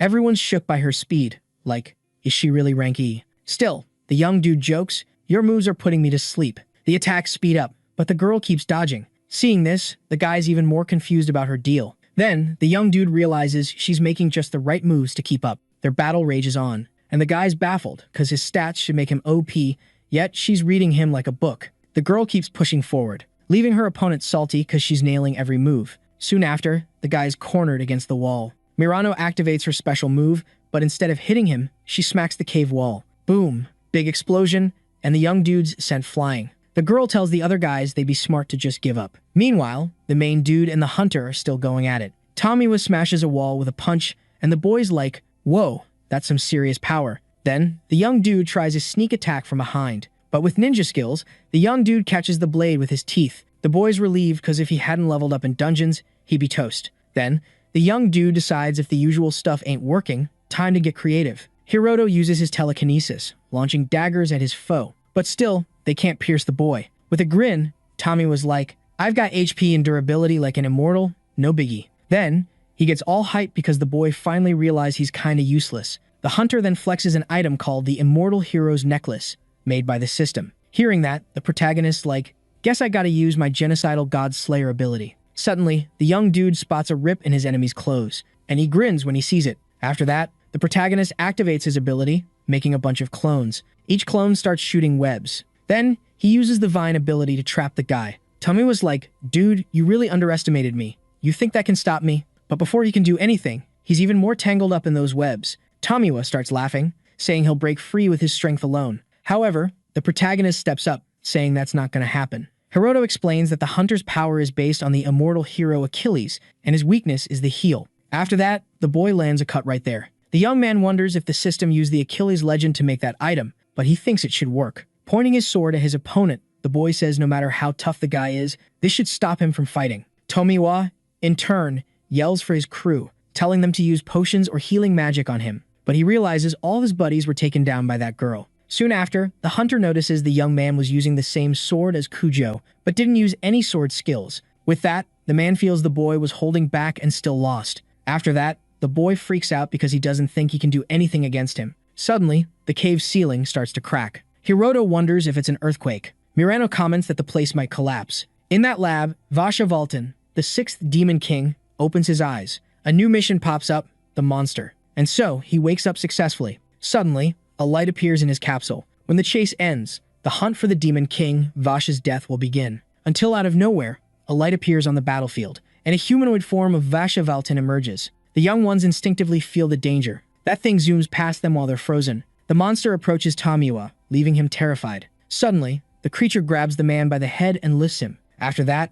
the creature starts to melt, and begins to merge with the hunter's body, who, in turn, screams in agony, until a strong, bright light bursts out, making the boys cover their eyes. The protagonist then faces a monstrous version of the boy with a bunch of heads. Mirano notices the other guys were also taken, and she's like, what even is this? All those guys transform into knights in red armor. The monster snaps its fingers, teleporting everyone to a wrecked city. After that, it comments that giving toys to local creatures and asking them to resist fate was absurd. The monster then fires an attack that nearly hits the protagonist, causing an explosion. Seeing that, the creature thinks the current World Activity Terminal's performance is super low. The protagonist, seeing the destruction, thinks compared to last time, this is way more manageable. Soon after, Hiroto draws his sword, ready to fight, and then charges at the creature. However, another explosion happens, pushing the young man back. The monster says it was quite an extravagant toy, but without upgrades, it's just wasted treasure. Hiroto's shocked since even his god slayer isn't working. After that, a window pops up,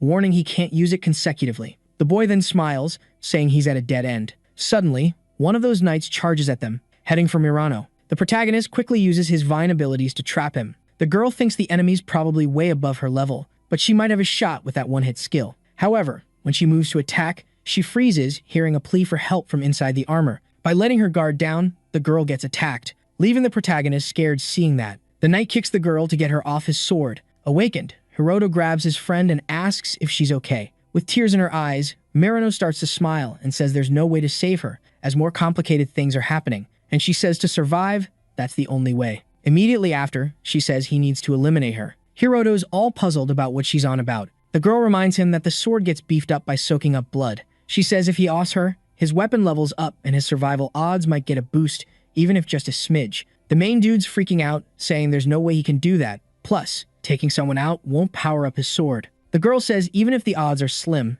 there's still odds. Mirano then grabs her buddy's sword and goes for herself. The boy's totally in shock. The girl, meanwhile, says it's cool because he's got a stronger will to live than anyone else, and even if he's solo, he should keep fighting till the end. With a grin, the girl says she really wished they could hang out. Then, the main dude starts flashing back to the times he had with his buddy, until the girl finally takes her last breath. Hiroto calls her name, but gets nada. After a bit, the boy stands up and covers his buddy with a coat. A bunch of windows pop up, saying his sword's powered up. The boy thinks about how he tried dodging taking people out, but in the end, he lost something big, and that the system's got him hanging on by a thread. Right after, the young dude charges at the monster and threatens everyone with his sword. One of the armored peeps asks him to chill, saying they were just puppets. Even so, a level 3 tornado shows up, wiping everyone out, and the sword gets even stronger from all that blood. Standing there, the main dude apologizes to his late wife, as she risked it all to open that path and he'll keep fighting till the end. After that, he thinks there's only one sword move left, and if he whiffs it, he's toast. The boy then charges with his sword, and a massive explosion goes off, but the creature's still kicking and wonders what a weak body that was. Hiroto's frustrated, wondering if he still wasn't enough. The monster raises its hand and fires at the young dude, and he thinks about how he got stronger at the cost of someone precious, but couldn't do squat. On the ground, the main dude realizes any more fighting's pointless, but he starts yelling, not caring if it's lame, as he'll keep fighting. The monster, meanwhile, says it's pointless. Suddenly, the gluttony ability kicks in, and the sword gets the Morning Star ability that was Murano's. Seeing that, the monster reaches out to attack again. But before it can do anything, the main dude charges while his buddy's spirit tags along. Thanks to the ability, a bunch of stars pop up. On the battlefield, only the boy's left. Crying, he thinks the system's Morning Star announcement means Murano was telling him to live. The boy then starts shouting for finally getting it. A window pops up saying the player got plus 10 mental stats. Hiroto's mad, saying he doesn't need those messages right now. Then, he starts questioning why Murano had to die and starts calling for someone, even if it's just a person from the app. Because of this, the boy gets the new title of World Avenger. Suddenly, a light shows up and someone starts materializing, saying they can finally chat. In shock, the boy asks who that person is. The individual says they're part of the app sent to be the main dude's buddy, and they're one of the Demon Kings, and that in the land they call the Third Parallel World. Ages ago, he was known as a Demon Lord. Right after, the man says the human must have loads of questions, but for now, he's got something to say, and asks him to listen up. But Hiroto's ticked and charges at the man, saying his buddy's dead and asking if that guy really thinks he'll stay quiet. But that being grabs the boy's blade with his hand. Then, he says he plans to respect the young dude's wishes as much as possible, but they don't have time for that. The boy then chills out and lowers his sword. The man gives props to the main dude for surviving the Deathstalker mission, and now, he's in the app user's squad. Hiroto realizes there are others like him after all. After this, the young dude tries to talk about that game, but he's lost, making the man see the explanations not clicking. Then, he asks the boy to think of it as a pit of bugs. The young dude spills the beans that the rewards for this epic mission let him pick one of two options. First up, he can ditch the cap on his own levels. And the second, boost the level limit of his God Hunter sword skill. Our hero's mind is blown, realizing his sword can get even more OP. Then, the guy mentions that unlocking the level limit can be done other ways, and that the sword's kinda special in this setup. But knowing himself, he figures leveling up by taking people out isn't really his jam. So, he figures the smart move is to remove his level cap. Then, he tells the kid he can snag his reward through the system window and to take his sweet time deciding. The dude then says it's time to dive into the main event, which is all about clearing that app. Hiroto's all like, wait, there's a way to stop this app? The young guy tries to spill the tea on clearing the game, but gets censored again. Right after, he says the big goal is smashing the cores of the 7 Foundation dungeons, and in Japan, that's probably the Nagatako dungeon. And he spills that he also wants to take down someone named Ishtar, one of the toughest core guardians, known locally as the Demon King. Our hero's curious about this Ishtar character, and the guy explains they've got some history, but now that he's gone all divine, revenge is off the table. Then, the young dude says they're out of time, so he's cutting to the chase. The Demon Lord then says the final rewards for clearing the app include 3 choices, first being the power to boost his divine status, but the second choice, censored again. And the last reward is the power to bring back the dead, which totally grabs our hero's attention. The guy says there's still hope, and if the kid wants to end the app, they're on the same team. After hearing all that, Hiroto drops his sword, and decides to roll with the Demon Lord's offer, shaking his hand, but poof, it vanishes. The young dude notes their time's up and asks if the humans got any questions. Wasting no time, the kid fires off questions, like what's up with the app, those monsters, and even what he is. Finally, he asks why they got the app and had to risk their necks. The guy puts a hand on the kid's shoulder, saying it's a survival game for the native species. Suddenly, the arm our hero lost in battle grows back, and the young dude tries to spill more tea, but gets shut down again. Then, he comments that he still doesn't have enough clout to meddle. Hiroto's like, what does that even mean? The Demon Lord says if he wants answers, he needs to level up to bring back his fallen buddy. Because right now, he's too weak to even chat properly. With a grin, the kid wonders what kind of nonsense that was. Our hero opens a window, thinking maybe boosting his level limits isn't the best move. And that Moreno's death was on him being weak. Even that being saw through him, and that's just sad. Right after, he picks the option to power up his sword. The kid then decides he's going to hunt down those living off crime in the dungeons. Then, he grabs his sword, saying the dungeon shadows are calling. In a forest, a crew gets wiped out. Some dudes surround a girl, and one says it's a waste to off her. Another guy says if she plays nice, he'll make sure it's a quick end. In the end, it's survival of the fittest out there. Suddenly, a purple light flashes and slices that dude in half. Everyone's shook. Then, our hero shows up, saying once they chose the killer life, they signed up for the risk of getting wiped out. In the Hunters Guild HQ, Yuzuki's in her office saying something's fishy, just like she thought. Because the missing people counts climbing, but only baddies seem to be vanishing. The girl figures maybe it's dungeon accidents, but there's still some sketchy stuff. Like, for instance, fewer monsters in certain dungeons. Right after, someone walks into her office. It's Takeshi, who says sorry for barging in, and she says no worries. Even though the dude's all sorry, she keeps getting those cop-like gigs, even if they don't pay much. The girl just shrugs it off, saying she's cool with it and feels honored to help out. She even jokes about doing class rep stuff back at Hunter School. The guy grins, saying he can totally see her as a class rep, all responsible and stuff. She laughs, saying keeping the peace is more her vibe than slicing up monsters. Plus, no crazy dungeon missions for now, so she's going to give it her all while chilling. Takeshi jokes it's like a volunteer gig that doesn't pay, so she can bounce anytime. But she says she's not all about the cash. Then, she calls the guy awesome, and he's all curious about what she means. Yuzuki explains it's the biggest hunters guild around, and yet they can just nope out of policing dungeons. The guy asks if she's heard of noblesse oblige. She explains it's about those with power having to step up, a fancy French saying. Takeshi says hunters like them have mad skills, so they should use them to help out. Then, she says she's stoked to be in the guild, and he's curious why. She spills that he's her dream boss. He laughs, saying compliments won't get her perks, but he's got good news. He tells her she's picked for the big Tachikawa dungeon mission with the black dragons.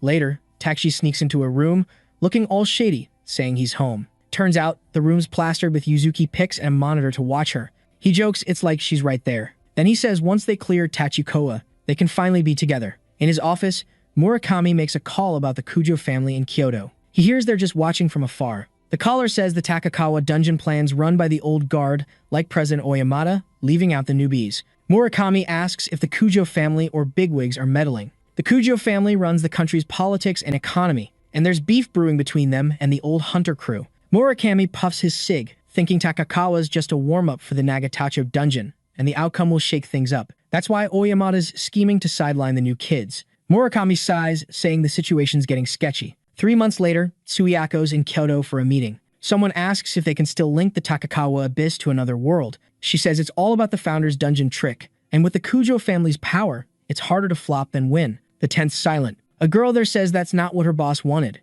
and in Takakawa, she must wipe out the old sorcerers. Her boss wonders if the new gen can handle Nagatacho's abyss. The woman says supernatural powers have secretly run the country forever, and asks if that's not the Kujo family's way. The tent guy agrees, saying that's what the power's for. Then he asks about the other Kujo family member. Suiako says she doesn't get what being a Kujo means yet, but she's training hard in Tokyo. The tent guy says if she's doing well, it's all good. Then he finally steps out, shocking everyone. He looks like he's been around forever. Seeing him, the girl thinks it's the result of living long after 1,000 years. She kneels to show respect. The entity says she'll handle the Nagatacho plan and wipe out the old guard. Alright, buckle up, cause this story's about to get wild. So, there's this survival showdown going down in Nagatacho, and if things go south, the Kujo fam's power won't be the only thing on the line. No room for screw-ups here. The girl, she's all got it. But hold up, the big bad these days is the App Demon King. Yeah, you heard right. In the Hunter's HQ, this lady rolls up to Yuzuki, giving her props,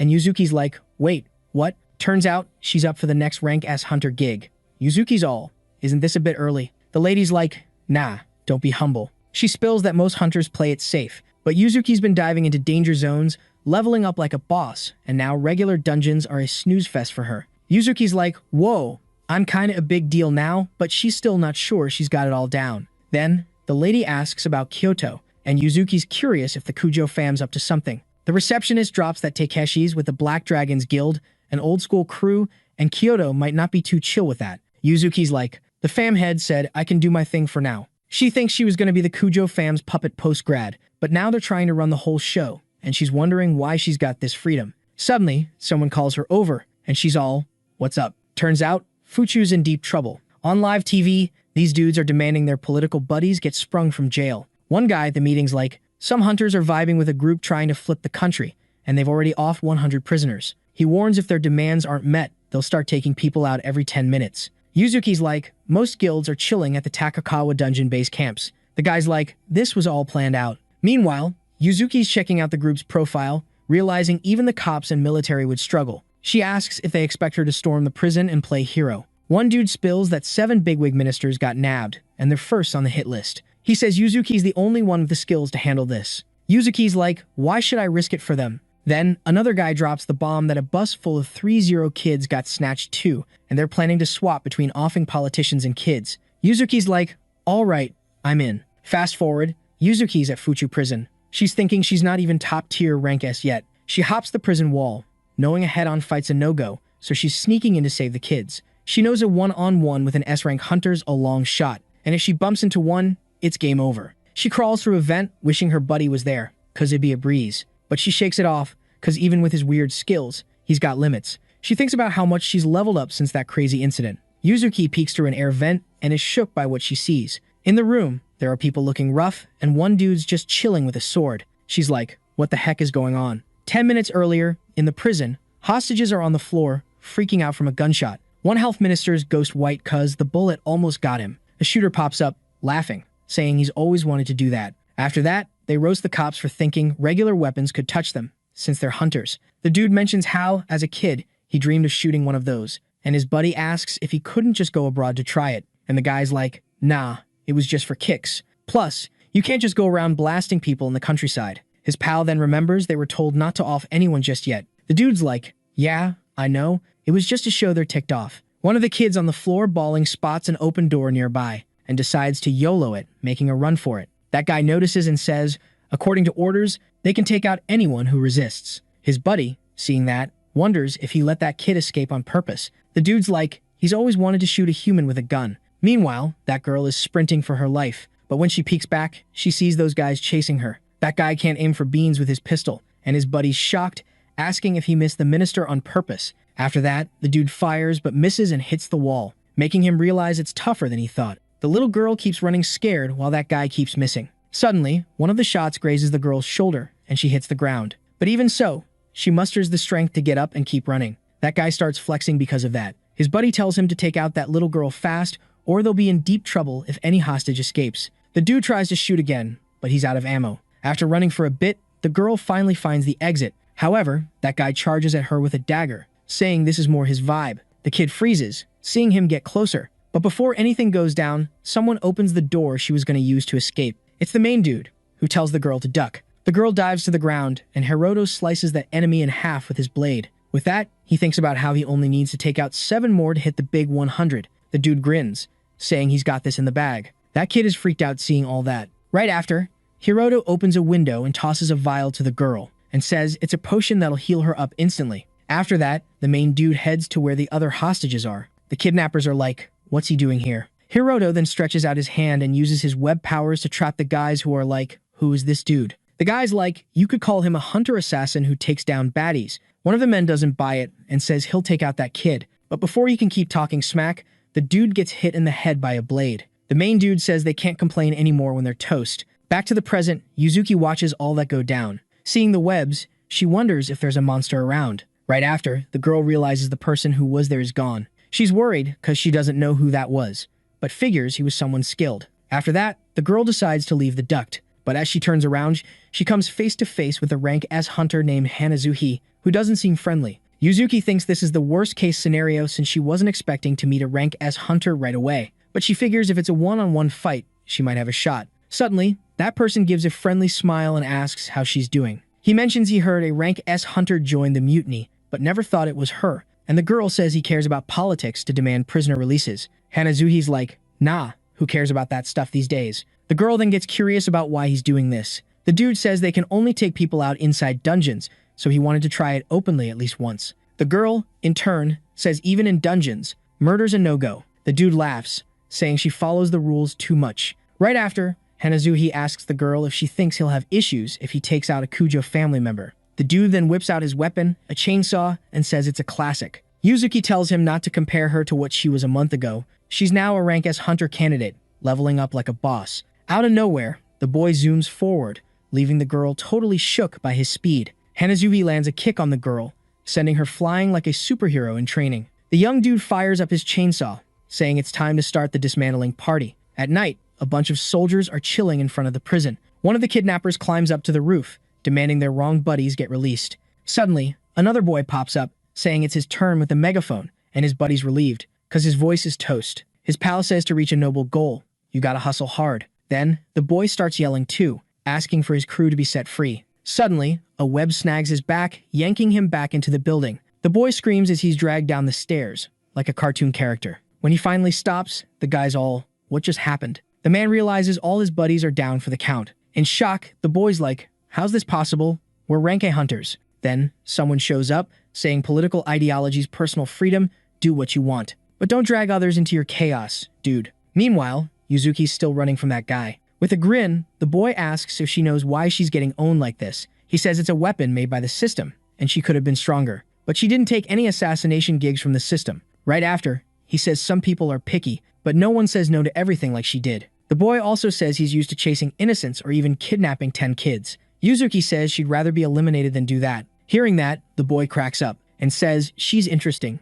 cause even with rank S, she tossed her privilege. Then, the young man asks if she's okay, cause she's about to lose a lot of blood. Hanazuhi says he's waiting for her to stop moving, he'd rather die than kill. Then, he asks if Yuzuki's heard of the dentist. He explains he's got a dentist kit and surgeon set, but no anesthesia. Right after, the girl turns, activating her sword's power. She thinks with that ability, she can boost her stats to epic levels. With that, she believes she can end the fight before she can't move. But the young man defends himself, mocking her weak attack. Then, he gives a wicked smile, saying he can handle that. Yuzuki feels the pressure, wondering what kind of power that is. Suddenly, her sword shatters. Hanazuhi laughs, saying she's defenseless. It'd be different if she took the system's missions. Then, the girl kneels on the ground. Her opponent's happy. She's finally stuck. Then, the boy starts looking for his blood pack and stimulant. Hanazuhi mocks, wondering if she'll still be beautiful without skin. The boy finds the kit, but before he can act, he gets a neck blow. Yuzuki's shocked to see her opponent taken out by someone. The girl asks who that person is. Hiroto thinks about how he expected nothing less from a system-made mask. Recognition blocking is no joke. But the girl recognizes that person as her buddy. The young man is surprised, realizing he can't fool his friend. Soon after, he removes his mask, revealing his true self. Meanwhile, Murakami crosses the Tachikawa portal, commenting on the Fuchu mutiny. The man wonders if it's the Nenejo family's work or just a coincidence. Then, he calls the Hunters Association, saying he heard about the prison incident and will handle it, and he'll do it solo, which is more than enough. In Fuchu prison, the protagonist explains to his buddy that the Demon King's hunters are dangerous. The girl says she gets him and what happened with Murano, and she wonders why he didn't spill the beans. Hiroto spills the tea about a friend getting booted out, and he's not about to drag her into this mess too. He's all, I can't handle this weight anymore, bro. The girl's like, should I spill the beans that I handled it? The boy's like, that'd be clutch. Better to keep it on the down low. Then Yuzuki's all, dude, you're always thinking about yourself. Out of nowhere, Murakami rolls up, jaw-dropping at Hanazuhi's body, a top-tier hunter, just chilling on the ground. The main dude's freaking out, thinking, this wasn't part of the plan, man. He suddenly remembers who that person was, realizing he's a big deal. The boy's brain is doing cartwheels, trying to figure out how he got out of the Cerberus jam, but he's gotten out of this time. The girl's like, yo, the prison mutiny? Handled it solo. The guy's like, wait, are you Yuzuki? And she's like, yup, HQ sent me on the double. Murakami's all curious, who's this dude? The girl's like, he's a rank F hunter. And the guy's like, why bring a noob here? Yuzuki explains it was urgent, thought he'd help with comms and getting hostages out. The guy's like, heard your power's off the charts, so beating Hanazuhi makes sense, but bringing a weakling is risky. The girl's like, he volunteered, no pressure. With a grin, the boy's like, heard you're into wild dungeon runs, guess the rumors are true. The main dude's thinking, phew, Murakami didn't clock me this time. Then the guy's like, let's bounce, let the cops handle this crime scene. Suddenly, the boy goes for the guy, but he dodges like a ninja. Murakami's like, was gonna chill if you didn't react, but here we are. Then he's like, did you take out Cerberus? And why pretend to be a low-rank hunter? The guy's like, spill the tea, I'm all ears. Yuzuki's like, why is he attacking out of nowhere? Murakami's like, 2 reasons, I know him, and because of her. He's like, no way she took down Hanazuhi. The hunter's like, why hide your power? Everyone knows about the Tachikawa dungeon. Then the guy's like, we gotta team up now. Disappointed you kept this secret. The boy whips out his sword. Can't let this slide.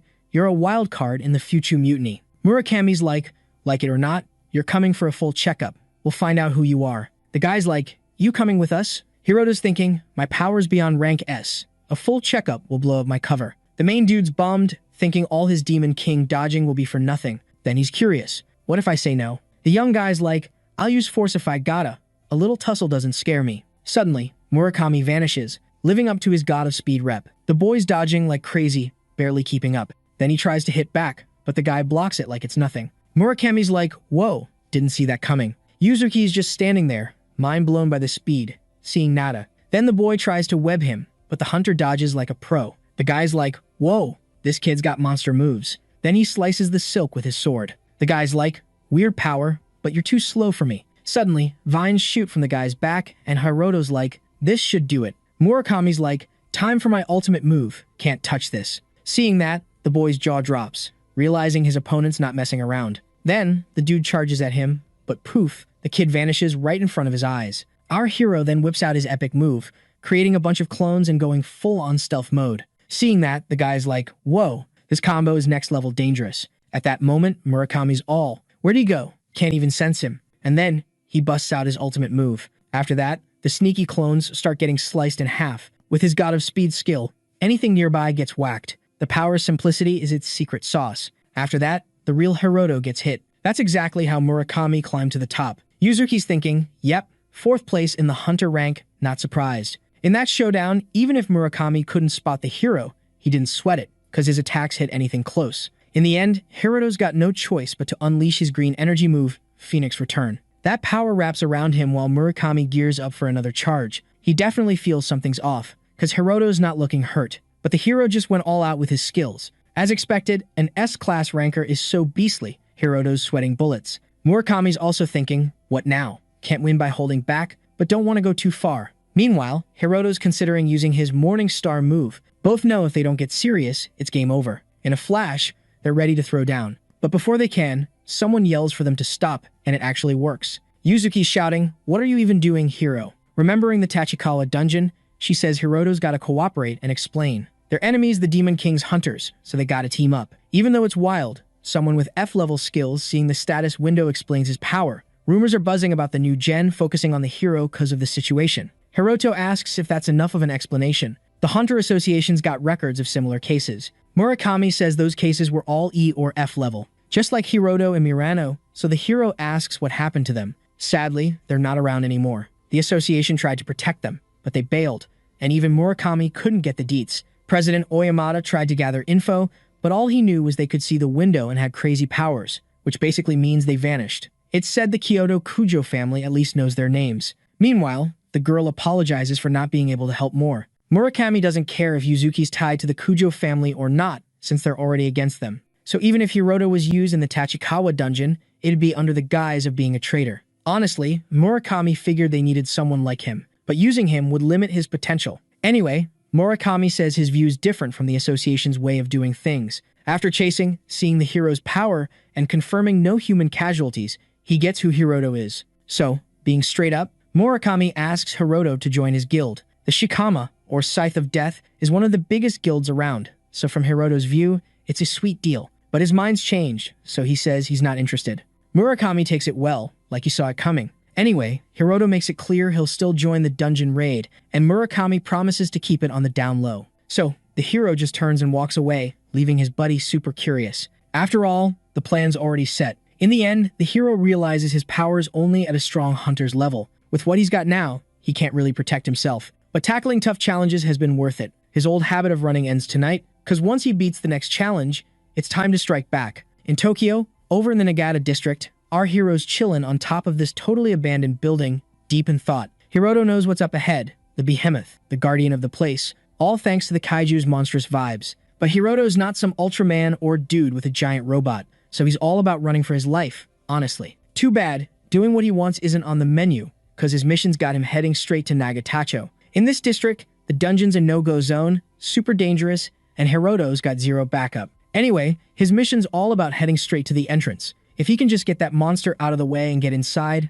mission accomplished. Up ahead is the Tachikawa dungeon, rumored to be the biggest, baddest one in the whole country. Right now, except for the new gen hunters, every top-tier S-rank hunter and the main guilds are gearing up for a massive mission in the deeper layers. But even though this dungeon's called the toughest in the country, it's a ranking that leaves out the world and the 7 great progenitors. Back in the day, S-rank hunters from everywhere tried to take on these progenitor dungeons, but not a single warrior managed to beat the guardians at the dungeon doors. The only time it worked was when elite hunters from all over, lured by a fortune worth billions, teamed up. Only America pulled off the logistics, and they not only beat the guardian but also explored the place. Still, what happened to those who went in is a whole other story. In Nagata District, Japan, even with loads of S-rank hunters, a big attempt to beat the guardians flopped hard. Same day, same time, over at the Tachikawa base camp, a guy's banging on the table, yelling about some intruder in Nagata District trying to go solo. Back then, there were reckless folks wanting to make a name with epic feats, but not anymore.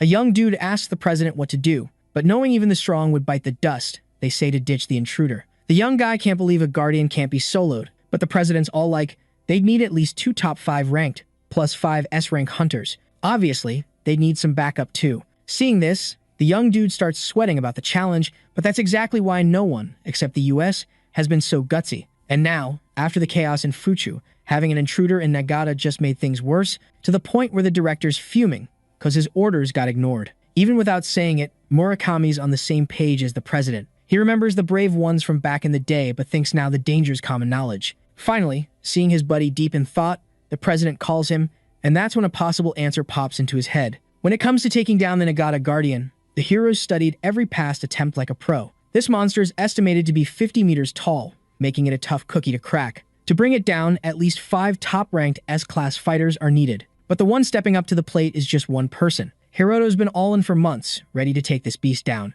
His stats are off the charts, and his stance screams he's ready to rumble. Hiroto's already tackled all the dungeons he could, leveling up with gluttonous abilities. Sadly, he's hit the ceiling, and removing his level cap's the only way forward. He's done everything he can, and just thinking of Murano reminds him that running's not an option. So, Hiroto, who spent months with his eyes on the Guardian, is ready to kick off this life-changing fight. It seemed all soft, because at first glance, it looked like a slow, dumb beast. But then, bam, the horror behind it hits fast. Hiroto is sprinting through that abandoned concrete jungle, trying to cook up a strategy. Using his magical web ability, he traps the beast's hand, but it just gives away his spot. Hiroto knows this won't cut it, so he ducks into a building, making the monster stomp the place, trying to bury him alive. No chill. Its feet smash through the roof, and Hiroto's mentally cursing this monster's persistence. Alright, so check this out. Our dude's sprinting like he's in a video game, but then, boom, he whips out his sword to fight back, stopping any rubble from crashing down on him.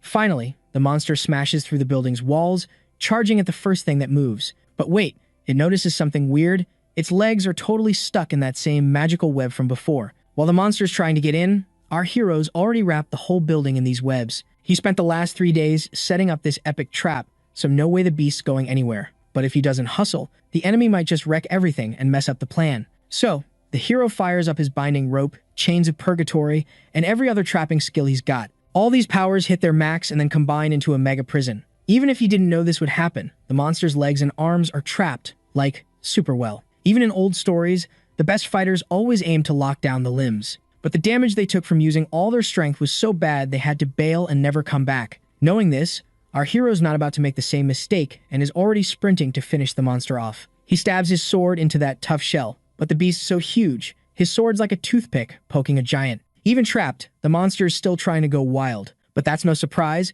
There's a reason the subjugation team was scared and ran away. Anyway, the hero kicks in his Death Runner skill, making a bunch of clones. Plus, he throws in some nasty, poisonous, and corruptive magic that, when combined, triggers the ultimate poison. This trick solves the big body problem by attacking from the inside. The poison forms a tiny sphere that the monster accidentally swallows. Then, after getting it inside the beast, Hiroto backs off. He's tried tons of methods, but just putting poison on the outside didn't do much, unlike forcing it inside. Finally, this plan's flawless, and as expected, it kicks in when the beast screams in pain. Its screams are deafening, and it crashes back to the ground after thrashing around a lot. Now the hero thinks all that's left is to wait for it to finish itself off. But then, the monster's neck starts to swell, and suddenly, the mega prison shatters. Not just the prison, but the hero's hopes too, since the monster just got back up. In this case, the hero doesn't just stand there. He uses another spell to attack from behind. He also moves in on the enemy and, from above, uses gravity manipulation to make the monster super heavy. The creature's weak spot is its legs holding up a massive weight, so focusing on gravity was the right call. The monster's eyes are blazing with rage, so much that the hero figures it's wondering how someone so small is giving it such a hard time.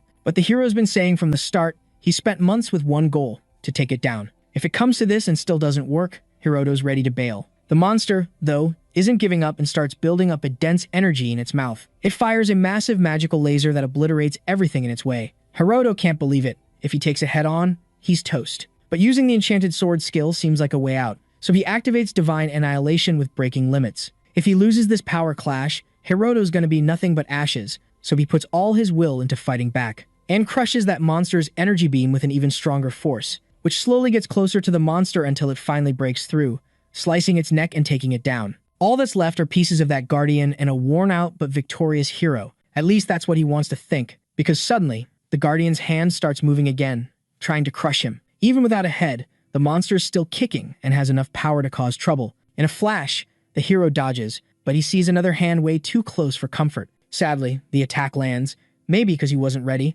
and the hero gets tossed, taking serious damage. His bleeding makes it clear to Hiroto that he's dealing with a deadly wound. He's been pierced by debris, so he needs to use the Phoenix's rebirth to pull out what's hurting him and heal up. Just one hit was enough for the hero to almost check out for good. He'd already busted out all his top-tier moves, and the Phoenix's rebirth was a one-time-a-day deal. Plus, he was out of juice for Divine Annihilation, so Hiroto was feeling pretty stuck. His heart's racing like a cheetah on Red Bull, and the monster's still itching for a brawl. Hiroto's bracing for the worst, but then, out of nowhere, the Guardian bites the dust again. And this time, Hiroto's gluttony skill kicks in, giving him a sweet resistance boost. His mission to ditch the level cap was also a done deal, which meant the monster's comeback was just a last-ditch effort. Anyway, Hiroto's totally wiped out. A bunch of message windows start popping up in front of him. The system's going off like a level-up party, with statuses flying in like confetti, which, honestly, feels like a victory dance for beating all the top S-class in the country. After a bit, Hiroto's not even hyped anymore, just confused, cause the windows keep coming. He figures it's all the XP he's racked up turning into levels. So, who knows how high this is gonna go? At some point, he notices his stats are almost maxed out. Then, he's thinking his stats are going through the roof. He remembers a game where a weak character got super OP real fast. He's seen stuff like this before, but nothing like what's happening now. It's so wild, he wonders if the Demon King's app is for the underdogs. In the Tachikawa camp, rumors spread like wildfire about the Guardian's fall, but Murakami's not buying it. He's already got a suspect in mind. The president's all curious, but another soldier says they can only credit it to some mystery hero. The president's shocked but also kind of bummed because they prep for sacrifices and someone just breezed through. If this was the new gen's doing, their rep would tank. Murakami's starting to doubt the hero did it solo. Then, he reminds the president about the association's no interference rule, which flips the script, cause breaking it would put the new gen in their pocket. Same day, same time, over at the Black Dragon Fang Hunter Guild, Yuzuki's just strolling with a dock in hand, until breaking news grabs everyone's attention. A reporter's talking about finding the Guardian's body, and it's a big deal since the last time was during the U.S. gig. It's a major win, but no guilds claiming it, and the association's still mum. Even the newspaper's expert, Miyamura, can't crack this one. But for Yuzuki, there's no mystery in a Guardian getting wrecked, cause her heart's yelling Hiroto's name in her head. At the Hunters Association HQ, everyone's chatting until someone with a shady vibe rolls in. He hands a guild card to the receptionist, who's kind of thrown off, cause it says rank C and 26 years old. But from her gut feeling, the dude doesn't fit the bill. She figures it's a fake ID, cause everyone knows the new gen's dungeon crazy. On some level, it bums her out about the association's slump. Choosing not to call him out, she takes the card and just asks which dungeon he's hitting up. But Hiroto says he's heading to Tachikawa, the toughest dungeon in the land. Everyone knows only the best tackle it. Even though there are smaller gigs like carrying stuff, no one steps up. The girl's ethics make her wonder what a rank C's doing there. But the hero's all, I don't care. He promised Yuzuki and Murakami he'd join the raid. Plus, unless he takes on a high-level dungeon, Hiroto knows he's not leveling up anymore. At the camp near the Tachikawa dungeon, everything's chill, but Hiroto's sneaking around inside. He's stressing about his power boost since his muscle stats are off the charts, but his dexterity's up too, so it's all good. Suddenly, someone pops up asking if he's really seeing a rank C hunter there, and they can't resist roasting the mask the hero's rocking. The guy says wearing a mask is no biggie and he's seen dudes like him before. Alright, buckle up, cause this is gonna be a wild ride. So, this dude's face was all scrunched up, basically saying, nah, rookies ain't welcome here. cause even rank Bs get treated like trash. Straight up, he told them low-level peeps were just a pain in the neck. He pointed out a squad up ahead, clearing the path. Those were the big shots, rank S hunters. In the main crew, there were 2 rank S hunters and 1 A. With powers so epic, they made a coward in a mask look like a joke. Oh, and the young dude? He proudly said he was a rank A in that squad. Murakami, though, totally stole the spotlight, breaking the convo like a pro. He rolled up, saying they had a meeting, and in 2 hours, they were diving deep. Murakami said the boy's skills were going to be super clutch. But plot twist, the boy he meant was the masked cook, and the hunter was shook. Being lower ranked, the hero just went with the flow, following orders. The hunter was all, why'd Murakami pick the cook? His brain was like, they must be childhood buddies, total nepotism. But Yuzuki caught the dude's shady look and shot back a glare that gave him chills. Hiroto was quick to ask if his buddy told Murakami he should join the raid. Honestly, it wasn't shocking, because the guy admitted they needed his muscle. Hiroto wanted to know how his boss saw him when they clashed swords before. Murakami was like, dude's a monster, no other way to put it. Hiroto's stats had doubled, so he wasn't sweating a loss anymore. Still, he knew he had to stay sharp, because he might face a bunch of foes. When asked, Murakami said President Oyamada would be on the front lines. To Hiroto, this mission was a chance to check out the rank S's power, so he could gauge his own. Out of nowhere, a darkness monster popped up, with a bunch of vampire-looking dudes. Murakami called them liches and red-eyed vamps, all high-level baddies. That young guy from before tagged along, even though he was benched. He thought it was the perfect time to prove himself. He wanted to take down at least 2, but something snagged his feet, and bam, a vamp was right there. He got a massive cut on his back, no time to dodge, and the other hunters felt bad for him. Hiroto yelled, "That's what happens when you act all reckless." But Murakami knew better. Even a sneak attack shouldn't have dropped a rank A like that. It was clear those monsters had powers on par with rank S hunters. Knowing this, the hero figured he might need to switch up his game plan. This could be the perfect moment to flex his boosted power. As agreed, the other hunters stepped up. Murakami and Yuzuki were ready to handle it, while Hiroto kept his secret identity on lock. Outside the dungeon, a young dude was chillin', pulling a card from his coat. The Kujo family's dungeon setup was all set. Yuzuki, and he wouldn't die. Or if they got close, the system would hit pause on the attacks. The young guy didn't want to mess with the Kujo family, cause controlling monsters from afar was straight up scary. In his head, the family reaching out felt like a divine sign. Anyway, the big deal was if the dungeon's difficulty spiked, even Murakami would be caught off guard. Back at the action, the vamps were ready to throw down with the hunters. One went for Yuzuki with a punch that left her impressed. The worry was clear on her face, but she kicked one back like a boss. But exhaustion was creeping in. An elder vamp should be a match for a top-tier rank B hunter. But against rank S, Hunter Ishizuka and her, it was holding its own. For the rank A hunters, one tried to take out a vamp like usual, but it just popped up behind him. Luckily, a tanker swooped in to save him from getting wrecked. A mage raised his staff, ready to unleash a fiery spell of doom. And boom, he cast it, torching all the evil beasts, causing a dungeon-shaking explosion. Only one arm of the vampire gets chopped off, and guess what? It just grows back like a lizard's tail, but way creepier. There were 11 rank A hunters, but they were still getting owned by just 2 baddies.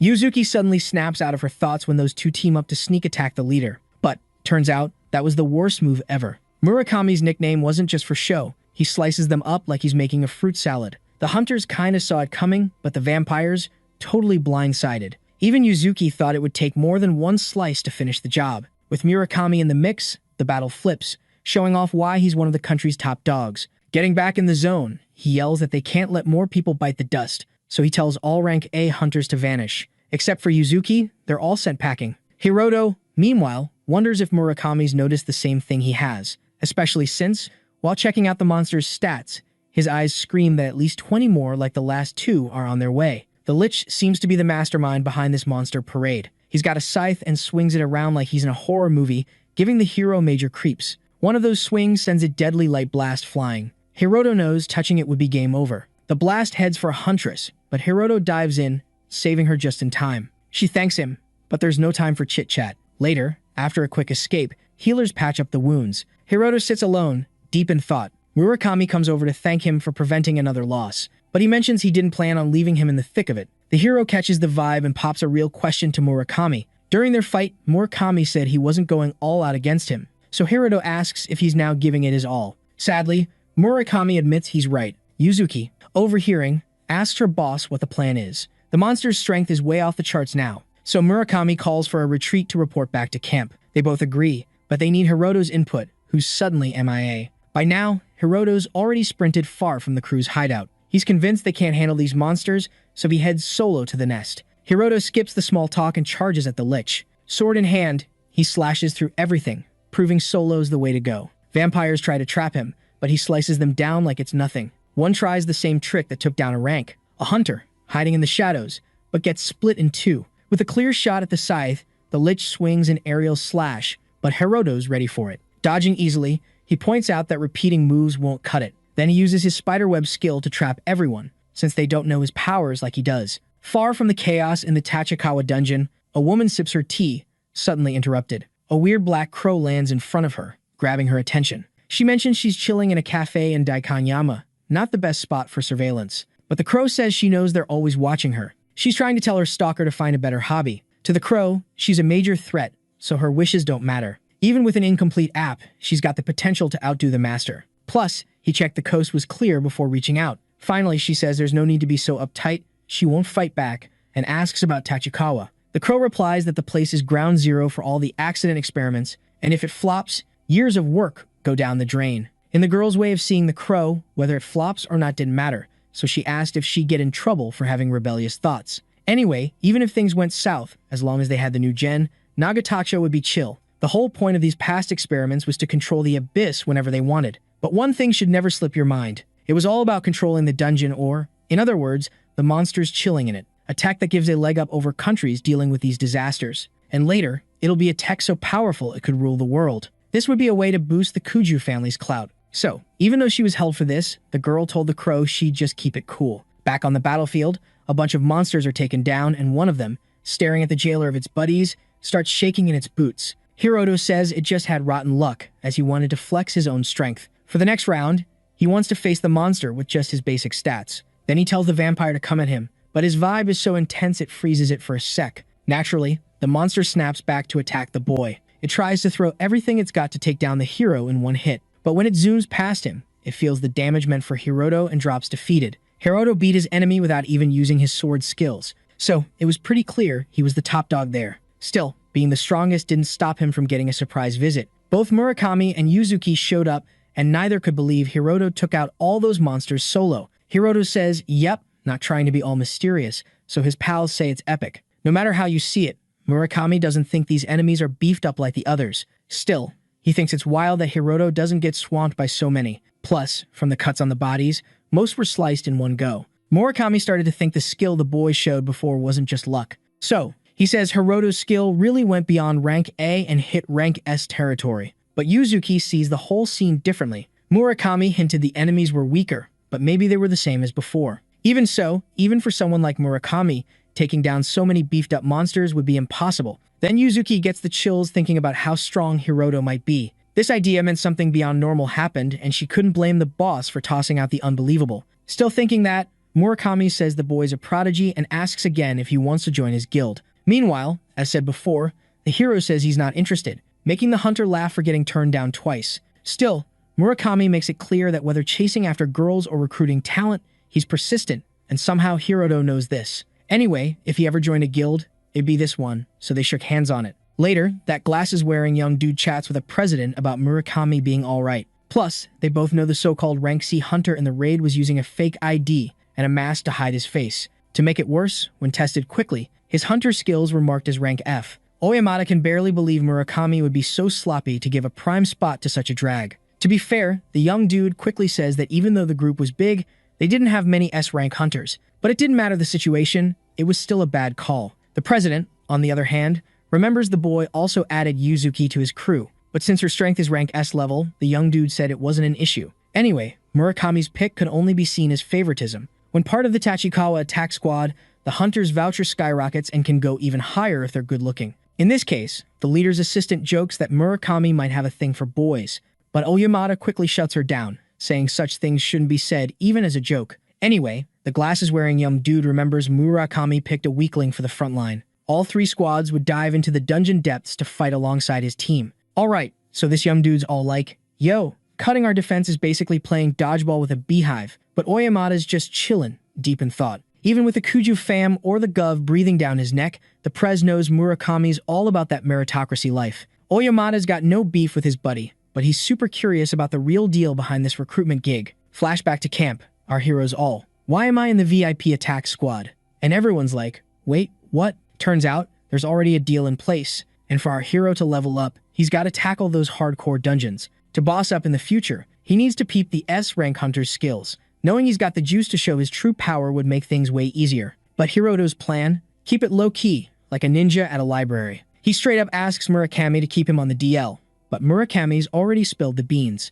Hiroto's got F-rank skills, so the dude's curious about what led him here. Murakami's got a soft spot for underdog stories, but he doesn't dwell on it. Murakami's all about telling the hero's epic tale. If he shines, it's not just about clout with the association. He'd be a legend. Plus, joining Murakami's guild means being the right-hand dude, which is a win-win. People say the strong can either bully the weak or show mercy, but Hiroto's not buying that mercy's Murakami's only game. Since getting the app, Hiroto's lost stuff but gained a radar for people's true colors. That's why he's still on the fence about joining. Not being a full-on guild member makes him wonder if he can stick around. Oyamada's and Daido's squads are all members, but Murakami's open to newbies. S-rank hunters usually join big leagues, but Murakami's guild isn't top tier, so it's got few S-rankers. That's why Murakami's keen on having the hero on board. Then, bam, everyone gathers for the attack squad lineup announcement. Murakami's squad gets stuck in the back, and he's not happy, calling out Daido. Turns out, they found out about the F-rank kid with a fake ID on the team.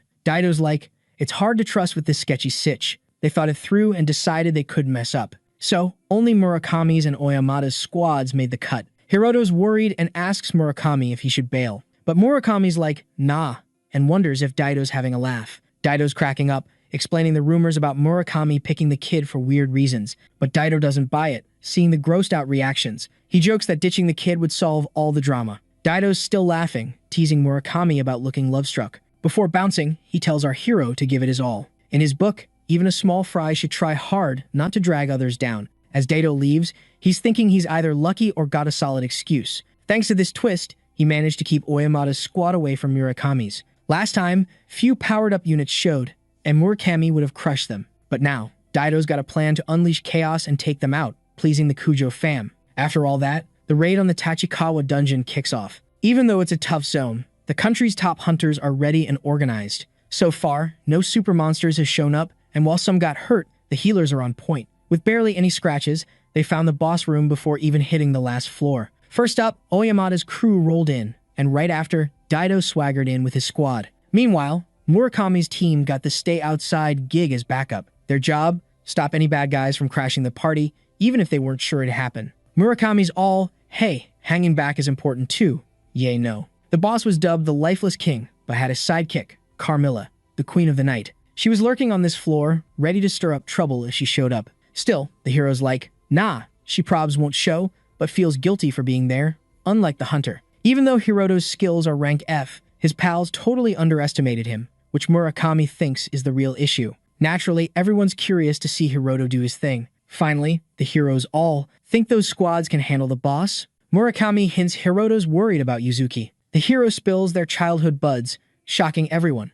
making them wonder if there's more to the story. Hiroto repeats his question, and Murakami's like, they'll be fine. But he adds, if the boss is like the last monster, it could be a mess. The crew ran into a bunch of undead, but none were beefed up. Plus, the hero didn't sense any danger, like he could chill. Murakami apologizes. Hiroto's like, nah, my bad, but the hunter's bummed. He wanted to see everyone's jaws drop when the hero flexed his skills. After all, he'd be the guild's super rookie, and Murakami wouldn't mind some fame. Suddenly, the hero's speed stat spikes, giving off major bad vibes. He senses something nasty from the gate, not just bad, but epic disaster level. Thinking about his childhood friend, Hiroto starts shaking. He calls Murakami, begging to hit the final floor, even solo. Hiroto tries to explain, but just says it's a gut feeling. Murakami thinks it's just emotions talking, so he says no. But if it's some secret power warning, he's down. Actually, Hiroto was tracking the boss's status, but couldn't spill, so he blamed his instincts. Luckily, Murakami's not the type to be unhelpful. Before they could move, someone showed up. From the back, Carmilla was coming, like, beat me first if you want to pass. Rumor had it, Carmilla was as strong as Murakami. So, he apologized to Hiroto for not granting his wish, needing everyone for this fight. It was the smart move for a leader, but Hiroto just drew his sword and leapt at the Queen of the Night, leaving her stunned. Before the team could react, he sliced her in half like it was nothing, clearing the way. Murakami was shocked, but now mixed with a bit of fear. Inside the boss room, chaos reigned as Hiroto and the guild leader raced to the fight. Murakami was out of breath, blown away by the hero's insane speed. He was proud of his speed, but couldn't keep up. The others lagged so far behind, they just stopped running. Anyway, the hero calls Murakami, sensing danger, and says he'll go solo. He vanishes, showing his speed wasn't maxed out. Murakami felt the pressure, seeing himself as a snail compared to Hiroto. Hiroto taking down Carmilla with one hit made it even crazier. Murakami thought if the world knew Hiroto's true power, the hunter game would change. This time, he wasn't scared, but hopeful for the future. Finally, at the boss battle spot, its heavy energy weighed on the attack squads. It showed up as the king of the undead with an SSS difficulty level. Alright, so picture this. These top-tier hunters, all S level, are totally bailing, feeling super embarrassed by this epic monster they're up against. The monster's all, oh, you want to run, and goes for the attack, but bam, out of nowhere, this insane firepower smacks it right in the face, like a knockout punch. The flames start to chill out, and it all ends up in the hand of the one who threw it. That's the president's power, and he's seriously ticked off at the new gen for not stepping up. He torches the whole boss with a fire tornado, but the monster's like, nah, and starts coming out of the flames. Then it just drops an energy beam on itself, scattering everything. This king's got mad regen skills, no doubt, but the president's still fuming, ready to wipe it out for good. So, they throw down in this epic battle, and it's so intense, it kinda bums out the squad. Sadly, the president takes the first big hit, and he's bleeding. Then, the cavalry finally shows up and freezes the beast's feet. Oyamada's not a fan of Daido's vibe,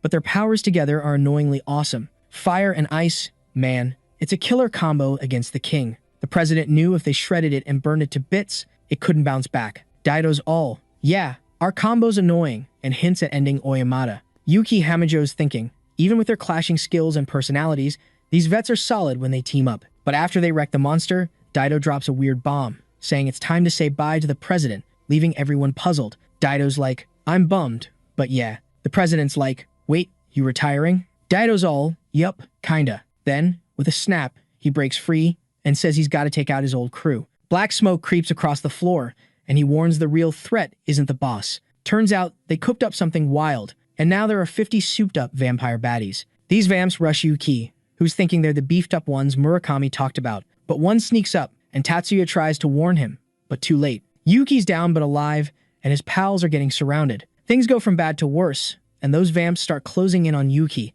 making it clear he's next. Oyamada's yelling for his crew, but a vamp's coming at him. The president's busy, but he fires back, landing a solid punch on the monster. Even with all his strength, it's not enough, but his anger fuels his power, feeling underestimated. He takes down that vamp, calling it a weakling. Despite the win, Oyamada knows he can handle 5 tops. If he pulls off a miracle, maybe 10. But there are way more. Yuzuki's there too, freaking out over the chaos. She's smart, knows they're toast at this rate. Desperate, Oyamada asks Daido what's up. Daido grins, asking if he's heard of Shikigami. It's like a monster tamer, super easy to get. This tamer controls and powers up monsters, usually a Kujo family thing. The plans to tame the whole dungeon, past disasters had crazy monsters that shouldn't have been there. Daido spills the beans, and it all clicks. The old gen hunters were against the Kujo family, so it all ties together. Oyamada's like, does the girl know anything? But she's not convincing, saying she doesn't. She insists it's wild seeing Daido do this. Anyway, Daido's like, it's curtains for the president, but Oyamada's not buying it.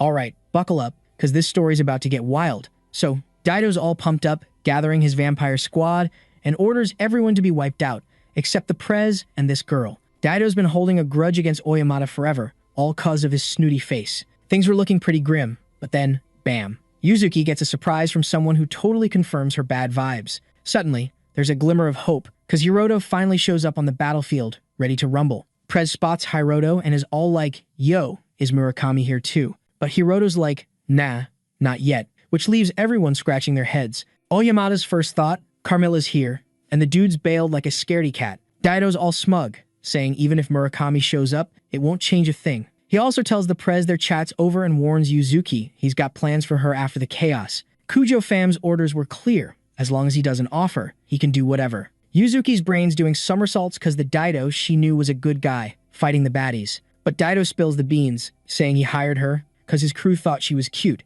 And shocker, he was only nice cause he was into her looks. Daido's feeling free, finally getting that off his chest, thanks to the Kujo fam's power trip. For Daido, showing his true colors is the ultimate fun. With this bombshell, Yuzuki's shocked for a sec, but then she's all fired up with hate for her ex-boss. Daido's like, how's it feel knowing a bad dude's gonna do whatever he wants with you? But then, Hiroto jumps in, saying he's got a question. Daido's all ears, curious about what this so-called coward's got to say. Hiroto's talking about the rule of the strongest, and before anyone can blink, he wipes out all those super vamps in one swoop. His move, Divine Annihilation, maxed out. As the dust settles, Hiroto asks if that's what Daido meant, but Daido's too stunned to reply. It was a total smackdown of those 50 S-rank vamps. They weren't just beaten, they were sliced like paper, totally embarrassing. The ones under witchcraft had no choice but to charge, even if they were scared. It was like they were marching to their doom, accepting their fate. The shadow of the F-rank loser was gone, replaced by a godlike figure. Oyamada's mind's blown, doubting anyone like Hiroto could exist. He even questions if the world could handle someone like that.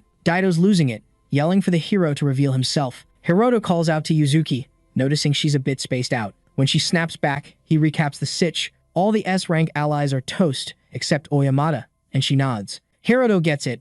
No more hiding needed with this crowd. Since small dungeons are no longer a challenge, he ditches his mask. Showing his true power to the association is key now, because he's strong enough. With that in mind, he introduces himself as Hiroto Ijima, the F-rank hunter. Sword in hand, he charges at more of those super vamps. Daido sees him taking out the closest monsters, realizing what's next. In seconds, Hiroto's above him, and Daido sees his end coming. But Hiroto remembers killing in a dungeon's a no-no, and he's unsure of Daido's tricks. So, he decides to act only to stop future casualties. Maybe Daido had a glimmer of hope, but Hiroto's sword strikes without mercy, and he was left in such a way that no one could pin his death on anyone, like a ghost leaving no trace behind. After all this chaos, Oyamada takes a deep breath, but all he can say is he's in a total plot twist moment. Suddenly, the president hears his name being called, and Murakami finally shows up looking like he just ran a marathon. Not seeing anything there, the hunter asks if Hiroto handled those supercharged monsters. So, the hero nods. But Murakami's like, what's the game plan now, dude? The truth was, the protagonist had flexed some unreal strength in front of the association. So, Murakami, being a bro, warns Hiroto he can't stay in the shadows anymore. But the hero's like, yeah, that's the plan. As long as he gets the green light to dive into epic dungeons or face off with top-tier hunters. Cutting to the chase, Oyamada asks which guild Hiroto's joining, but Murakami's not giving any hints. It made sense for the president to want Hiroto, so Murakami suggests trying to recruit him. Oyamada, though, admits he always saw himself as a beast, but after seeing the hero in action, he knows Hiroto's not someone you can just boss around. Yuzuki's shook that the president, who's all about winning by force, is just chill about it. With just one epic battle, the hero not only earned the guild leaders' respect, but also made them admit they can't control him. Anyway, because of his position, Oyamada warns he can't skip a new status check on Hiroto when they get back. The president says having such a powerhouse hidden from society is a major loss. Japan's gonna need Hiroto as a secret weapon, and he'll bring some serious clout to the country. Yuzuki wonders if the hero's power is really that big of a deal, but after seeing it all, questioning it seems silly. On the flip side, Oyamada trusts Murakami's judgment and doesn't sense any bad vibes from Hiroto. So, after mulling it over, he figures out what the hero wants to hear. Like a pact against the new-gen hunters and the Kujo family, the president says he'll reveal the boy's existence, but he'll do it by announcing him as the top dog among the S-rank hunters.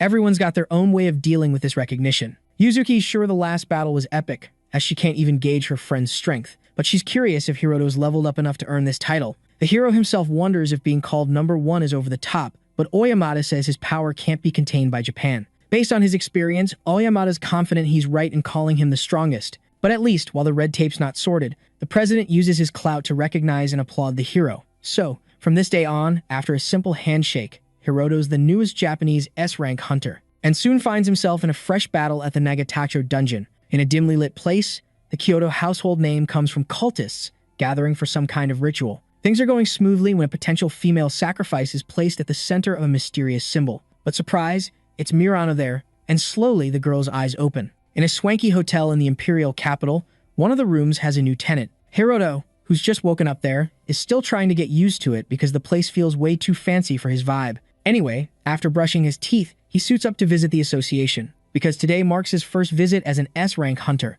At the Hunters Association reception, a little mix-up happens, because the receptionist notices that, apparently, an F-rank member wants to meet with President Oyamada. Knowing he doesn't need to hide his true identity anymore, Hiroto mentions he's getting an update today. She hadn't heard about it, so she asks what rank the promotion would be, making the protagonist say it's to Class S, which initially shocks her, but once it sinks in, she cracks up. The receptionist tries to keep it together and asks the protagonist not to be silly. But he didn't need to argue because Murakami himself shows up, starting a chat. As the two talk, the woman starts realizing her mistake. Since the fourth-ranking hunter's there, she's really curious about who the young guy he's chatting with is, and she finally gets that she shouldn't have treated him with disrespect. Murakami and Oyamada roll up, chatting with Hiroto like they're old pals. The receptionist totally loses her cool, and maybe her job too.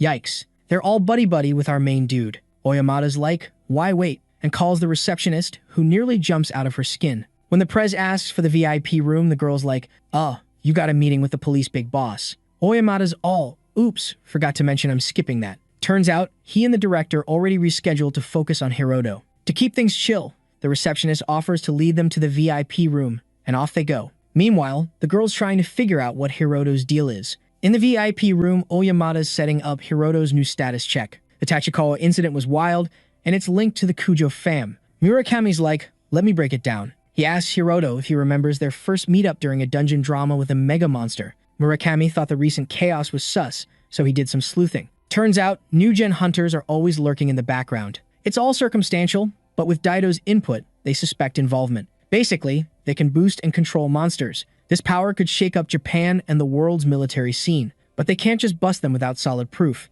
Oyamada knows they're using dungeons to power up, so he's got to shut it down. To do that, the old guard needs to flex some serious muscle, and that's where Hiroto's evaluation comes in. Turns out, they couldn't measure his skills right. The stats were sick, but not enough for S rank. Hiroto asks if Oyamada's got a plan. Oyamada explains that decisions can't be made on a whim. So, the National Committee decided to use something Hiroto's curious about. It's said that popular opinion can shake up elections. Each hunter's popularity matters, but no one's claimed the Nagatacho Guardian defeat. Plus, no one's cleared the place's interior. Oyamada says they'll share the glory, but Hiroto's getting the S-rank title. This is how the prez thinks they'll win over the crowd, and Hiroto's cool with Oyamada's straightforward style. Things need to change so the new gen can't run wild. It's revealed that the current number 2 hunter is Takato, with an entertainment agency, and the other top 3 are new gen too. Murakami's like, not to be rude, but Oyamada's prees thanks to the gov's goodwill. Oyamada's not bothered.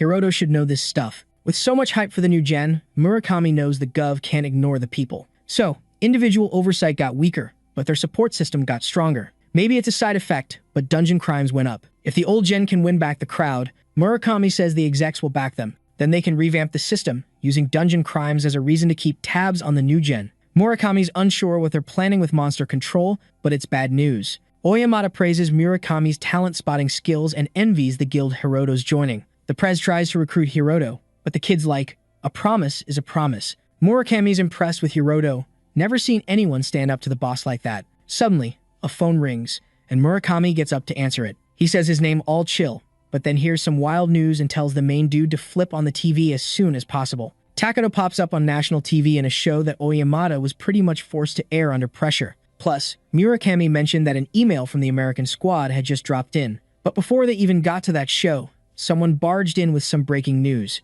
It was all about the American government dropping a document on one of the 9 dungeons they found. They announced they got past the 5th floor and hit the intermediate level. So, the host asks what Takato thinks as the number 2 in the rankings. But, running late, the dude asks to hold off on his thoughts for a bit. Oyamada yells that there's no way the US hit the 5th floor when they were just struggling with the 3rd. Hiroto sees this as a major level up. Murakami had seen the nightmare records of that place, so even for the US, the 3rd floor was a no-go. And the 5th floor? Even more impossible. It should be way more dangerous. Another news flash hits the TV. The reporter says the hunter government and the oversight crew approved a trip to the Nagatacho dungeon, but Murakami and Oyamada had no clue. After the recent smackdown of the Nagatacho Guardian, a squad of new-gen hunters got the green light to explore it. So, since Takato asked for time to answer, the reporter asks if he knew. He says yep, since he's leading the 1st floor expedition. Takato kept quiet because the info was top secret until now. But now, he spills that he and the new-gen crew took down the Dungeon Guardian.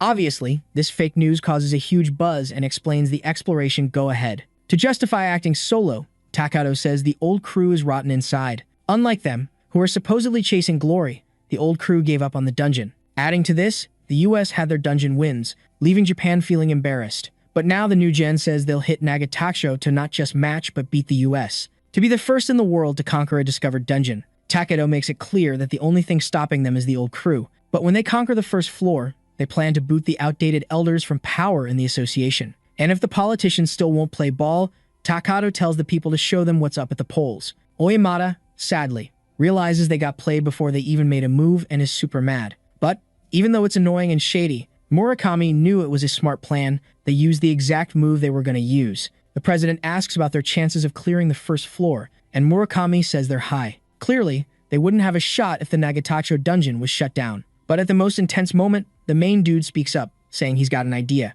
Naturally, he starts spilling everything on his mind until he finishes, explaining the plan to the two guild leaders. Basically, what the hero's suggesting is payback. An eye for an eye, a tooth for a tooth. Since they got hit first, they should hit back twice as hard. Determined to make it happen, the hero says he'll get permission to enter a super tough dungeon, joining the two hunters there. The hardest and most epic, one of the 8 great dungeons of the world, untouched by humans. Top-tier hunters are seen as national treasures. Because of this, in Japan, ranks S to A team up to tackle these dungeons, but they need the green light from the hunters' oversight crew set up by Parliament. This time, for the first time in Japan, Takato, with 5 other S-rank new-gen hunters, got the go-ahead to try exploring the first floor of the Nagatacho dungeon. Finally, facing the portal they're about to enter, they gear up, but Takato's curious why the old-timers are there too. Oyamada yells and complains, but the young dude doesn't care. Murakami says he already explained 2 days ago that they'll join Takato on the first floor. After all, they want to share the glory, but Takato thinks they're just there to snag some leftovers. Alright, so this dude's totally roasting the oldies, saying they're gonna get nada after his epic speech. He's all about recording everything for the dungeon archives, like receipts for days, to show how useless the old folks are. Murakami's just cracking up at this kid's arrogance and the Guardian's smackdown, asking if the kid even knows who really took it down. Takoto's curious if the hunter's saying they just swiped the credit. I mean, if someone took out the Guardian, it's gotta be him or Kujo Tsuya, rank 1. Duh. Takoto's like, no other way. Murakami's all. Tsuya didn't claim it either, but the girl's like a ghost, and the Kujo fam backing her is just wild. After this quick chat, Takoto and Murakami share a look. Hiroto knows if he tries to claim the win now, it's just gonna be sus vibes all around. Anyway, in less than a day, everyone will know it wasn't Tsuya, but him who KO'd the Guardian. Switching gears, Murakami's like, losing an elite hunter here would be a bummer. Plus, to get to the US, now's not the time for generational beef. Takoto's like, is that your excuse to tag along? Oyamada's like, they won't butt in unless the kids are in real danger. So, Takoto's cool with the help, as long as they don't slow them down, even if his face says otherwise. They're gonna portal in first, and the second squad's coming later. Just like in the US, these dungeons have entry rules. Once inside, the cameraman sees the exit slam shut, and boom, they're surrounded by massive monsters popping up out of nowhere. Takoto's like, let's get those barriers up, squad. The monsters are flying around, spitting fire beams like they're in sync. One hunter's got a crimson barrier, another's got blue, then there's gold and emerald too. Together, they make this epic mega shield. Takoto's chill, trusting his crew, but admits it's as tough as they said. Dragons showed up, blasting magic from all sides, classic trap move. He thanks them for knowing the drill before diving in. Suddenly, purple energy's swirling. The gate's back, and it's wild that the Kujo fam in Kyoto knew this. The cameraman's like, sure, the dragons won't move again. Takoto's like, yep, as long as we don't poke him. Without the number 1 girl, no point in taking dumb risks. The oldies are gonna hit the gate and get caught too. Takoto's curious about their reaction when they see dragons. Just picturing old Oyamada's freaked out face is comedy gold. But anyway, the squad keeps pushing forward. 3 days before the Nagatacho dungeon run, the portal was already open, and A-rank hunter Morinaga was bracing for chaos. He was the first to get caught in the dragon trap, poor guy. Now in the Nagatacho dungeon, they're debating telling the Prez the secret, but Takoto's like, not my problem. With the Kujo fam's intel, it's not a cakewalk. Morinaga was supposed to bail after entering, but he couldn't. Either he got ambushed or ran into other baddies. It's a wild scene with beasts not even seen in dungeons. Takoto remembers they're here because they think they can handle it. A mage thinks they can take on a bunch of monsters but warns a dragon's breath is deadly. Honestly, the power's not normal, and he's worried. Takoto laughs, saying at the mage's level, he'd totally get wrecked, but he's sure he can tank it. A buddy asks if they're just cannon fodder, but Takoto's like, nah, the goal's to clear the floor and have everyone bounce alive to run the show. The mage is still stressing about the Prez biting the dust. Then, Takoto spills the beans, saying there's a 99% chance of that going down. But then, with this wild, psycho grin, he asks if that's a big deal. And, caught up in their own selfish vibes, the two buddies say nah, it's cool. After all, they can wipe out the old crew in one go, giving the new gen and the Kujo fam a leg up. So, Takoto's all about focusing on their own mission and bouncing out of there as soon as possible. Outside, the Prez notices it's been 6 hours since Squad 1 went in.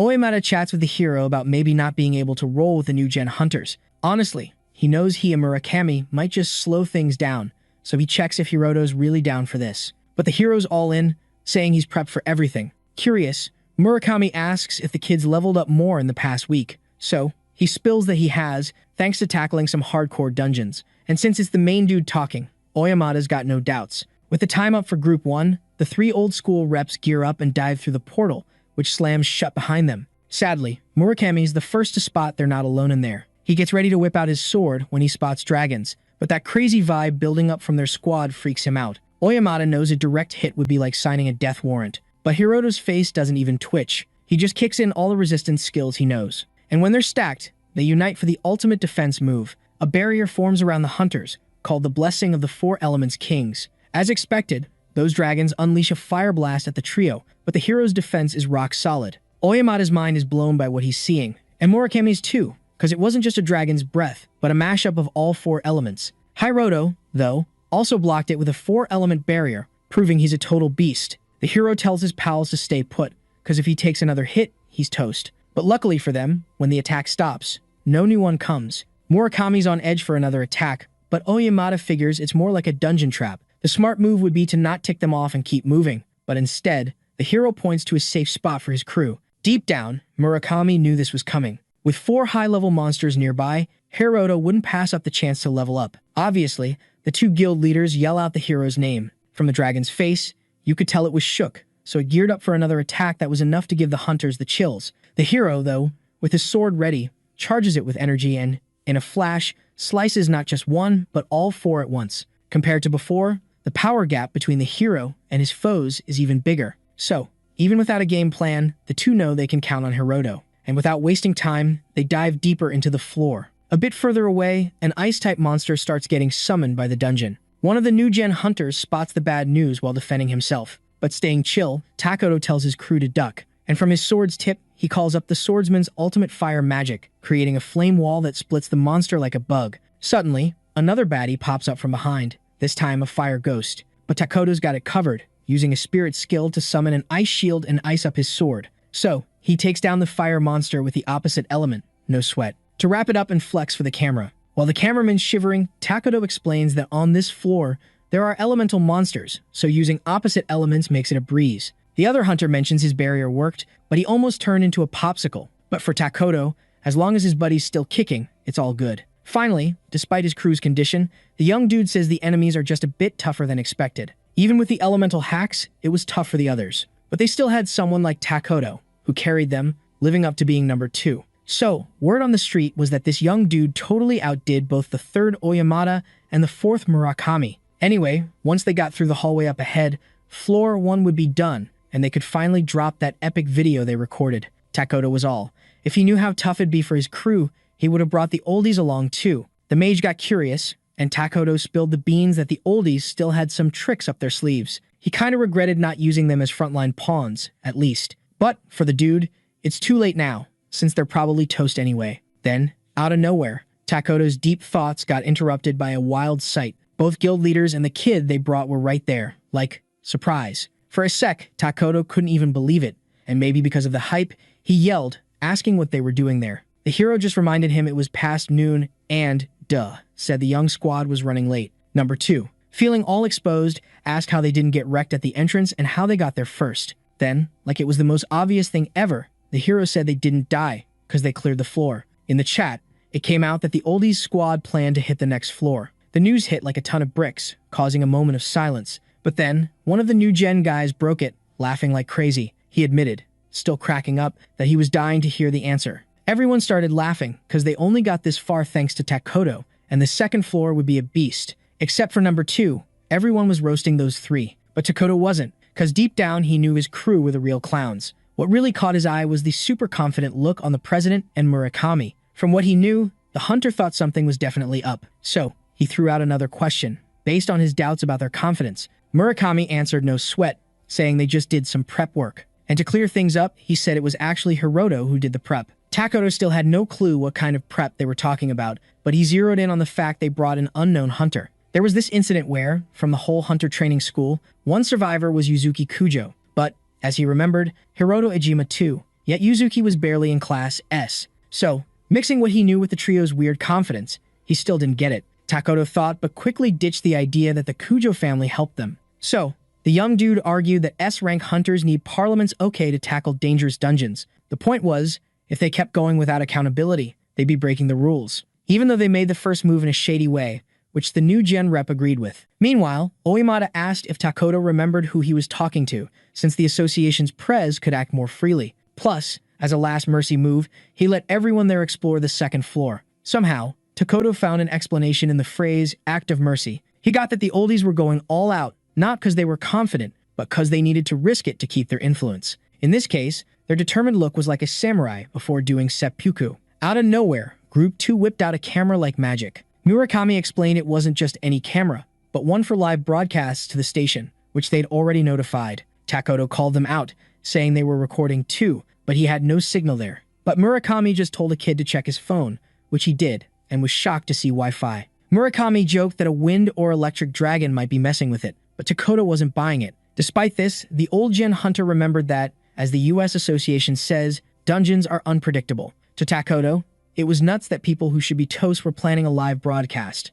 Once again, the idea that they were super confident popped back into his head, and once again, he started thinking maybe the Kujo family ditched them for the old guard. At the very least, Takoto figured they might have some artifact or OP weapon with them. But if there's a chance the Kujo family isn't backing them anymore, the young dude knows he's got to get ready. Takoto's all, yo, if the old folks can level up, we should totally get a pass too, right? So he's like, not only are we tagging along, we're gonna own that second floor. With that settled, the hero's like, alright squad, let's roll the floor too. Boom, they're teleported. But Takoto's swagger vanishes real quick. Cause, standing there, is an enemy that's definitely not your average monster. Takoto's trying to figure out why this dude looks so much like a samurai. Turns out, the dungeon's calling it a Miyamoto Musashi clone. And, surprise, the dungeon's got more tricks, popping out more clones. Not just Musashi, there's an Abe no Seimei too. And Takoto's like, what is this? A History Channel special. Instead of monsters, they're facing off against famous peeps from history. The hero's like, dungeons always throw mythical curveballs.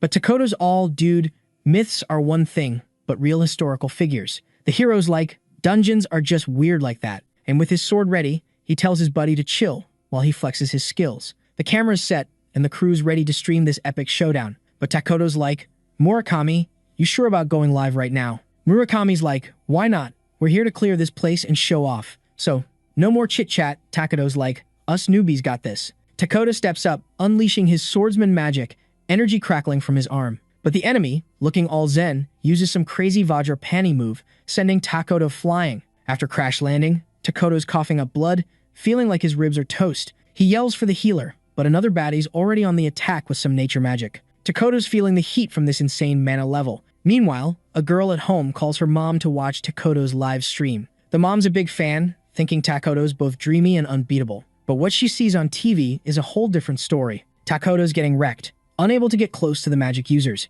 His squad's down too, and he knows things are looking grim. Luckily, Hiroto's not one to just sit back and watch. He jumps in to help, asking if they get now that they're outmatched. The bald dude from the new gen crew's like, stay in your lane, assistant boy. Takoto's confused about Hiroto's plan, especially since he got owned too. Fear and anger mix on Takoto's face, but Hiroto's unfazed, activating all his restriction powers. Bam! All those legendary clones are trapped in the Supreme Prison. The bald guy's starting to get it, realizing Hiroto's got mad skills. He and the mage see Hiroto as the ultimate support. If he teams up with the president and Murakami, they might just win. Takoto's fuming at the thought, cause support roles aren't usually the stars. But Hiroto's ability to lock down an enemy that tossed him aside is next level. Takoto's baffled how someone this powerful flew under the radar. Suddenly, Abe no Seimei busts out some magic, breaking Hiroto's prison spell. But Hiroto just grins, ready to handle him another way. Alright, so here's the remix. After all, his main goal is to show he's not just a sidekick, he's the real deal.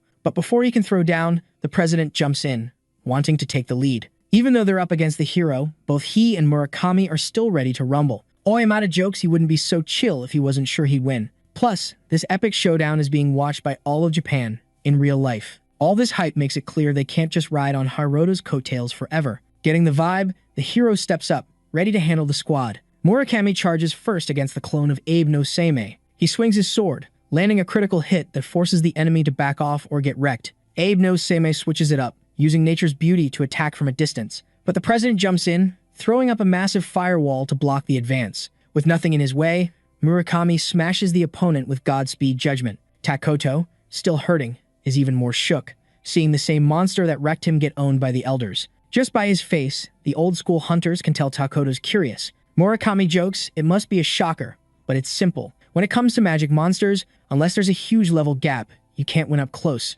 And the president's fire skills are top tier, even having one that cancels out fire. So, even though the monster had big area attacks and explosive power, it was still limited by mana and elemental stuff. Basically, in the right conditions, they could not just beat them, but wipe them out. Even with their skills, Murakami says if they teamed up right, they'd win. Takoto's attack power is a beast, but they remind him not to underestimate veteran hunters' battle smarts. But he also sees it as the cost of always fighting weaker foes. Getting the picture, Takoto still wonders how the old guard knew the enemy only had fire moves. Then, the president mentions news about the protagonist prepping them, something Takoto remembers Oyamada saying before. Finally, the protagonist tells them to bounce, as this was just the warm-up for this floor. And apparently, the real challenge is behind the gate that's opening up ahead. Inside, there's a nature scene that looks endless, totally wowing the new-gen hunters. But suddenly, the fun's over as more monsters pop up out of nowhere. Over 100 show up, which in medieval Europe terms is like a small lord's army. So for Takoto and his crew, who struggled with just 6, it's game over. All the new-gen hunters feel a chill down their spines. 2 of them freak out, and the leader thinks it's totally nuts. Hiroto, though, says there's nothing crazy about it. Like before, a bunch of clones appeared from one, hinting they could be mass-produced. The more the hero talks, the more the hunter gets who he is. Those powerful monsters from before are now over 100, so he doesn't get why the protagonist's so chill. The enemies are the big names of Japanese history. With so many foes, Oyamada and Murakami know they gotta let Hiroto handle it. But obviously, for those who don't know, this seems like a death wish. Once again, the protagonist activates his new move, the beauty of nature. What shocks everyone is it's the same as the last enemies. A firebird, like a phoenix, flies over the army, and when it hits, it blows up a big chunk of the opponents. Takoto sees it's the exact same move Abe no Seimei used before. But the protagonist doesn't stop there. He also copies the sacred lightning of the Buddhist, and then he wraps himself in divine fire, hitting more opponents, which shows he also snagged the nine-tailed fox's foxfire ability. For the next trick, the hero switches to ice powers at absolute 0. Takoto starts to see the protagonist's moves are from the monsters on the last floor, and Hiroto's proud of it. Obviously, the hunter figures his power is copying others, but the protagonist reveals it's actually stealing when he beats the same monster 100 times. Takoto's still trying to unmask him, yelling that the numbers don't add up, cause these enemies are rare AF. That's exactly what our main dude was saying from the start when he said he was ready to roll. Basically, Hiroto not only soloed the first 3 floors of this dungeon, but also snagged their abilities before even starting the quest. Thinking this is total cap, Takoto reminds the hero he shouldn't be exploring solo. But the main dude claps back, saying for a newbie rank S, going solo, rules don't apply. After seeing the boy's epic strength firsthand, Takoto's gotta believe it. Sure, he admits the main dude's strong, but after that massive power move, Takoto's sure Hiroto's mana tank is running on empty. Back at the crib, the daughter asks mom what's going down. Mom's shaking, but one thing's clear. The boy on screen just wrecked the enemy and is way stronger than Takoto. About the hunter's question, the hero's like, yeah, seems so. Then, Takoto spots a glimmer of hope, thinking the main dude's style is all about quick, intense battles. So he shouts, claiming he's cracked the boy's plan. To him, the floor-clearing claim and mana talk scream bluff. Oyamada can't get why Takoto still doubts the hero. Even after seeing it, Murakami knows some things are just wild. Though it's frustrating, Takoto admits in his head the main dude's skills are off the charts. So, he decides to downplay his own rep and take action. If the main dude really cleared up to the 3rd floor, Takoto asks what he'll do with the enemies there. With all his shots supposedly used up, only running's left. So, Takoto's ready to cover the retreat, keeping the morale up. Even if Hiroto's got a plan to bounce, he refuses to sit out, because he came to be the star. The story to spin was that without them, Hiroto wouldn't have made it out alive, and twisting public opinion later, easy peasy. Finally, the main dude admits his big power moves kinda drained, but he's got an even stronger one for the 3rd floor. That's why he said he had countermeasures and knew how to clear the floor. Takoto's mind's racing, wondering who this guy even is. Again, he can't believe the boy wants to do it all solo. But the main dude charges with his sword, and while more clones pop up, he's already going for the biggest one, almost taking it down. Hiroto activates a draconic effect, using the War Dragon's power to finish them all, leaving Takoto stunned that Hiroto's hand-to-hand game is strong too. While another clone gears up, the hero says no need to beat them one by one. Only half have real essence. The rest are weak illusions from the original. Basically, they're like weaker copies of copies. Obviously, if you don't know the trick, it's tough to handle. And Hiroto says if he hadn't caught on the first time, he'd be worried too. That day on Earth, even with the sudden Nagatacho dungeon coverage, it hit all of Japan, and homes worldwide tuned in. From TV to streaming, the audience rate hit a wild 90%, making it the day the world met the beast hunter Hiroto Ijima. After another power show, Takoto's left jaw dropped, wondering who Hiroto is. Switching gears, Oyamada asks how the hero deals with ghostly enemies. Hiroto explains bandit-class hunters have a danger sense, which he's got too. He thinks it's cause of their agility status. Once he knows there are illusions in real bodies, he can spot them by looking. Murakami already got the memo, but Oyamada still thinks it's nuts. After all, he's not bandit-class and doesn't claim to get Hiroto, which, in Murakami's eyes, is the realest way to describe him. Hiroto's got mad skills, not just in hand-to-hand combat, but also in ranged attacks and support moves that are totally next level. So, Murakami's feeling pretty smug about trusting him with their survival. Takoto remembers Hiroto as the dude who survived the Wild Artemis Academy incident. But then there's Enko Kujo, the top hunter before she ended up in the Kujo family orphanage. Her original name was Ijima. Last he heard, the Kujo family said her little bro got kidnapped, so Takoto's got zero doubts. Hiroto survived the Hunter Academy disaster and beat the Death Pursuer crisis, which, in turn, gave him powers that are just mind-blowing. Unlike the others, who are now just wannabe copies. A while back, Takoto heard about this thing called the Yin Yang Book, which, fun fact, is with the Kujo family. It's also known as the Demon King app, a power that embodies humanity's will to live. With time ticking down, the hero tells everyone to stay sharp. Oyamada wonders if things will go down like the kids said. Takoto, though, gets all worked up and yells, asking what's going to happen now. Lucky or not, his question's answered when a beam of energy crashes down, causing epic destruction. Smoke's everywhere, but you can still see what's up. It's the third-floor boss, the Demon Dragon King, Vritra. Takoto's confused about how the third-floor boss is here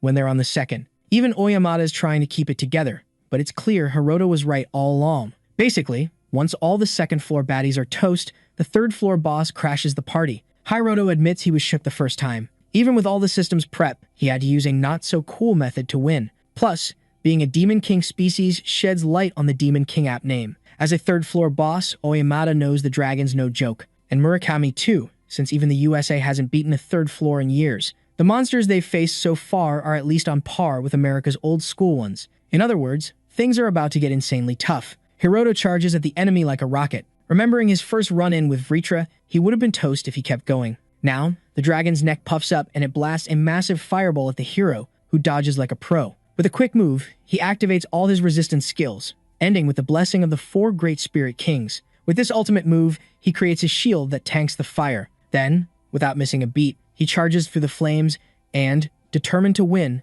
swings his sword, whipping up a huge hurricane, which not only beats the fire but also hits the dragon hard, almost taking it down. The damage to the dragon's neck is clear, so the hero gears up for the next strike. Back then, he couldn't do squat against this beast. But now, with his boosted stats and new skills, Hiroto's sure he can take on even Demon King species. Once more, he swings his sword, and the monster takes to the skies to fight back. Then, the hero activates his ice-coated sword and, using all his might, unleashes the Morning Star attack. The strike hits the monster's core and pierces it brutally, freezing not just the wound but its whole body until it crashes down, defeated. On Earth, the broadcast cuts to breaking news about the mysterious hunter. A journalist spills that Hiro grew up in a hunter's orphanage and survived the Artemis School disaster. Plus, he's just been named an S-class hunter. Naturally, folks in Japan are buzzing, some curious, others totally shocked. A kid says he's never seen anyone like this, but another remembers Hiroto's F-rank aptitude. Still, in a world where your birth talent decides your fate, he made it to Class S. For them, it doesn't add up that someone with low talent could outshine the president and Takoto.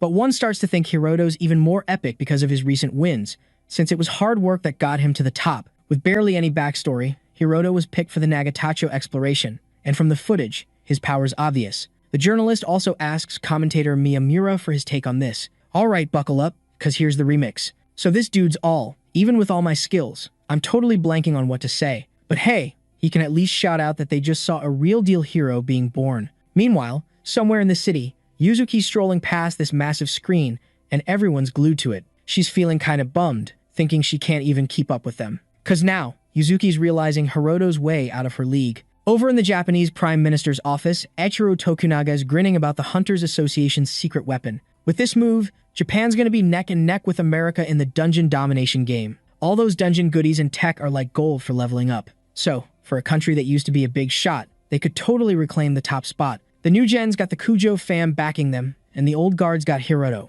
One official's all, so what's the game plan, Prime Minister? And everyone's like, good question. In the USA, in some swanky Washington building, a bunch of hunters are glued to the TV. Two kids are all, whoa, there's a Demon King app user in Japan too. They're super curious about who's the strongest of the trio. Another dude's like, even with the God of Destruction's power punch, winning ain't a sure thing. And he's hyped, cause that's rare. He's itching for a showdown with Hiroto, but his buddy's like, dude, Hiroto's a swordsman, and he remembers when some clown tried to take on Shakyamuni. So, the fighter admits he's got a tough time against mages and tricksters, but that's why the twins are around. From the silver-haired dude's view, Hiroto's a solo act, kinda like Mikhail. So the kids all, who's stronger, the main guy or this dude here? The American Hunter's crew went all out to bring Enko Kujo from Japan, but the girl just grins and keeps her lips zipped for now. In other news, a reporter's buzzing about an announcement from the association about Hiroto. They've decided he's the top hunter, and for matching America's feats, he's getting a fancy ceremony. Miyamura's like,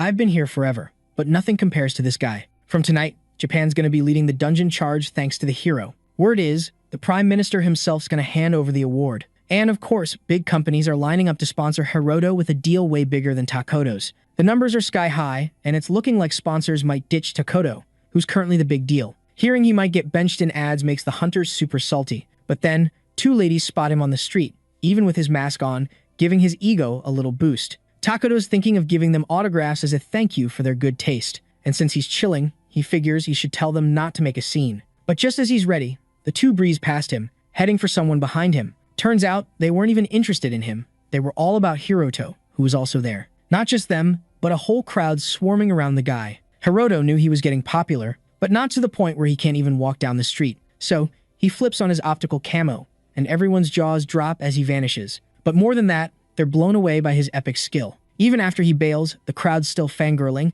and Takoto's feeling even more salty about Hiroto. In Kyoto, at the Kujo family mansion, Mirano's out cold on a symbol on the floor, and someone's checking on her. The folks there are thanking the Lord for the revival ritual, but are worried she's not fully back. The head honcho says the only way is to boost her soul's rank using Yuzuki, because Mirano's crucial as a guardian. But he warns that something wild like in Fuchu could go down. So if Yuzuki doesn't accidentally kick the bucket, they gotta keep her safe. A girl mentions Enko's not in Japan to be super cautious, but another's like, shouldn't be too much trouble. Yo, so the Lord's all curious about this Enko character. Word is, she teamed up with the American squad, and they're gearing up for some epic dungeon raids. Everything's going smooth on their end, and the Island King's got his act together too. But the chief's like, if Hinamoto goes bonkers, it's game over. In the background, someone gets that talking about Enko like this means the Lord's gotta be super powerful. Meet Overlich, a human with a crazy hard-to-beat level, known as the Guardian of Humans. Everyone there, including this dude, should totally see the epic status window.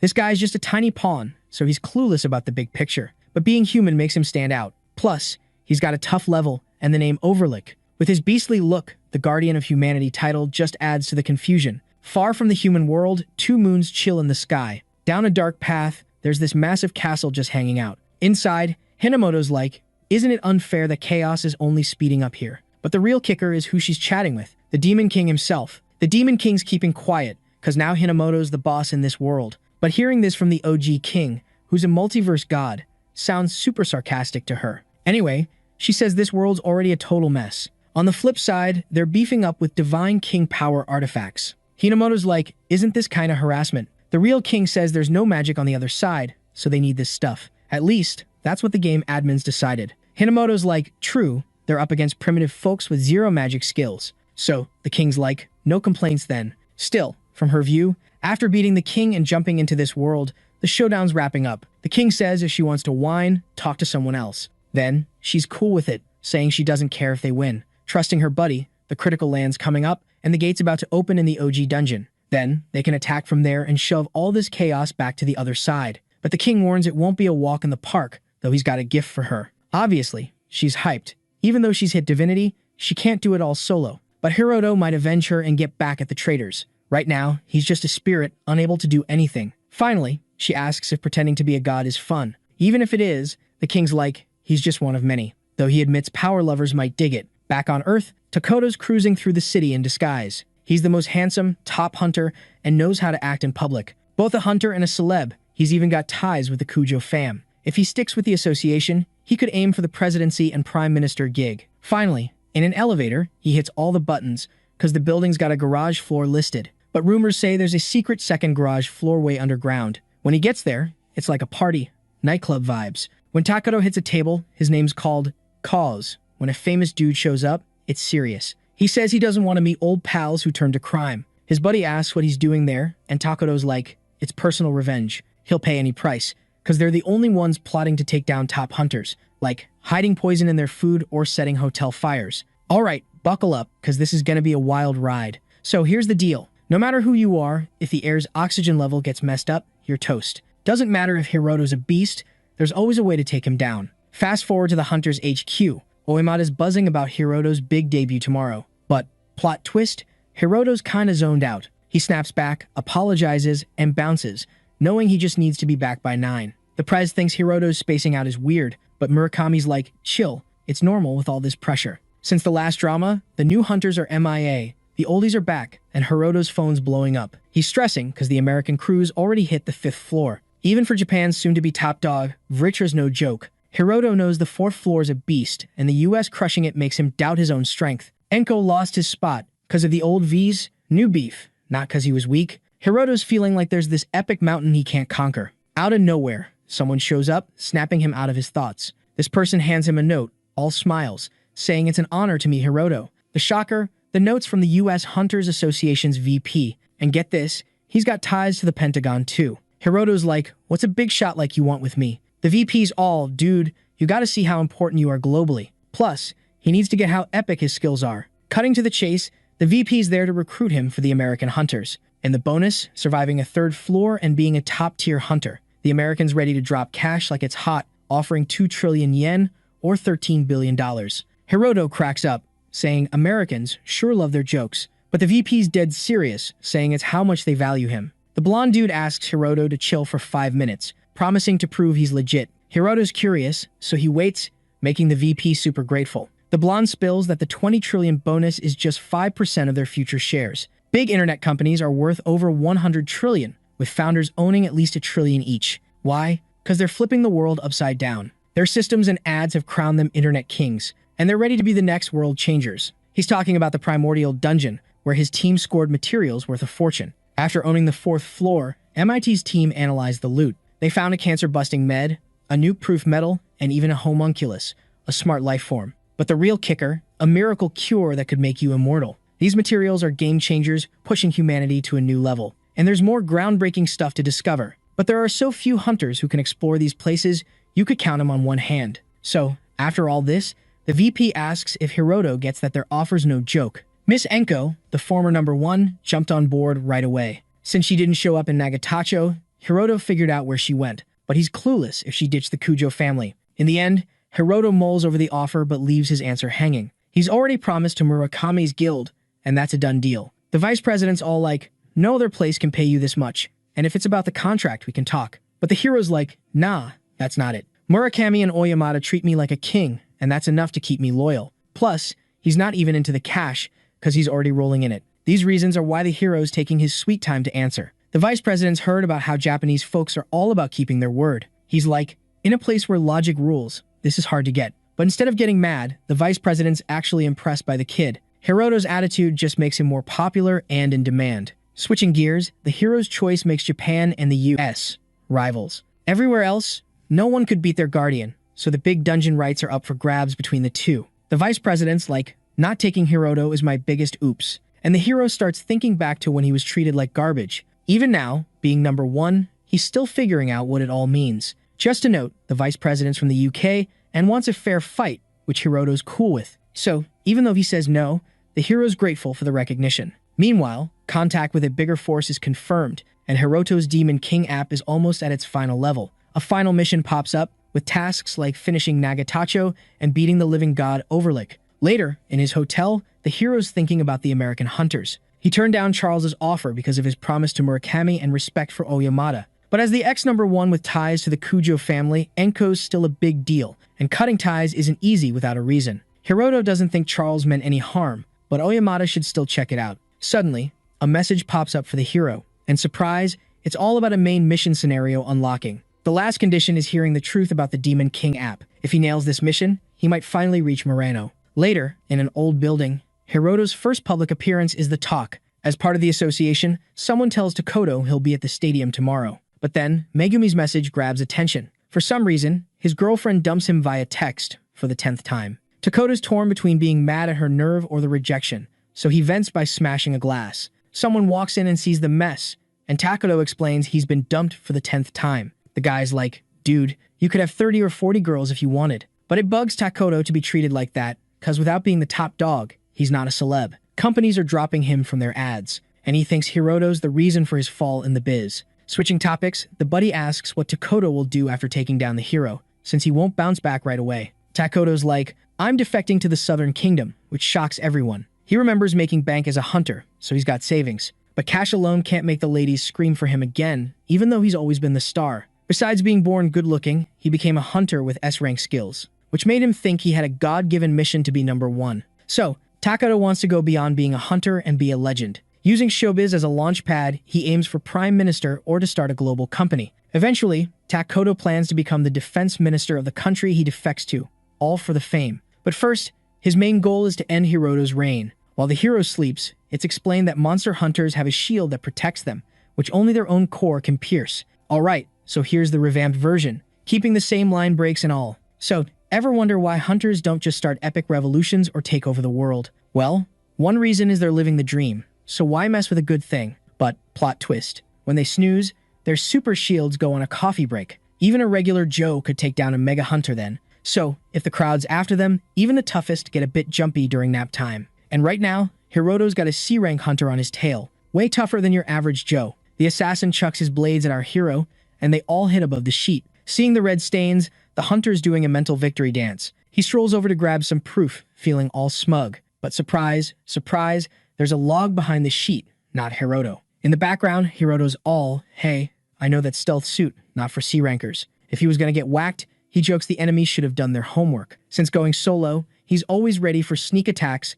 thanks to his mad skills. Hiroto casually mentions if the hunter knew him, he wouldn't have to bite the dust. Seeing the mess, the hunter bolts. But it's too late. Hiroto's already sealed his fate. Running's pointless now, and Hiroto's not in the mood for mercy. Seconds after dealing with the nighttime intruder, a magic circle wraps the building. Boom, fire and smoke everywhere. Inside, the mastermind's grinning at their fiery handiwork. The assassin's plan? Seal the floor with an air barrier, then torch it with magic, sucking out the oxygen, which is already down to 21%. At 16% oxygen, headaches kick in, 10% and you're out cold, 6% and it's game over. But below 17%, flames struggle, and hunters aren't fazed by carbon monoxide. So, they try a new trick, zapping the air to make ozone, cutting down the O2. Afterwards, the assassins wait for results, but Yuzuki's ready to nab them. Even worse for them, Hiroto's like, nah, I got this, wanting to handle it himself. He argues they torched the place and are too wild to leave alone, so Yuzuki's cool with it. Switching gears, Hiroto's impressed by Yuzuki's skills, but Yuzuki's more wowed by Hiroto's spot-on predictions. Hiroto spills that dungeon crimes tied to the new hunter gen. Knowing this, he suspected ties with rogue hunters. Still, using the association to track Takoto's cash flow was genius. Turns out, Takoto's accounts got drained to a foreign stash. 8% to shady banks, like Swiss ones, the rest in suitcases, ready to roll. So, Hiroto's definitely making moves, but Yuzuki trusts his survival instincts. Switching topics, Hiroto says no need for official association power, he can track cash easy. Yuzuki, part of the dungeon police, feels a bit sidelined. Anyway, Hiroto tells them to keep pushing forward. The assassination attempt's gonna hit the news, and the Kujo family's gonna take a hit. Hiroto asks if Yuzuki's cool with this. She says she's good. With 2 more baddies nearby, they decide to take them down together. Later, in the same old building, Takoto's yelling on the phone, saying he's flying solo now. His buddy asks if he called the Kujo family and if he's sure about it. But Takoto, planning to vanish, doesn't care anymore. To top it off, he gets another message. This time, it's a shocker. The whole assassin squad's been wiped out. Takoto's starting to sweat, realizing he's not as hidden as he thought. The buddy, all chill, says everything's cool since they're always switching spots, and everywhere they went, there were whispers about people living there. As long as they didn't figure out who was behind the plot, they wouldn't find them. And with all the sneaky moves, Takoto managed to chill. At least for a hot second, because suddenly, a purple glow popped up at the window. And this glow kept growing until it was as big as the building itself. To the dude's bad luck, this was Hiroto's power, known as Divine Annihilation at full blast. A bit earlier, Hiroto and Yuzuki were closing in on the right spot. Following Takoto's quick moves, it seemed like he was lurking around there. And, no surprise, the place was crawling with top-tier hunters. Most were from the Oyamada or Murakami guilds, rocking rank A and S. So the plan was to trap the enemy in the building. But the main guy whipped out his sword, showing he had a different trap in mind. From his God-slaying mortal series, he unleashed Divine Annihilation at max power towards the abandoned building, causing a mind-blowing explosion. After all, when it comes to pest control, Hiroto thinks there's nothing better than a big old fireball. Inside the abandoned building, despite the chaos, Takoto's just frozen. Obviously, someone pops up saying the association's behind this. Given the destruction, they figure they're using missiles. Even their hunters were struggling, so Takoto knew it wasn't modern weapons, but something like magic. Takoto thought he'd never seen anything like this before, except for Enko, who's in America now. But then, he remembered someone else who showed the same power days ago. The panic to escape kicks in, but it's clear the place is surrounded by tons of hunters. With no escape plan, Takoto's brain's in overdrive. At this rate, they shouldn't run because they'd be seen as criminals. The guy who warned them before was trying hard, but his plan fell apart when his mind went blank. Slowly, Takoto's worst nightmare was creeping closer. Then Hiroto showed up, asking if they knew why he was there. With no objections, the hero draws his sword, asking them to at least go out with some pride. Obviously, survival instincts kick in, and Takoto jumps through the window into the forest. Even if he didn't know about the others, as the second place, Takoto knew his strength, and so he dashed towards the hunters circling the area, using his edge to zoom past them. The dude was definitely not ready to kick the bucket. At some point, Takoto was already far down the road. He was just a few steps from leaving the city and escaping by sea to the south, but suddenly, the remains of his planning buddy appeared in front of him, leaving him stunned. And naturally, the one responsible showed up right after, making Takoto hit the ground, as Hiroto, his tormentor, was right there. The swords pointed at the hunter, and the look on the main guy's face doesn't flinch. Takoto naturally gets up and tries to run until he finds a sword on the ground, but when he sees who his enemy is, his will to fight just poofs, leaving only the regret of how things turned out this way. He, who had everything to be a legend and blessed by God, was now desperately running from someone blessed by the demon. Just as God blessed him, the Demon King started taking everything from him with a backstab. Takoto yells for the dude to wait. Using the cash he still has, he tries to bargain for his life. When that flops, he talks about leaving and tries to tempt Takoto with girls. But since the hero's not interested, he raises his sword high. Hiroto says he doesn't want to repeat himself. Then sadly, Takoto starts to see that the person in front of him isn't someone he can bargain with. Maybe by some miracle, as they were on the street, a girl running by appeared, recognizing the two. She asked what was going on, and since this was his only shot, Takoto didn't hesitate to grab her as a hostage. No matter how heartless the hero was, the hunter knew he couldn't ignore the girl. So, Hiroto just says a word, does a cool hand move, and poof, the girl vanishes. This was a slick swap trick, switching two things in a flash. While the girl hits the ground on the other side, guess who's in front of Takoto's blade? Yep, Hiroto, who disarms him like a boss. The more Takoto watches, the more he's like, who even is this Hiroto dude? Facing certain doom, Takoto totally freaks out and, well, let's just say his pants didn't stay clean. But Hiroto's all feelings, nah, and finishes him off. Zero regrets. And just like that, the new gen pests are history. Next day, Takoto's epic fail in a short fight has Oyamada shook again. Murakami's like, dude's always distracted, showing off for the crowd, farming, aura, or whatever. Yesterday's action? Murakami thinks it was a total waste. The hero's realizing how bad the new gen is,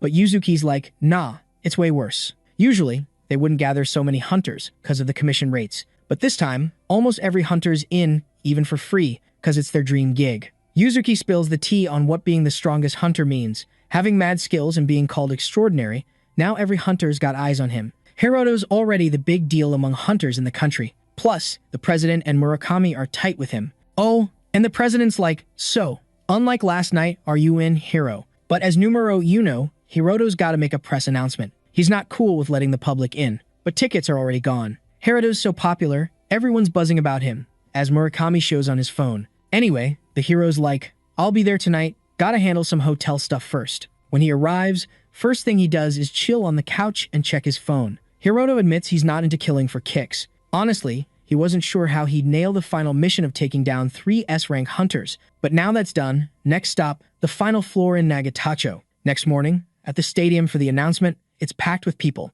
In the VIP room, Yuzuki's like, the hero's different. All the big guild leaders and top hunters are here. She's like, this didn't even happen when Enko got an award. It's like the boy's gone far away, leaving her feeling lonely, but saying it sounds kinda selfish. Hiroto tries to chill her out, also surprised by his own growth. But that's not what she meant. Her face says she just wants to be close to him. Finally, Oyamada jumps in, asking for a sec, so Hiroto puts the convo on pause. The president announces that someone big just made a decision, even though they were going to skip due to beef with the Kujo family. The prime minister, Ichiro Tokunaga, steps in. He stood up to the Kujo family's pressure to join the ceremony, which is huge. Considering the crazy offer from Charles to recruit him, Hiroto thought he got it, but didn't see this coming. Finally, since they've got common enemies, the prime minister shakes hands, saying Japan's got his back. In fact, he says everyone in the room's supporting the hero. Anyway, Ichiro apologizes, saying he's less formal with younger folks as he gets older. Ichiro spills that the country's in crisis,